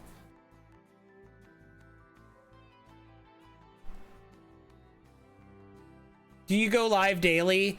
Not every day, but probably 4 or 5 times a week, usually. I play The Sims most of the time too. I play other games too. Like I've been playing Death Stranding lately. Usually I'll have like The Sims is my main game, and then every few streams I'll play a different game.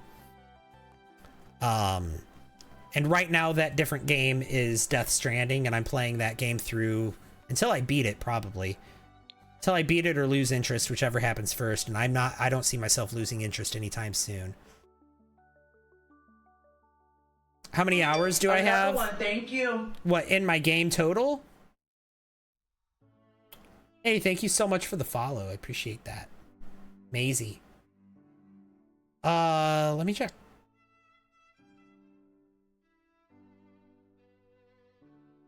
$4,822 hours. But that's just on PC. Before that, I was playing this game on the PS4, and I got several, probably almost 1,000 hours on the I was playing this on PlayStation, and I probably got about 1,000 hours on PlayStation, maybe less. And that's just The Sims 4. I've been playing Sims games since SimCity 2000.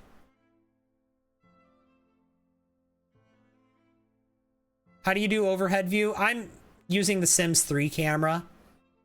So when I click on the scroll wheel, when I press and hold the scroll wheel and move the mouse around, it's like this. It gives you lots of control. I really like the Sims 3 camera.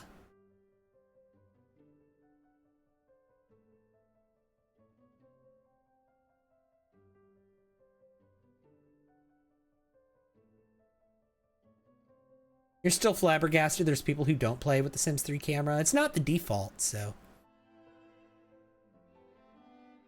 The Sims 4 camera is really good for like cinematic view, right? If you want to make videos, Another one, thank you. the Sims 4 camera is really good for getting those shots for your videos. But I think for building, especially, Sims 3 cameras, you can really get in there and look at the nooks and crannies of everything. Also, Kelland, thank you for the follow.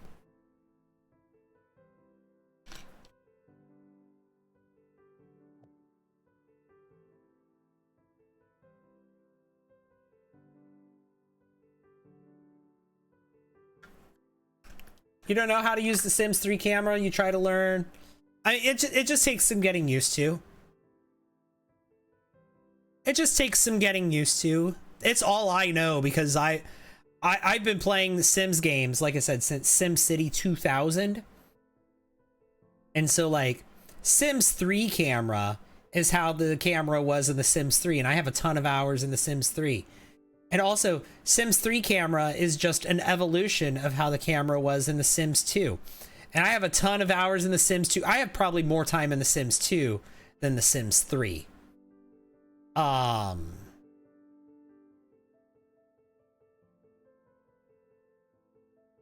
Your mouse doesn't have that scroll. Oh, it doesn't have a scroll wheel in the middle? Yeah, you do kind of need that for the Sims 3 camera. That's really helpful for the Sims 3 camera. You kind of need it for the Sims 3 camera.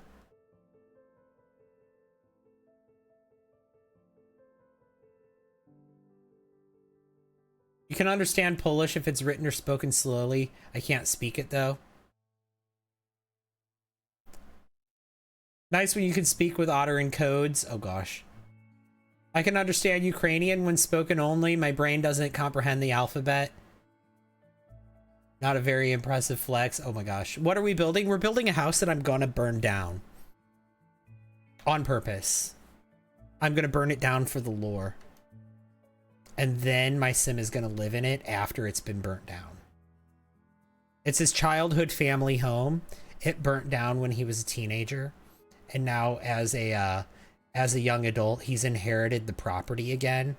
And the house is still burnt down just like it was when he was a teenager. Nobody's touched the place since then. Why did I put that shelf there? And so he's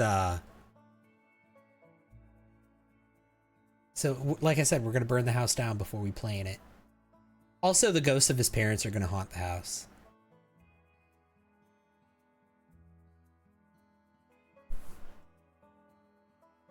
And also,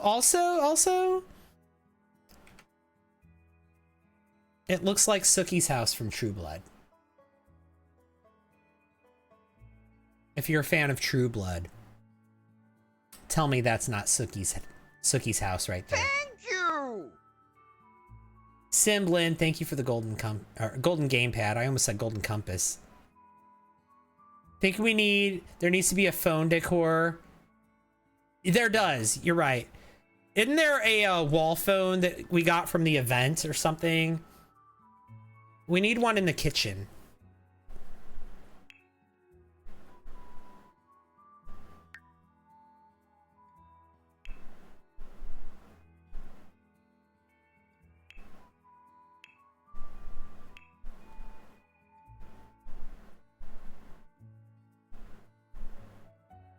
Didn't that blast from the past event give us a wall phone? Yeah, event rewards. Yeah, it did. Thank you!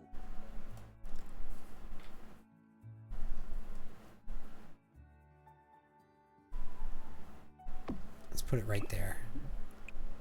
Thank you! There we go. Josie, thank you for the 19. I'm new here. It's not just 9, 19. You sent 9 and you sent 10. You've never seen True Blood? That's okay.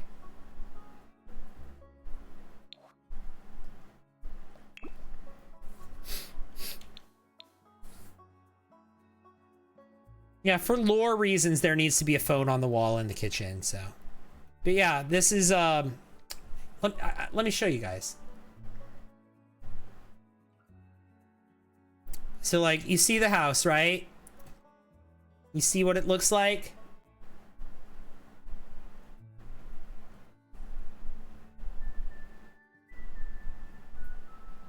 Wait, no. Open image and new tab.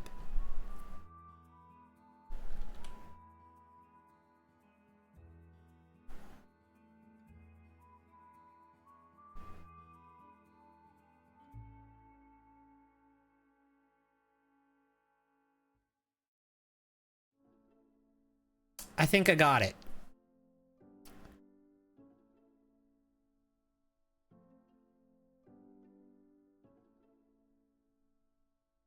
I think I did a pretty good job. What do you guys think? Here's my reference image that I used for most of it, and then this is what I got.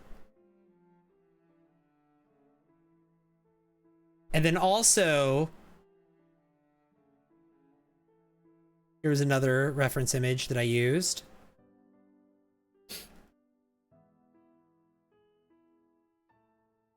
It was yellow. It was yellow after Suki painted it. So like in the earlier seasons, it was white and had peeling paint on it, like it does here. And then she painted it yellow after a couple of seasons. She painted her house.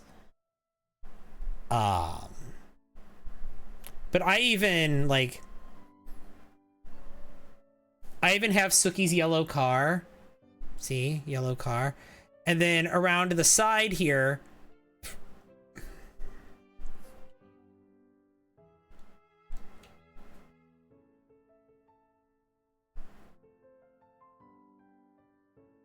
like this part of the house right here, I even made to look like this.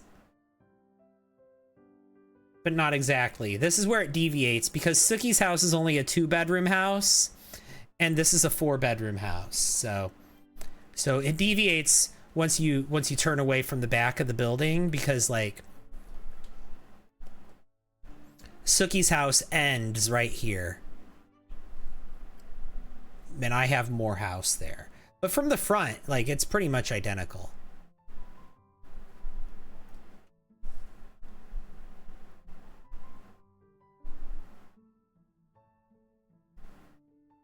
But guys, I need to take a break.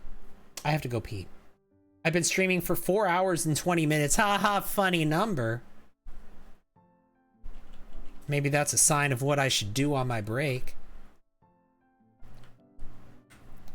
I'll be back in a few minutes. Don't go anywhere. BRB, guys. I'll see you very soon. I have to go pee. I really have to go pee. BRB, guys.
And you see, I know for a fact that I unmuted myself.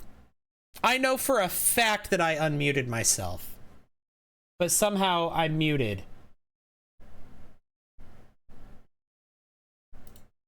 I don't know how that happened. So sorry. Well, hello. I was just saying, I'm so sorry, guys. I was just saying that I think what I'm gonna do is I think I'm going to,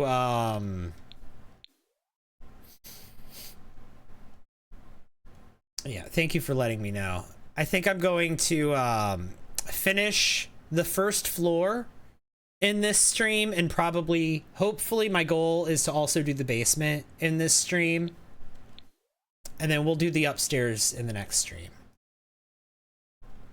And then I think in the stream after that, then we'll burn the house down, and then we'll play in it. Right? So this stream, we'll finish the downstairs. Next stream, upstairs. Stream after that, burn it down, and then play in it.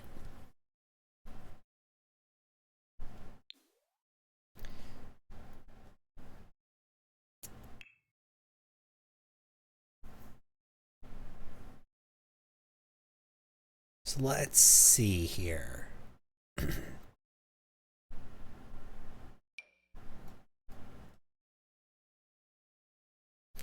You know what?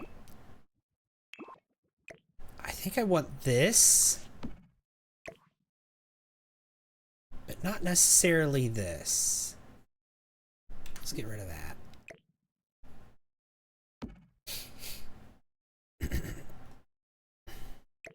Or maybe we could put this like here. Yeah, let's do that. Let's do that. Let's put that there.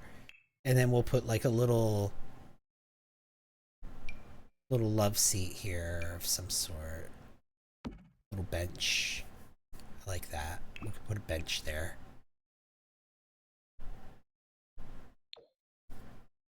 Beautiful. You're falling asleep. Have a good stream. All right, bye. Have a good night. Get some rest. Enjoy your rest. See you later.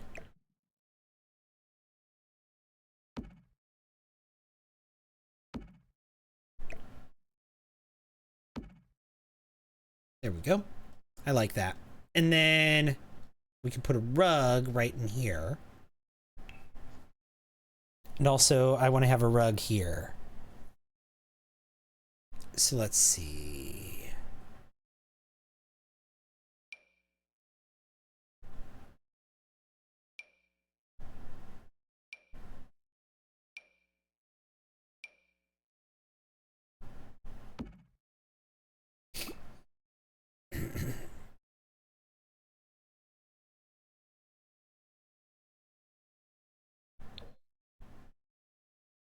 Thank you!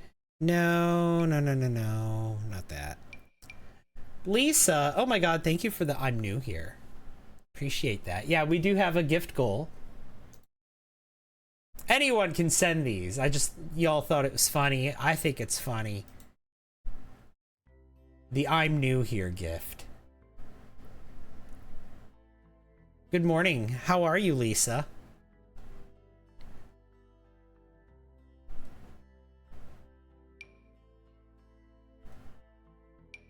Thank you! Mad Frog, thank you for the I'm new here's. I'm about to spam a few, so You! you're about to be annoyed by the sounds. My Another one, apologies thank in you. advance. All good, you. thank you. Hang on. Silwinal. Thank you. Hang on. Silwinal Hall. Silwin Hall. Silwin half. I'm so sorry.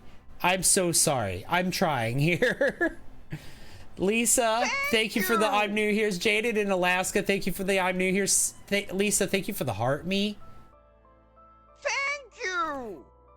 You sent 12, 14, 2, 25. Jaded in Alaska, you sent the 25. Lisa, you sent all those others. Thank you so much. Thank you, thank you, thank you. Appreciate it.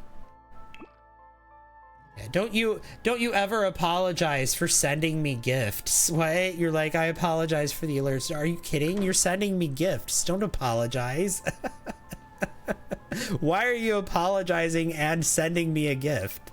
Please, don't apologize. I appreciate you. Thank you.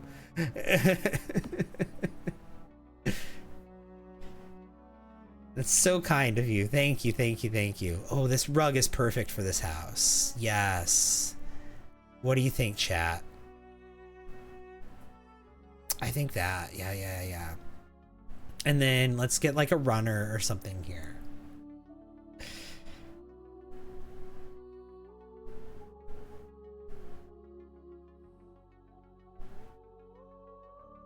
Let's see. We can do this. Yeah. Perfect. Beautiful. Fantastic. Do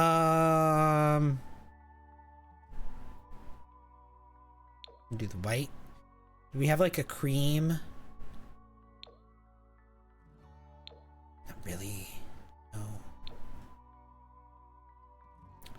That's more gray.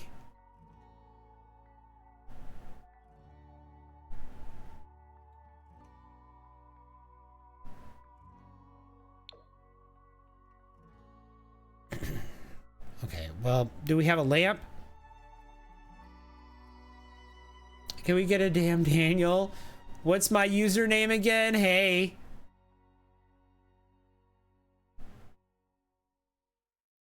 You like that rug? It's so cute. It is. It is. Navi from Avatar. Okay. It's your name in Navi.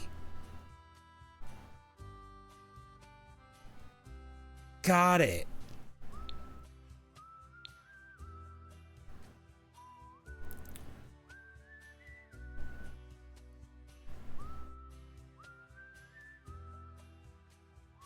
You can't sleep, so you decided to come back. Well, welcome back. It's good to see you again, Mary. Happy you're here. Sorry you can't sleep, though.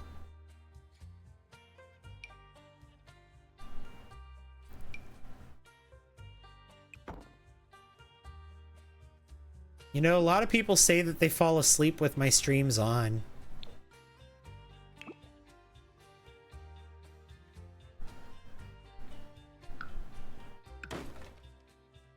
I don't know, maybe it'll help.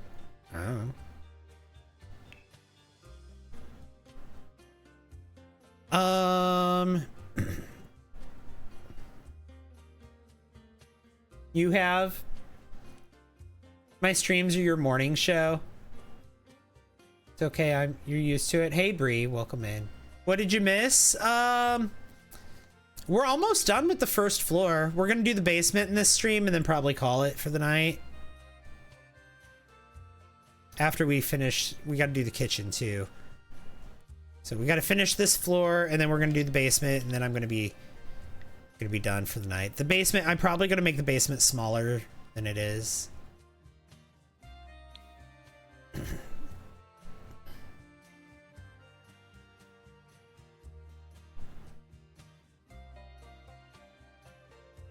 I might move it around. Another one, thank you.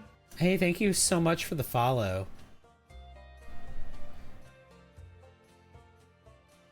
Jordy and no cost. Welcome in. Oh gosh, I'm terrible at people's names today. I'm so sorry.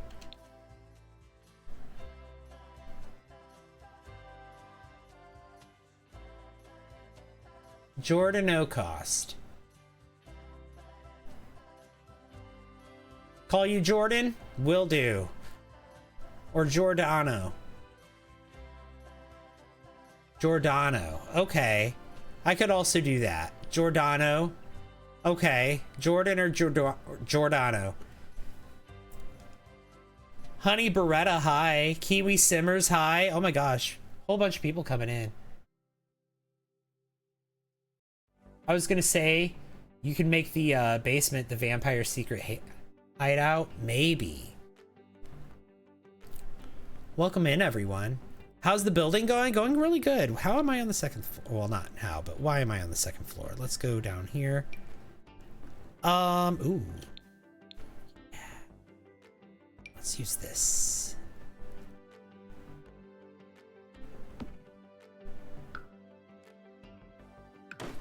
Whoa, no, no, no. I just wanted to get rid of the lamp. Okay.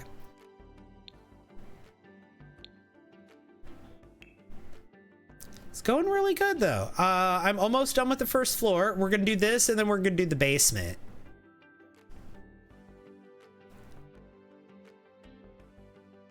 Let me see. What do I want to put here? Another one, thank you. You know what? I want to put that. Hey, thank you so much for the follow. Appreciate that. Fierce mode. You played the Ultimate Decades Challenge? Save the game. Always a good idea. How do you like the Ultimate Decades Challenge? I've seen a lot of people playing that. I haven't checked that out myself yet, but I've seen a lot of people playing it. I follow some people that have played it, and I like their videos of it, but like, I'm not super familiar with the rules. How are you enjoying it? What's it like?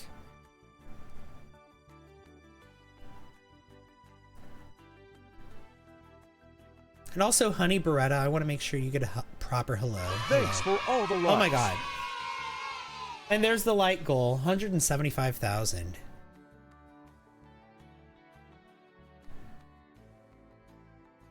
Vampire and werewolf packs are literally the only two you don't have. You might need to get them. Oh my gosh, they're two of my favorites. Werewolves is my favorite pack for The Sims 4.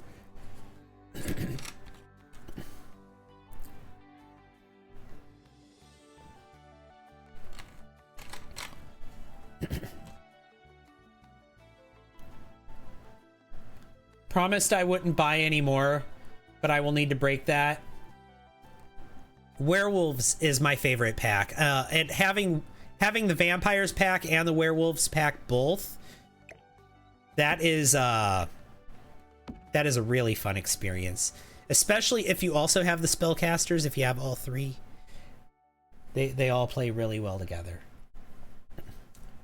I would say, and that's the priority of them too. Werewolves should be the highest priority, vampires under that, and then spellcasters below that, but all three of them should be a priority. Some people may disagree and think that the vampires should be higher up on the list than the werewolves are. You know what? That's valid, but I disagree.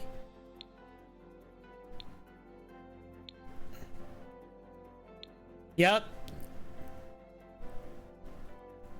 Oh, so is this for Ilkavel's Vampire Hunter gameplay mod? I love that. I might use that, actually. I might. I've been considering it.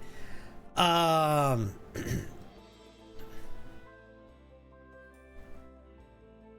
used that mod before. I do like that mod.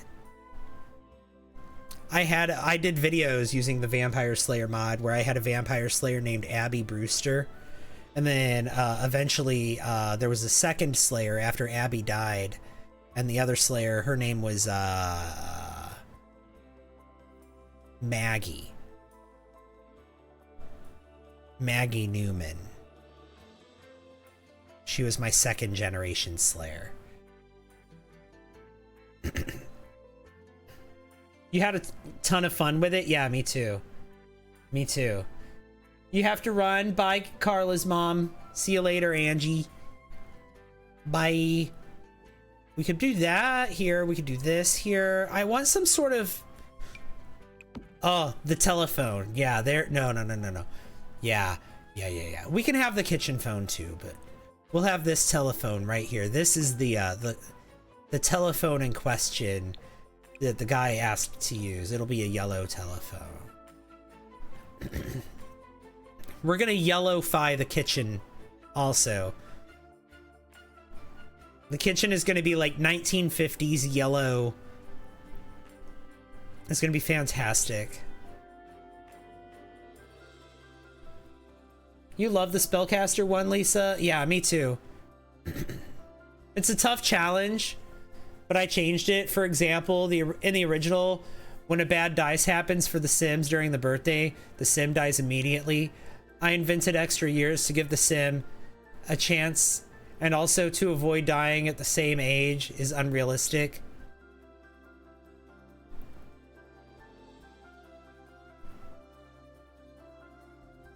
Has Jeremy gone wild without the underscore? Yeah, my code for the EA app, yeah, it's Jeremy gone wild without the underscore. Yeah. Here, I'll put it on the screen. I don't put it on the screen for very long.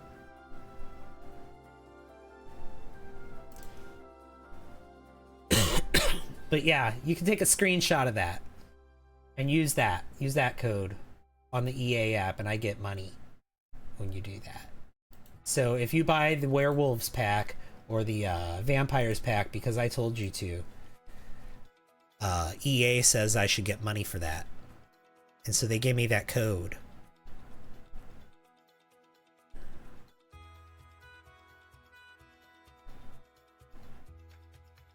You pinned it? Thank you. Amazing, this house. Thank you. So the exterior, I kind of modeled it after... Well, not kind of. Here, let me just...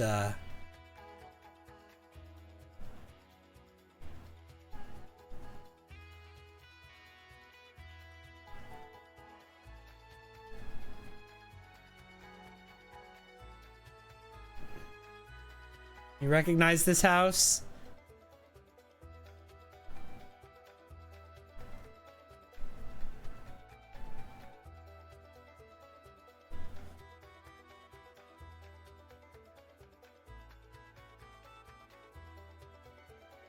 It's Sookie's house from True Blood.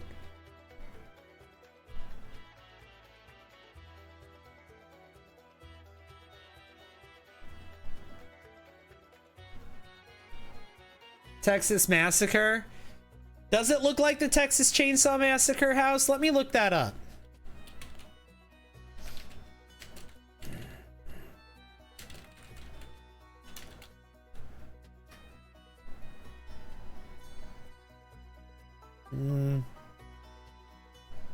No, not really. I mean, similar vibes, maybe.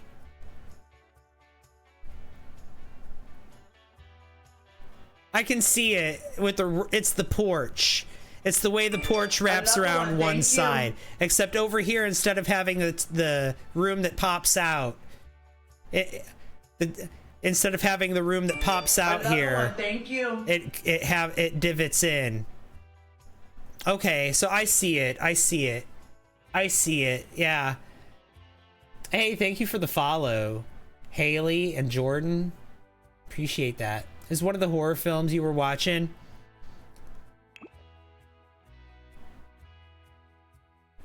Yeah, they're very similar houses. I didn't realize it's basically the same house. It just would have a pop out right here, like a bump out, and then a roof piece on top.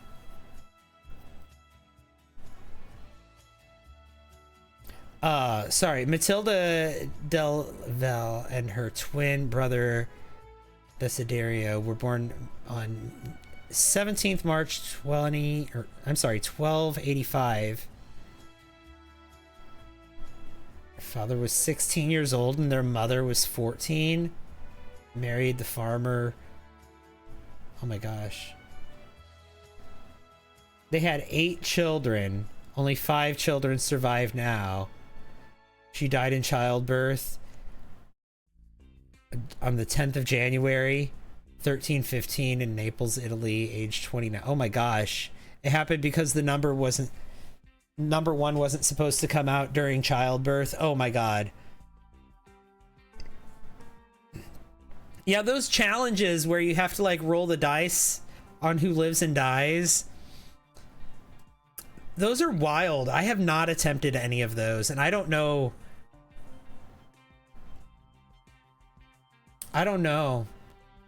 I don't know, that seems brutal. Like, imagine getting so attached to a character. And then you roll the dice and the dice say they have to die. Like during childbirth or something. Or like they go to war and they don't come back. Right? Oh.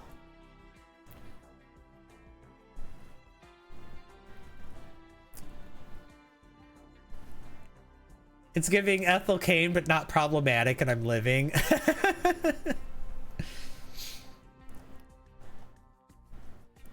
That seems rough. Like like I said, like getting really attached to a character just for like the dice to be like, nope, they're done. I don't know if I could do it. I get too attached to my characters. Thank you. It's fun to watch though. Like I said, I love what I've seen a lot of people do those videos. Alexandria, thank you for the heart me. I appreciate it. You fail at challenges? No, I like challenges. I don't know. It depends on the challenge. I have a tendency to not complete a lot of challenges too. It's historical. Yeah, I know. I know it is. Senzi, thank you for the heart me. Like I said, I just get attached to the Sims themselves, and I'm like, but I don't want them to, but what if they didn't die? But what if the storyline did, but what if they came back for the story?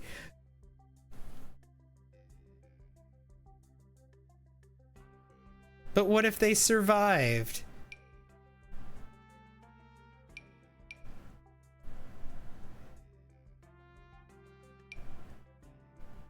But then again, I have a tendency to, you know, to save my favorite Sims to my library or to the gallery. So I can always go back and get them later and put them in future save files. So I guess it's not the end of the world. Although I have lost some Sims.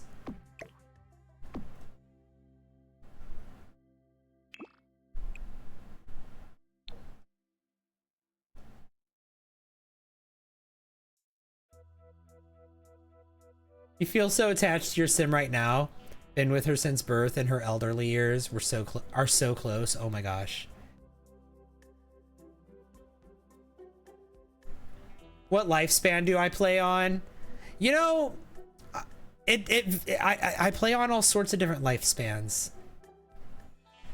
Currently I've been playing a lot with aging turned off. Or I've been playing with like long lifespan, but only for the played household, so that I can jump around in my save file and play different households.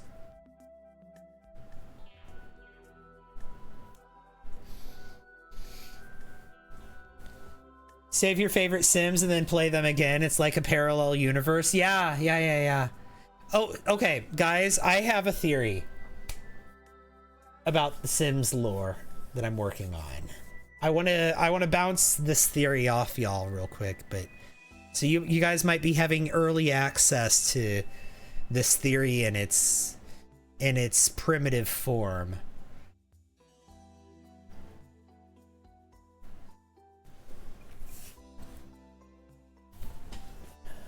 I have this theory that the part of the lore of The Sims 4 is the parallel universe thing, right?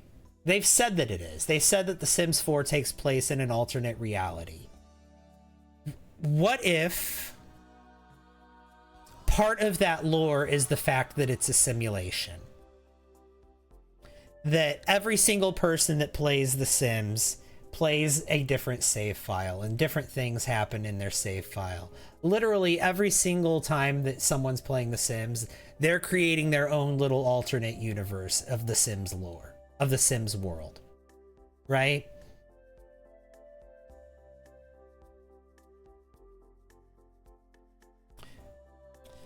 So what if the fact that it's a simulation and that there are all of these alternate realities, all of these alternate versions of the simulation running at one time, at any given time, what if that's part of their lore?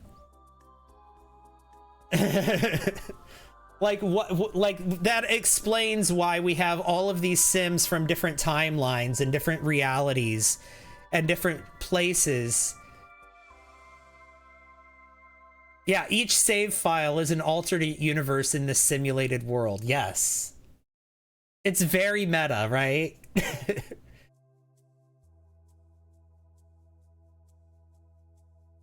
Your 2 brain cells went, I can't comprehend this. I'm sorry.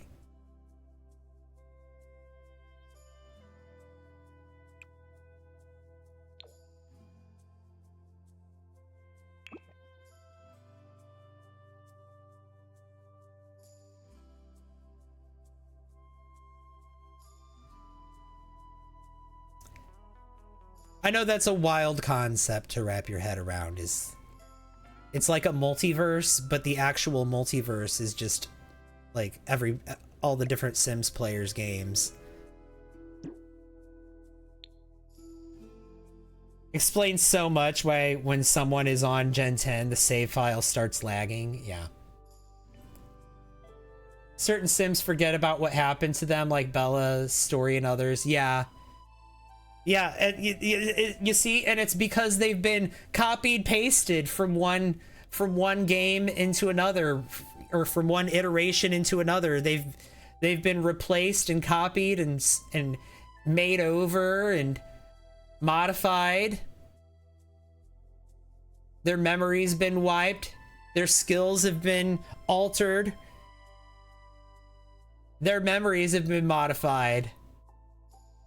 Some of it could also be bad coding. Well, I'm talking about not just from but like from game to game. And not just in The Sims 4 itself, but from game to game. Right? This is why Bella Goth exists in every Sims game. Is she the same Bella Goth? Absolutely, every single time. Malcolm Landgrab, is he the same Malcolm Landgrab every time? That's debatable.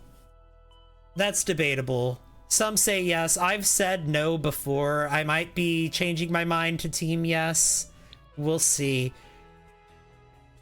We'll see. With the multiverse theory, I might be changing my mind to team yes.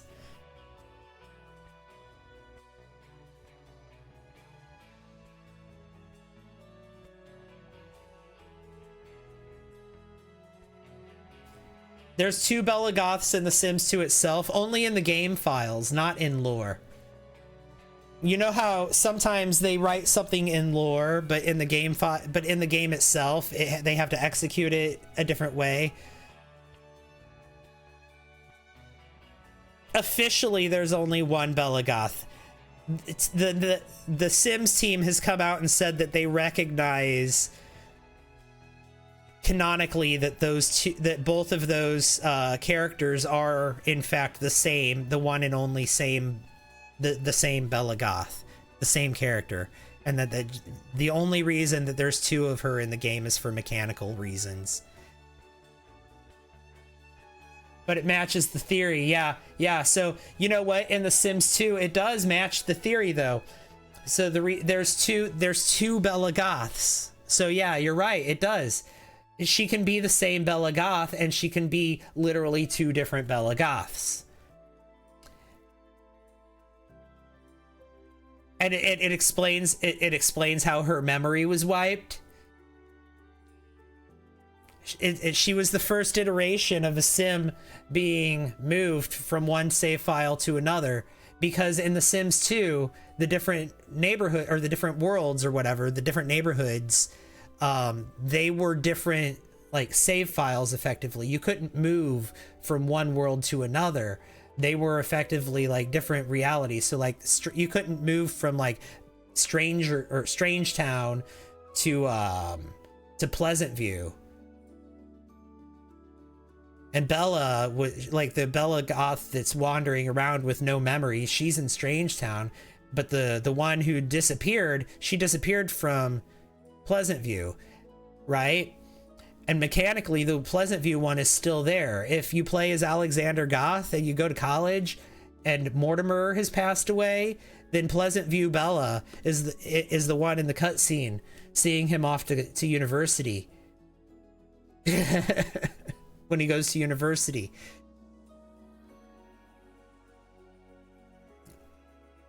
It's interesting. So maybe like we could lure that away and say that, you know,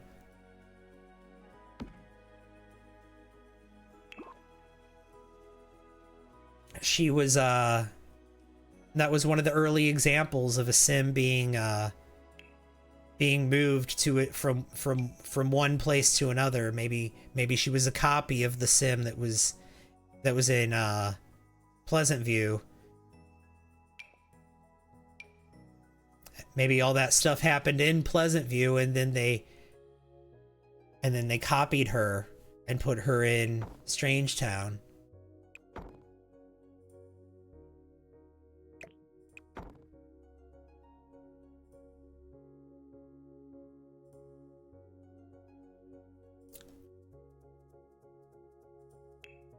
She says whenever she tries to go back to Pleasant View, she always finds herself back in Strange Town. So she's acknowledging the constraints of the game, right? It's very meta.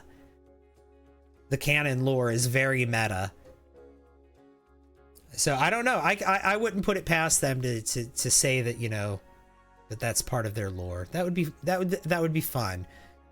Also, I need. Yeah. Yes, I'm still here.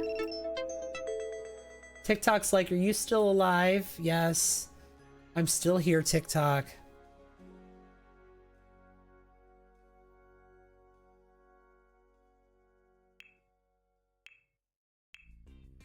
You remember they did the fake interviews with Bella? It was so fun. I do remember that. Those were still up on the internet somewhere. I found them. I did a video. I found screenshots of them for a video at one point. I have a video talking all about this. It's the Everything We Know About Bella Goth video.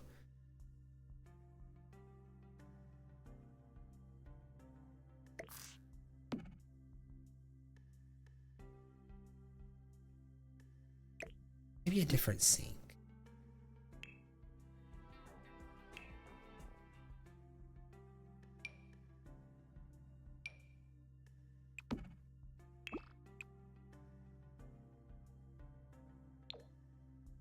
Beautiful. No, don't we have a white one?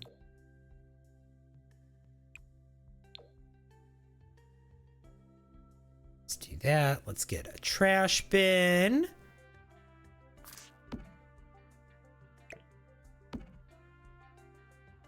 Yeah, I'll keep these cabinets because I think if the cabinets survive the fire, I think they'll look really good in here.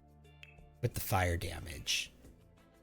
If any of these cabinets survive the fire, I think they'll look really good with the fire damage. That's the reason that I'm using them.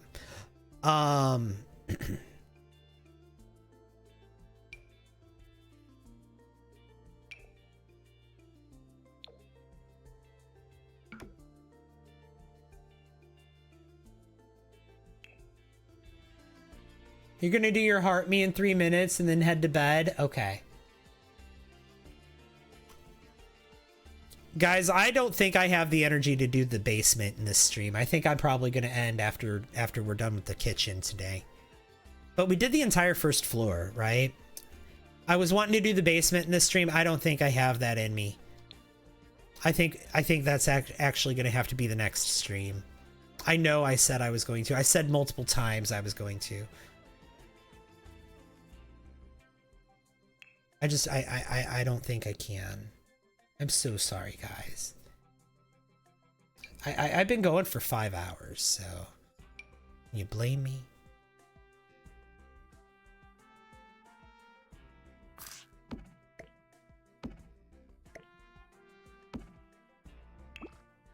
The house looks good.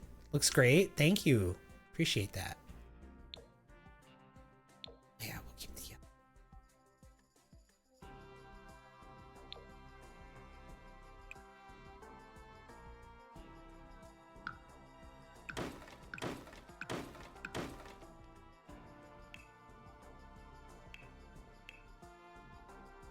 I might want a different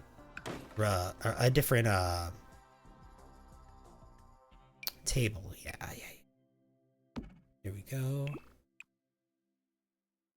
Beautiful.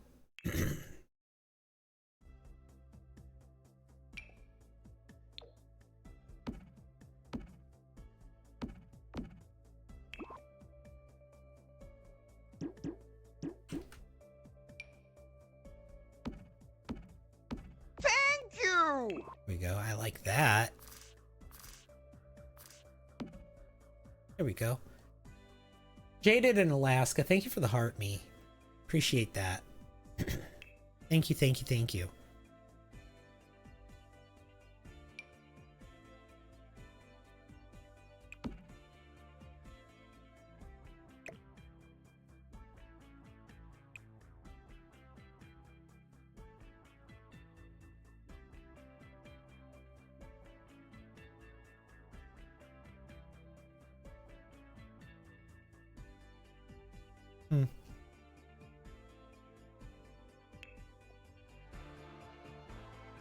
Good night. Good night. I'll see you later, Jaded in Alaska. Okay, I think I want... Where's the knife block at? Where is it? Oh, you know what? We'll do a salt and pepper on the table. Not that one. I don't want that salt and pepper. This salt and pepper. Yeah. Do that. And then... we'll do...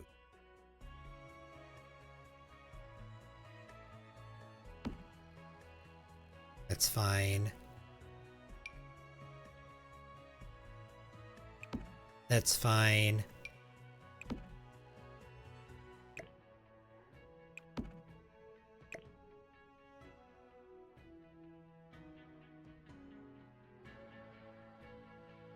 No, I don't want that. Let's see.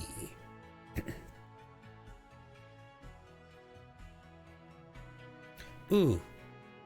You know what? I think I want this on the table. Yeah. I like that.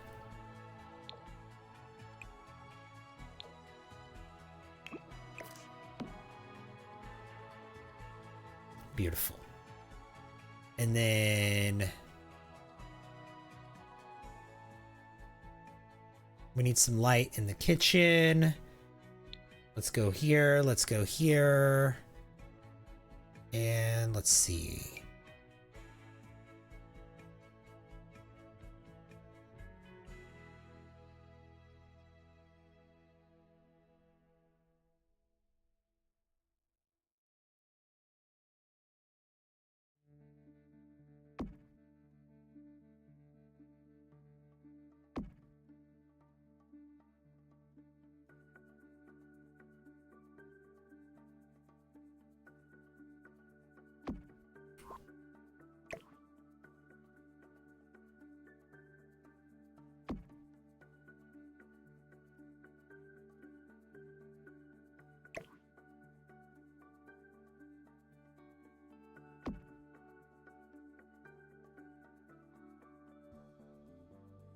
All right, let's do that.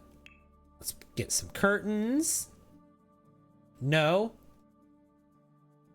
No to that? You don't like that? You don't like the under the counter, the under the cabinet lighting? It brightens up the space so much.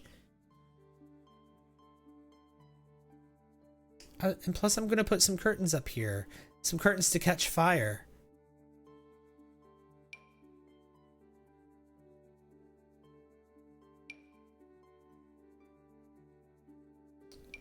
We need some good flammable curtains.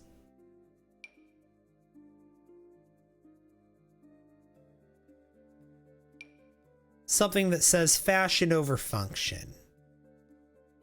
Gotta go do some work. See you on your next stream. All right, I'll see you later. Bye, Kyle. Have a good day. Oh gosh.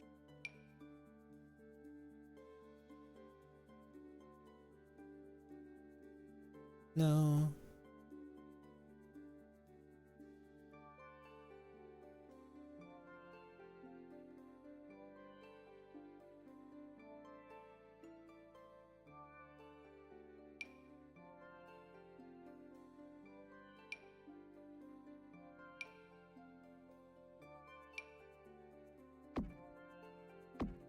Maybe this?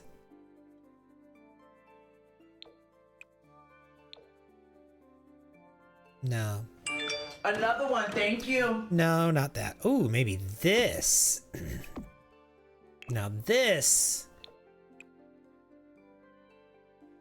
Now we're talking. Yeah.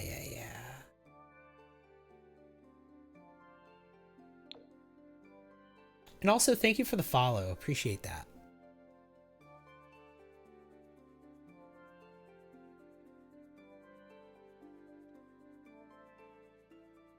What does that say? Jew baby power.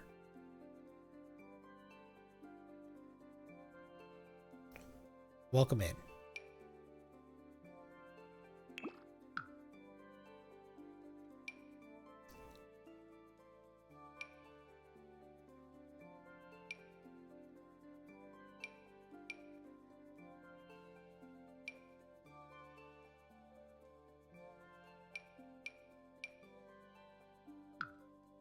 Do we like these?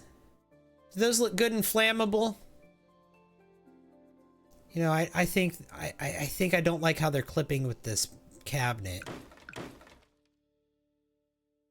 I think they might be too obviously flammable.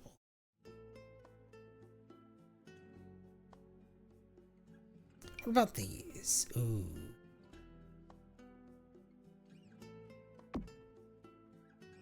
What about that? Now that looks dangerous and I love it. Yes. Okay.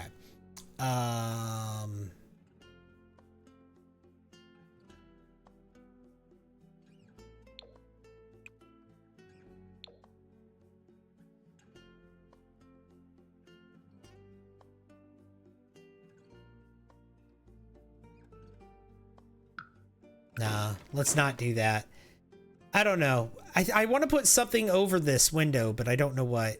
I might just leave it. You know what I really want is something short like this. This is literally what I want. Well, then why don't I just do that? Okay, perfect. Again, I hate the way it clips into this. I might just do something about that.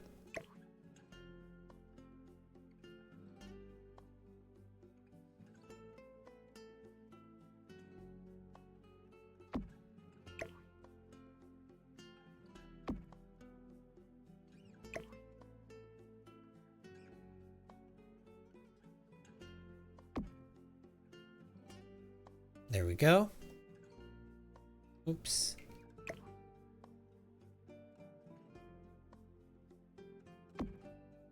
Perfect.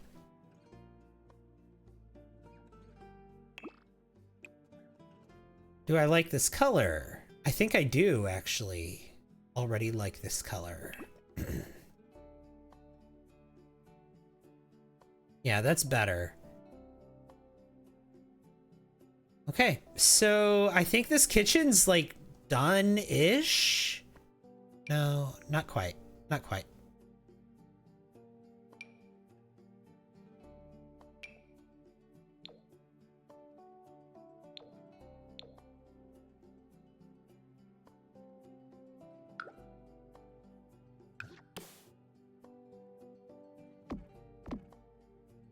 Go with that. Can we get like a calendar?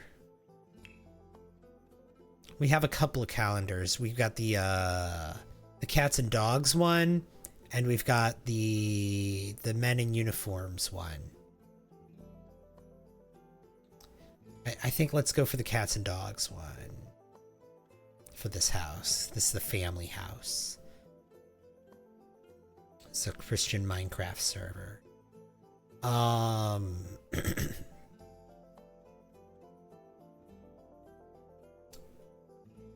There it is. Cats and dogs.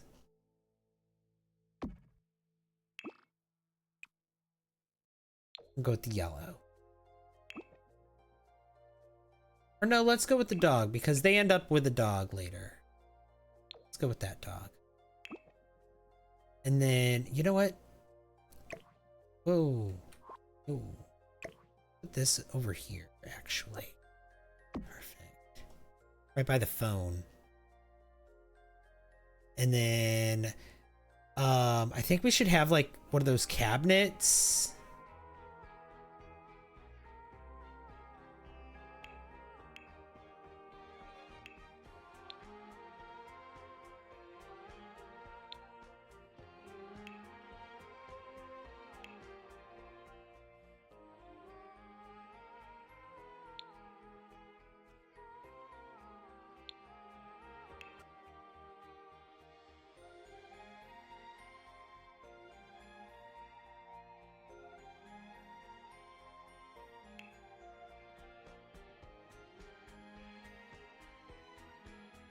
Where are hutches at?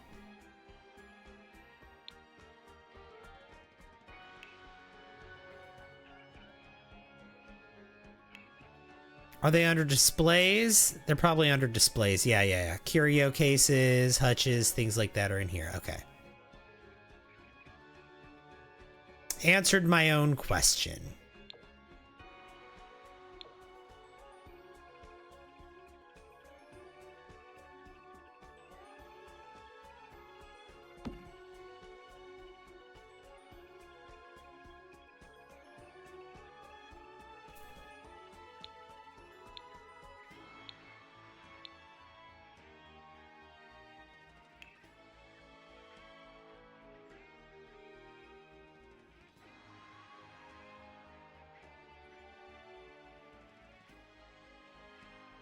Oh, I wanted this.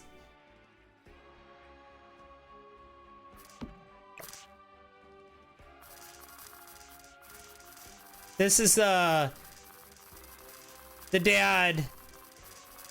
He grabbed one of these to fight against the vampire with.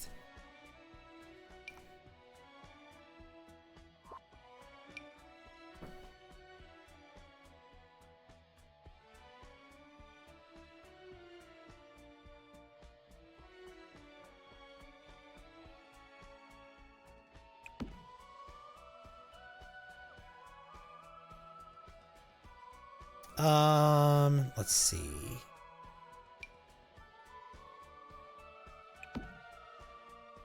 Spice cabinet over here. There we go. Yellow.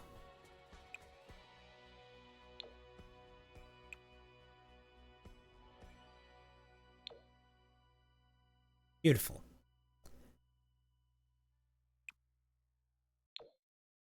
I have a yellow fridge too. I think that's cute. Yes. Okay.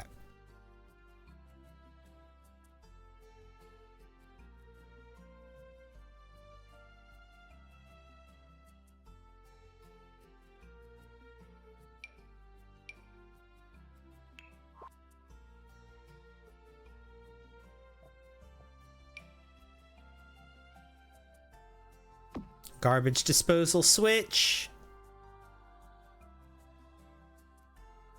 Switch for the patio light.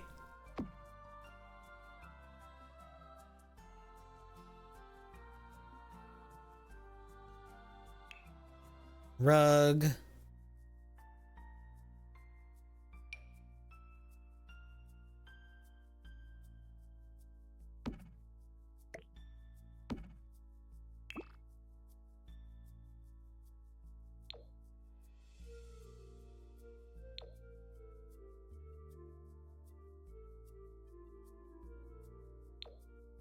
I can do that.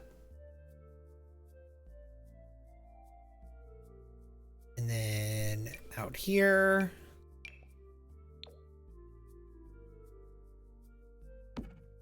No. Let's see.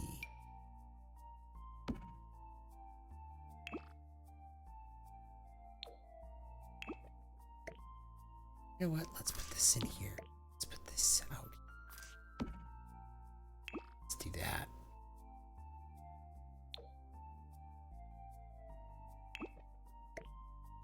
Perfect.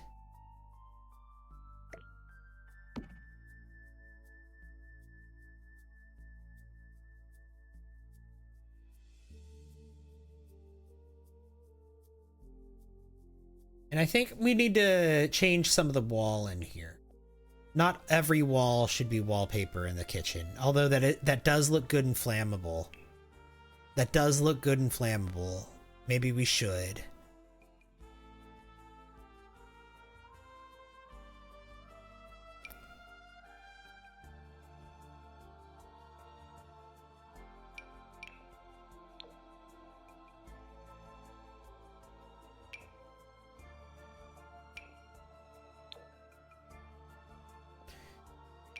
Well, if we don't have a good yellow, maybe we don't have a choice.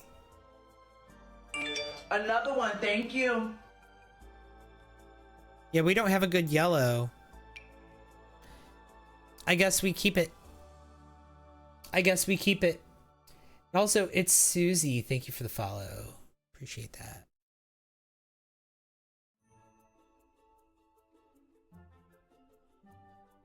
Alright, well, let's find something to put in here.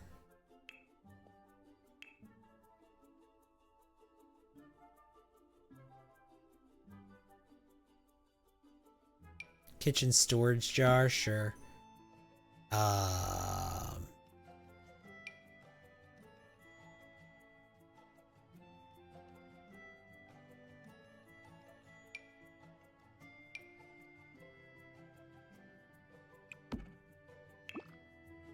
Yeah, that works. I'm good with that.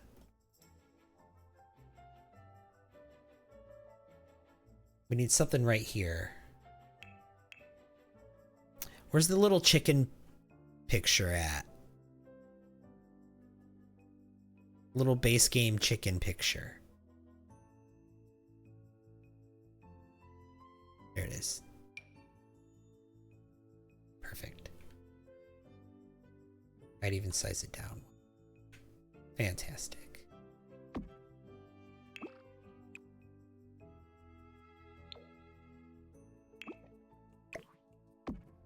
Beautiful.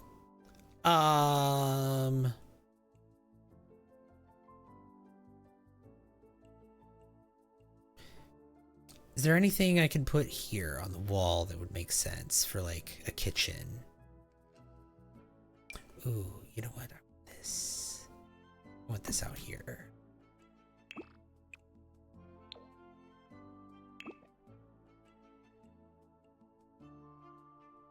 Maybe like a little spice rack on the wall.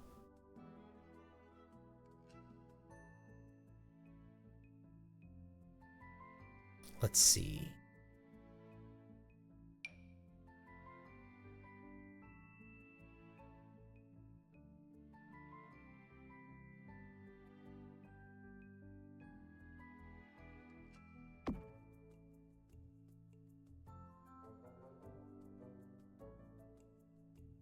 Aprons.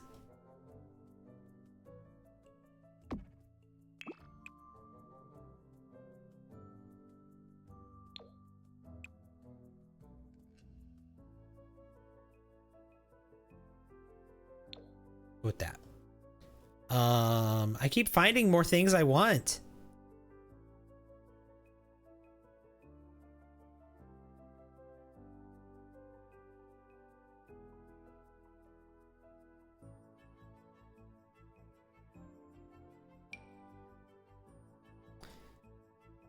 Olive oils.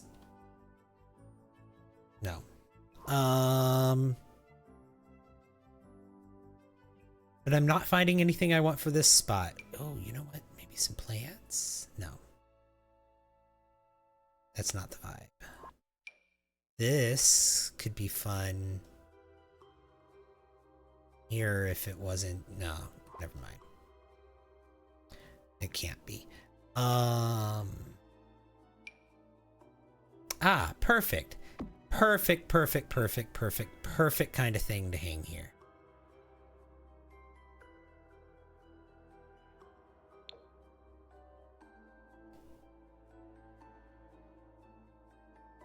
We've got the knives right here, so I think this works perfectly. There's also this.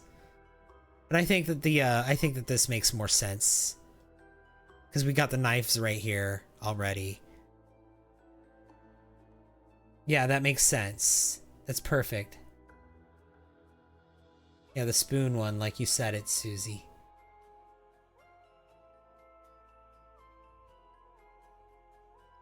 I think that's the kitchen. What do you guys think? I think the kitchen's done. I think the whole first floor is done. Let's do a walkthrough, let's see.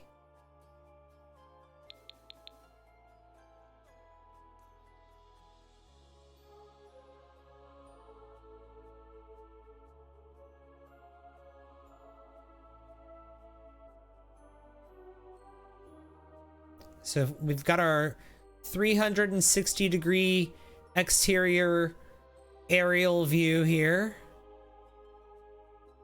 Our perimeter check.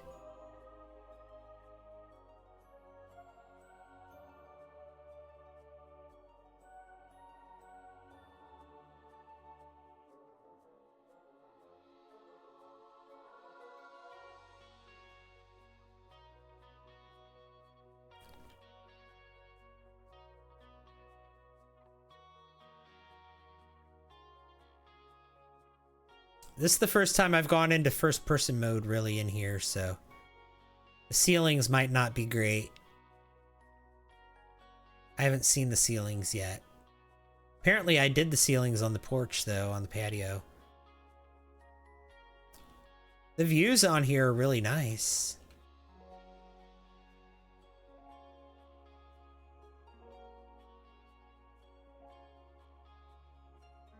Wraps all the way around to the back. Love it, love it, love it, love it, love it, love it. Anyway, we go in the front door right here. Got a little area right here, and then boom, we're in.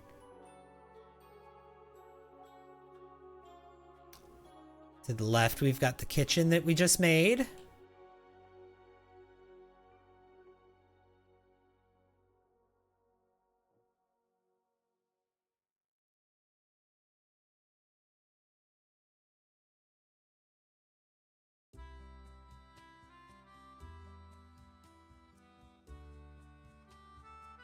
Through here, we've got bathroom. First floor bathroom.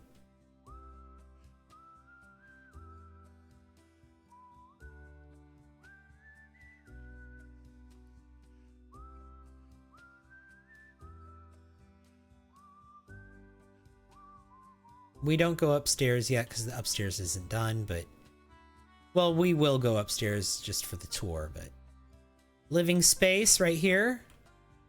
I really like how this turned out. We got a record player, we got a TV in here, we got a piano, tea set, fireplace for extra fire.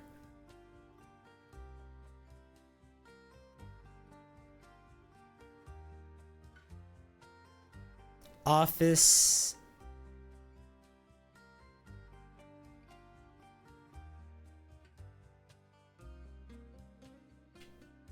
So pretty. Wish I could be this creative. Thank you. That's kind of you to say. And then we've got a little sunroom, little patio room out back. You can sit down on this little thing here. Out here in your screen room. With a glitched window. Hold on.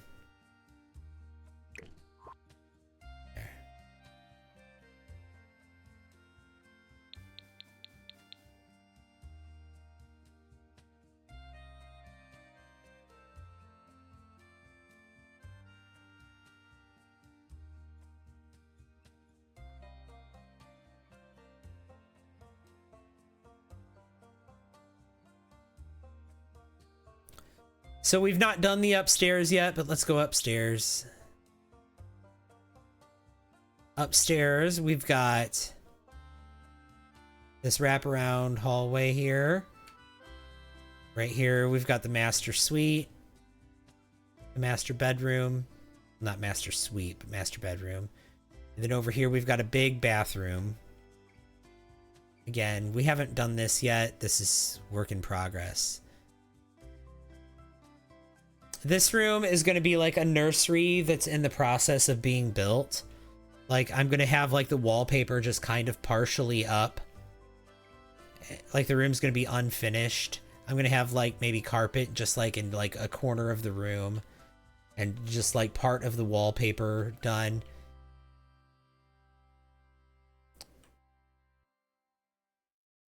I might have some stuff that should be sitting out shoved into a corner.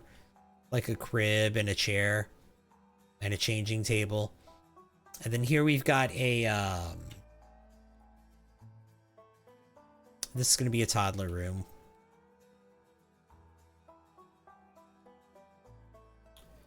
This is going to be a bathroom. And then this is going to be a bedroom. Teenager's bedroom.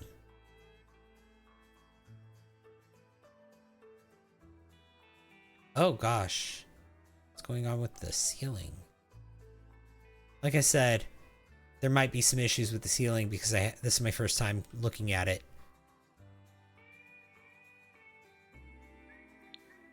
Let's go out this door. Or no. Yeah, no, that's good. This is the closest one to where we're going. We're going to the basement. This is the closest one to the basement. Basement's right here. And I've done nothing in the basement yet, but when we're out here, you see we've got this tree. The boxes, that's going to be a tree house. And then here, we've got stairs.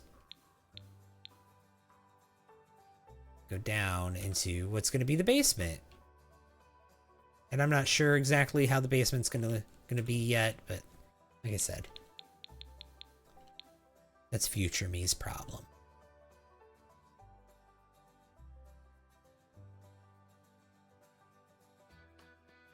Did say it was just from the fire?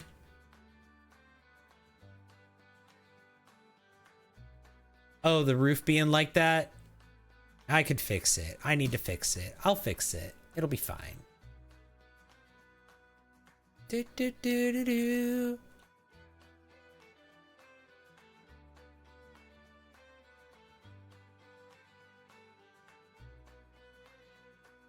I put all those trees around too.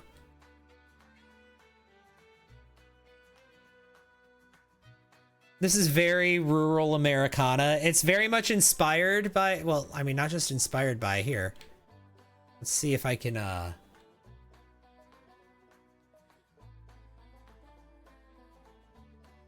bring up the reference again.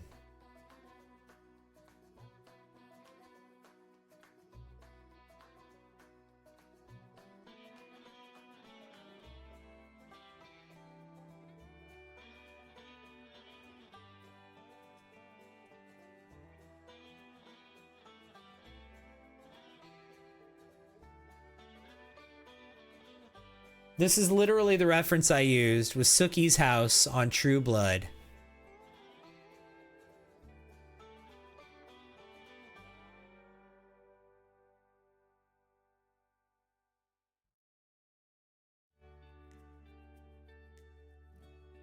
You remember a while back you tried to recreate Bates Motel from the TV show? There was just so much stuff, and I noticed that we have no need for in the UK. You made Merlots in your game? That's great. Now, the interior of this house is not Sookie's house. It's just the exterior. But, like, I even gave it the yellow car out front, right? Also, Sookie, she painted the house yellow after a few seasons. But this is in the post-Mariana pre-repaint phase here. Where the paint is peeling and chipping after she inherited the place from her grandma, and then all that crap with Mariana went on in her house when she was away.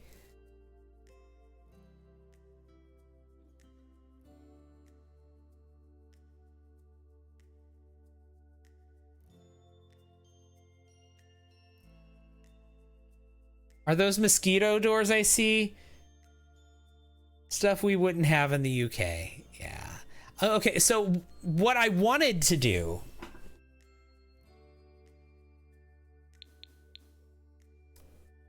was to have a front door like this right here, but then to also have a screen door like layer on top of it.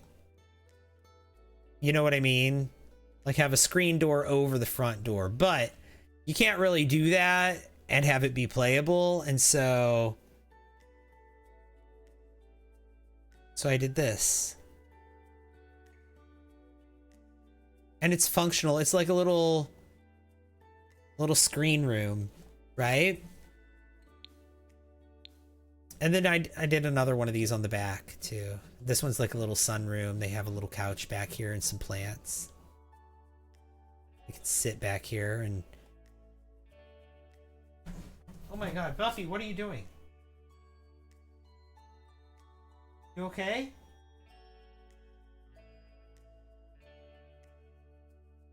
She's like digging at the floor. Don't know what she's doing.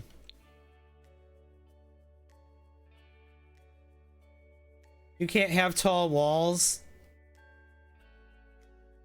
You find that wall space intimidating. I love playing with tall walls because I also love playing with platforms.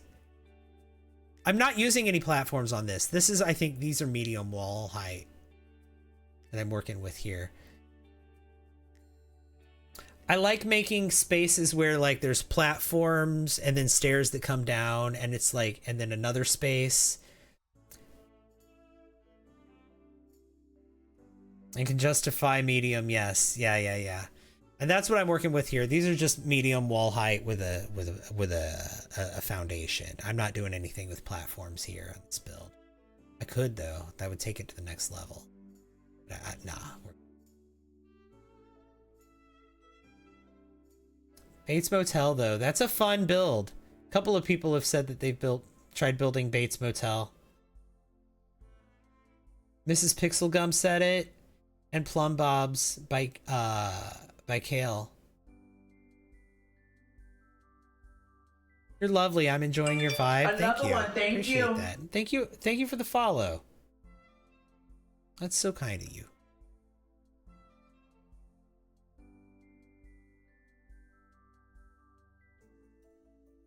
But guys, I think I am done streaming for the day. I don't think I have the energy to do the basement like I was wanting. Oh dear, ads, BRB. Oh no. I didn't even see it was coming.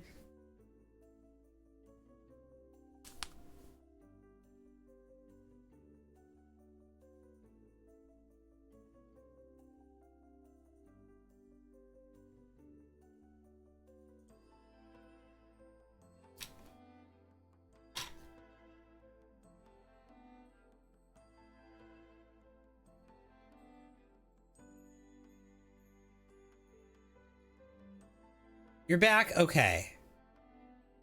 See, that wasn't too bad. That wasn't too bad. Sorry, I'm surprised that you're back already. It says there's still like another 2 minutes of ads left. They must be banner ads and stuff. Bates Motel thing, you had to take a look at where that is on your gallery. I'm currently in the process of building another thing too. I'm currently in the process of building Sunnydale High School from Buffy the Vampire Slayer. Yeah, I'm sorry. There's banner ads after that. Like it does a lot of ads. I know. I opted to do one ad break per hour, but in exchange for doing one ad break per hour, the ad break has to be 3 minutes long. If I make the ad break shorter than that, then it makes it multiple ad breaks. It does an ad break every half hour instead. And I figured less ad breaks in total. Like less ad breaks is probably better than shorter ad breaks. And I asked the chat at the time. Everyone seemed to agree with that consensus. No need to apologize about ad breaks. We know what we walked into. That's true. Yeah. So yeah, I'm currently in the process of, not here, but another build is Sunnydale High School from Buffy the Vampire Slayer. That's a slow process. Because that one I am trying to replicate the actual thing. This one I was just inspired by Sookie's house. I didn't actually mean to build Sookie's house. But I definitely embraced the inspiration. You always love learning about the streamer I'm watching, so apologies for prying questions. Already like that you use your first name. Yours is Krona. Or I'm sorry, I read that wrong. Corna, right?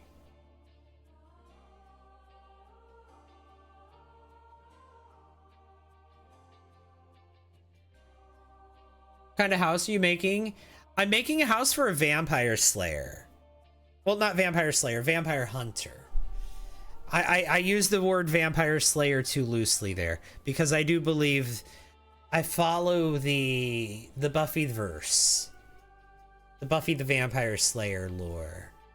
Because of Buffy the Vampire Slayer, I feel like I can't refer to men as vampire slayers. Because part of being a slayer is like you have to be a girl to be a slayer, right? Yeah, right. And the character that I have here, he's a vampire hunter, so I'm purposefully not calling him a vampire slayer. He's a vampire hunter. Because I might use the Vampire Slayer mod too by Ilkavel. I haven't decided. Vampire colors? Oh gosh.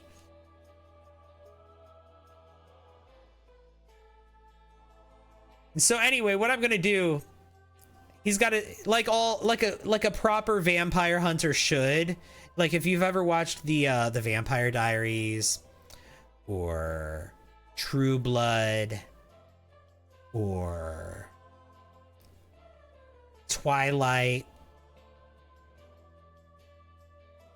right? If you've ever watched any of this, or Angel and Buffy the Vampire Slayer, like all of these vampire hunters, like Charles Gunn and Holtz and Riley and Alaric and Jason Stackhouse, they all have have some things in common, right? And so I'm building my character around that trope.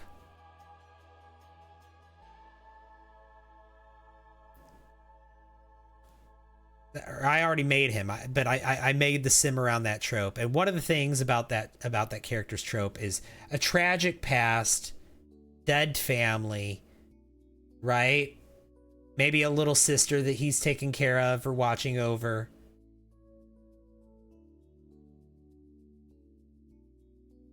Or that he feels responsible for.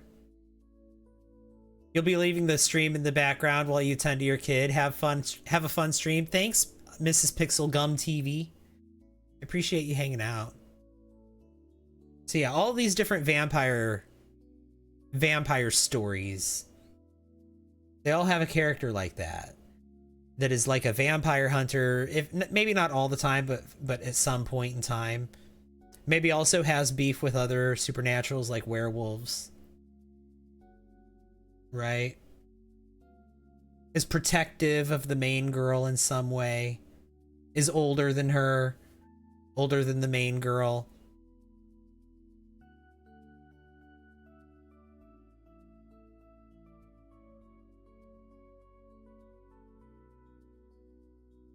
Like Riley or Angel.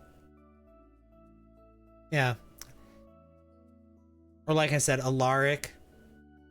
So that's kind of the kind of archetype that this guy is. And so what I'm going to do after I'm completely done building the house is I'm going to burn it down. We're going to burn the house down. And then we're going to play in it. Because the starting point of our character's story here is that him and his little sister are moving back. He just aged up to a young adult. And as a young adult, he is inheriting his parents' house, his parents' estate, including the house that they died in the house fire when he was a teenager and when his little sister was a toddler. His little sister's now a child, and he's her guardian. Like I said, playing into the archetype. But anyway, I am done. I'm all done streaming for the day. Thank you all so much for hanging out, watching me. Have a good morning, or good evening, good afternoon, or whatever time of day it is for you. Thanks for all the likes, thanks for all the shares, thanks for all the follows, thanks for all the gifts, thanks for all the I'm new here's. I really appreciate that. Have a good morning. I said that part already. Whatever. I'm tired. I need to go to bed. Good night, everyone. I'll see you later.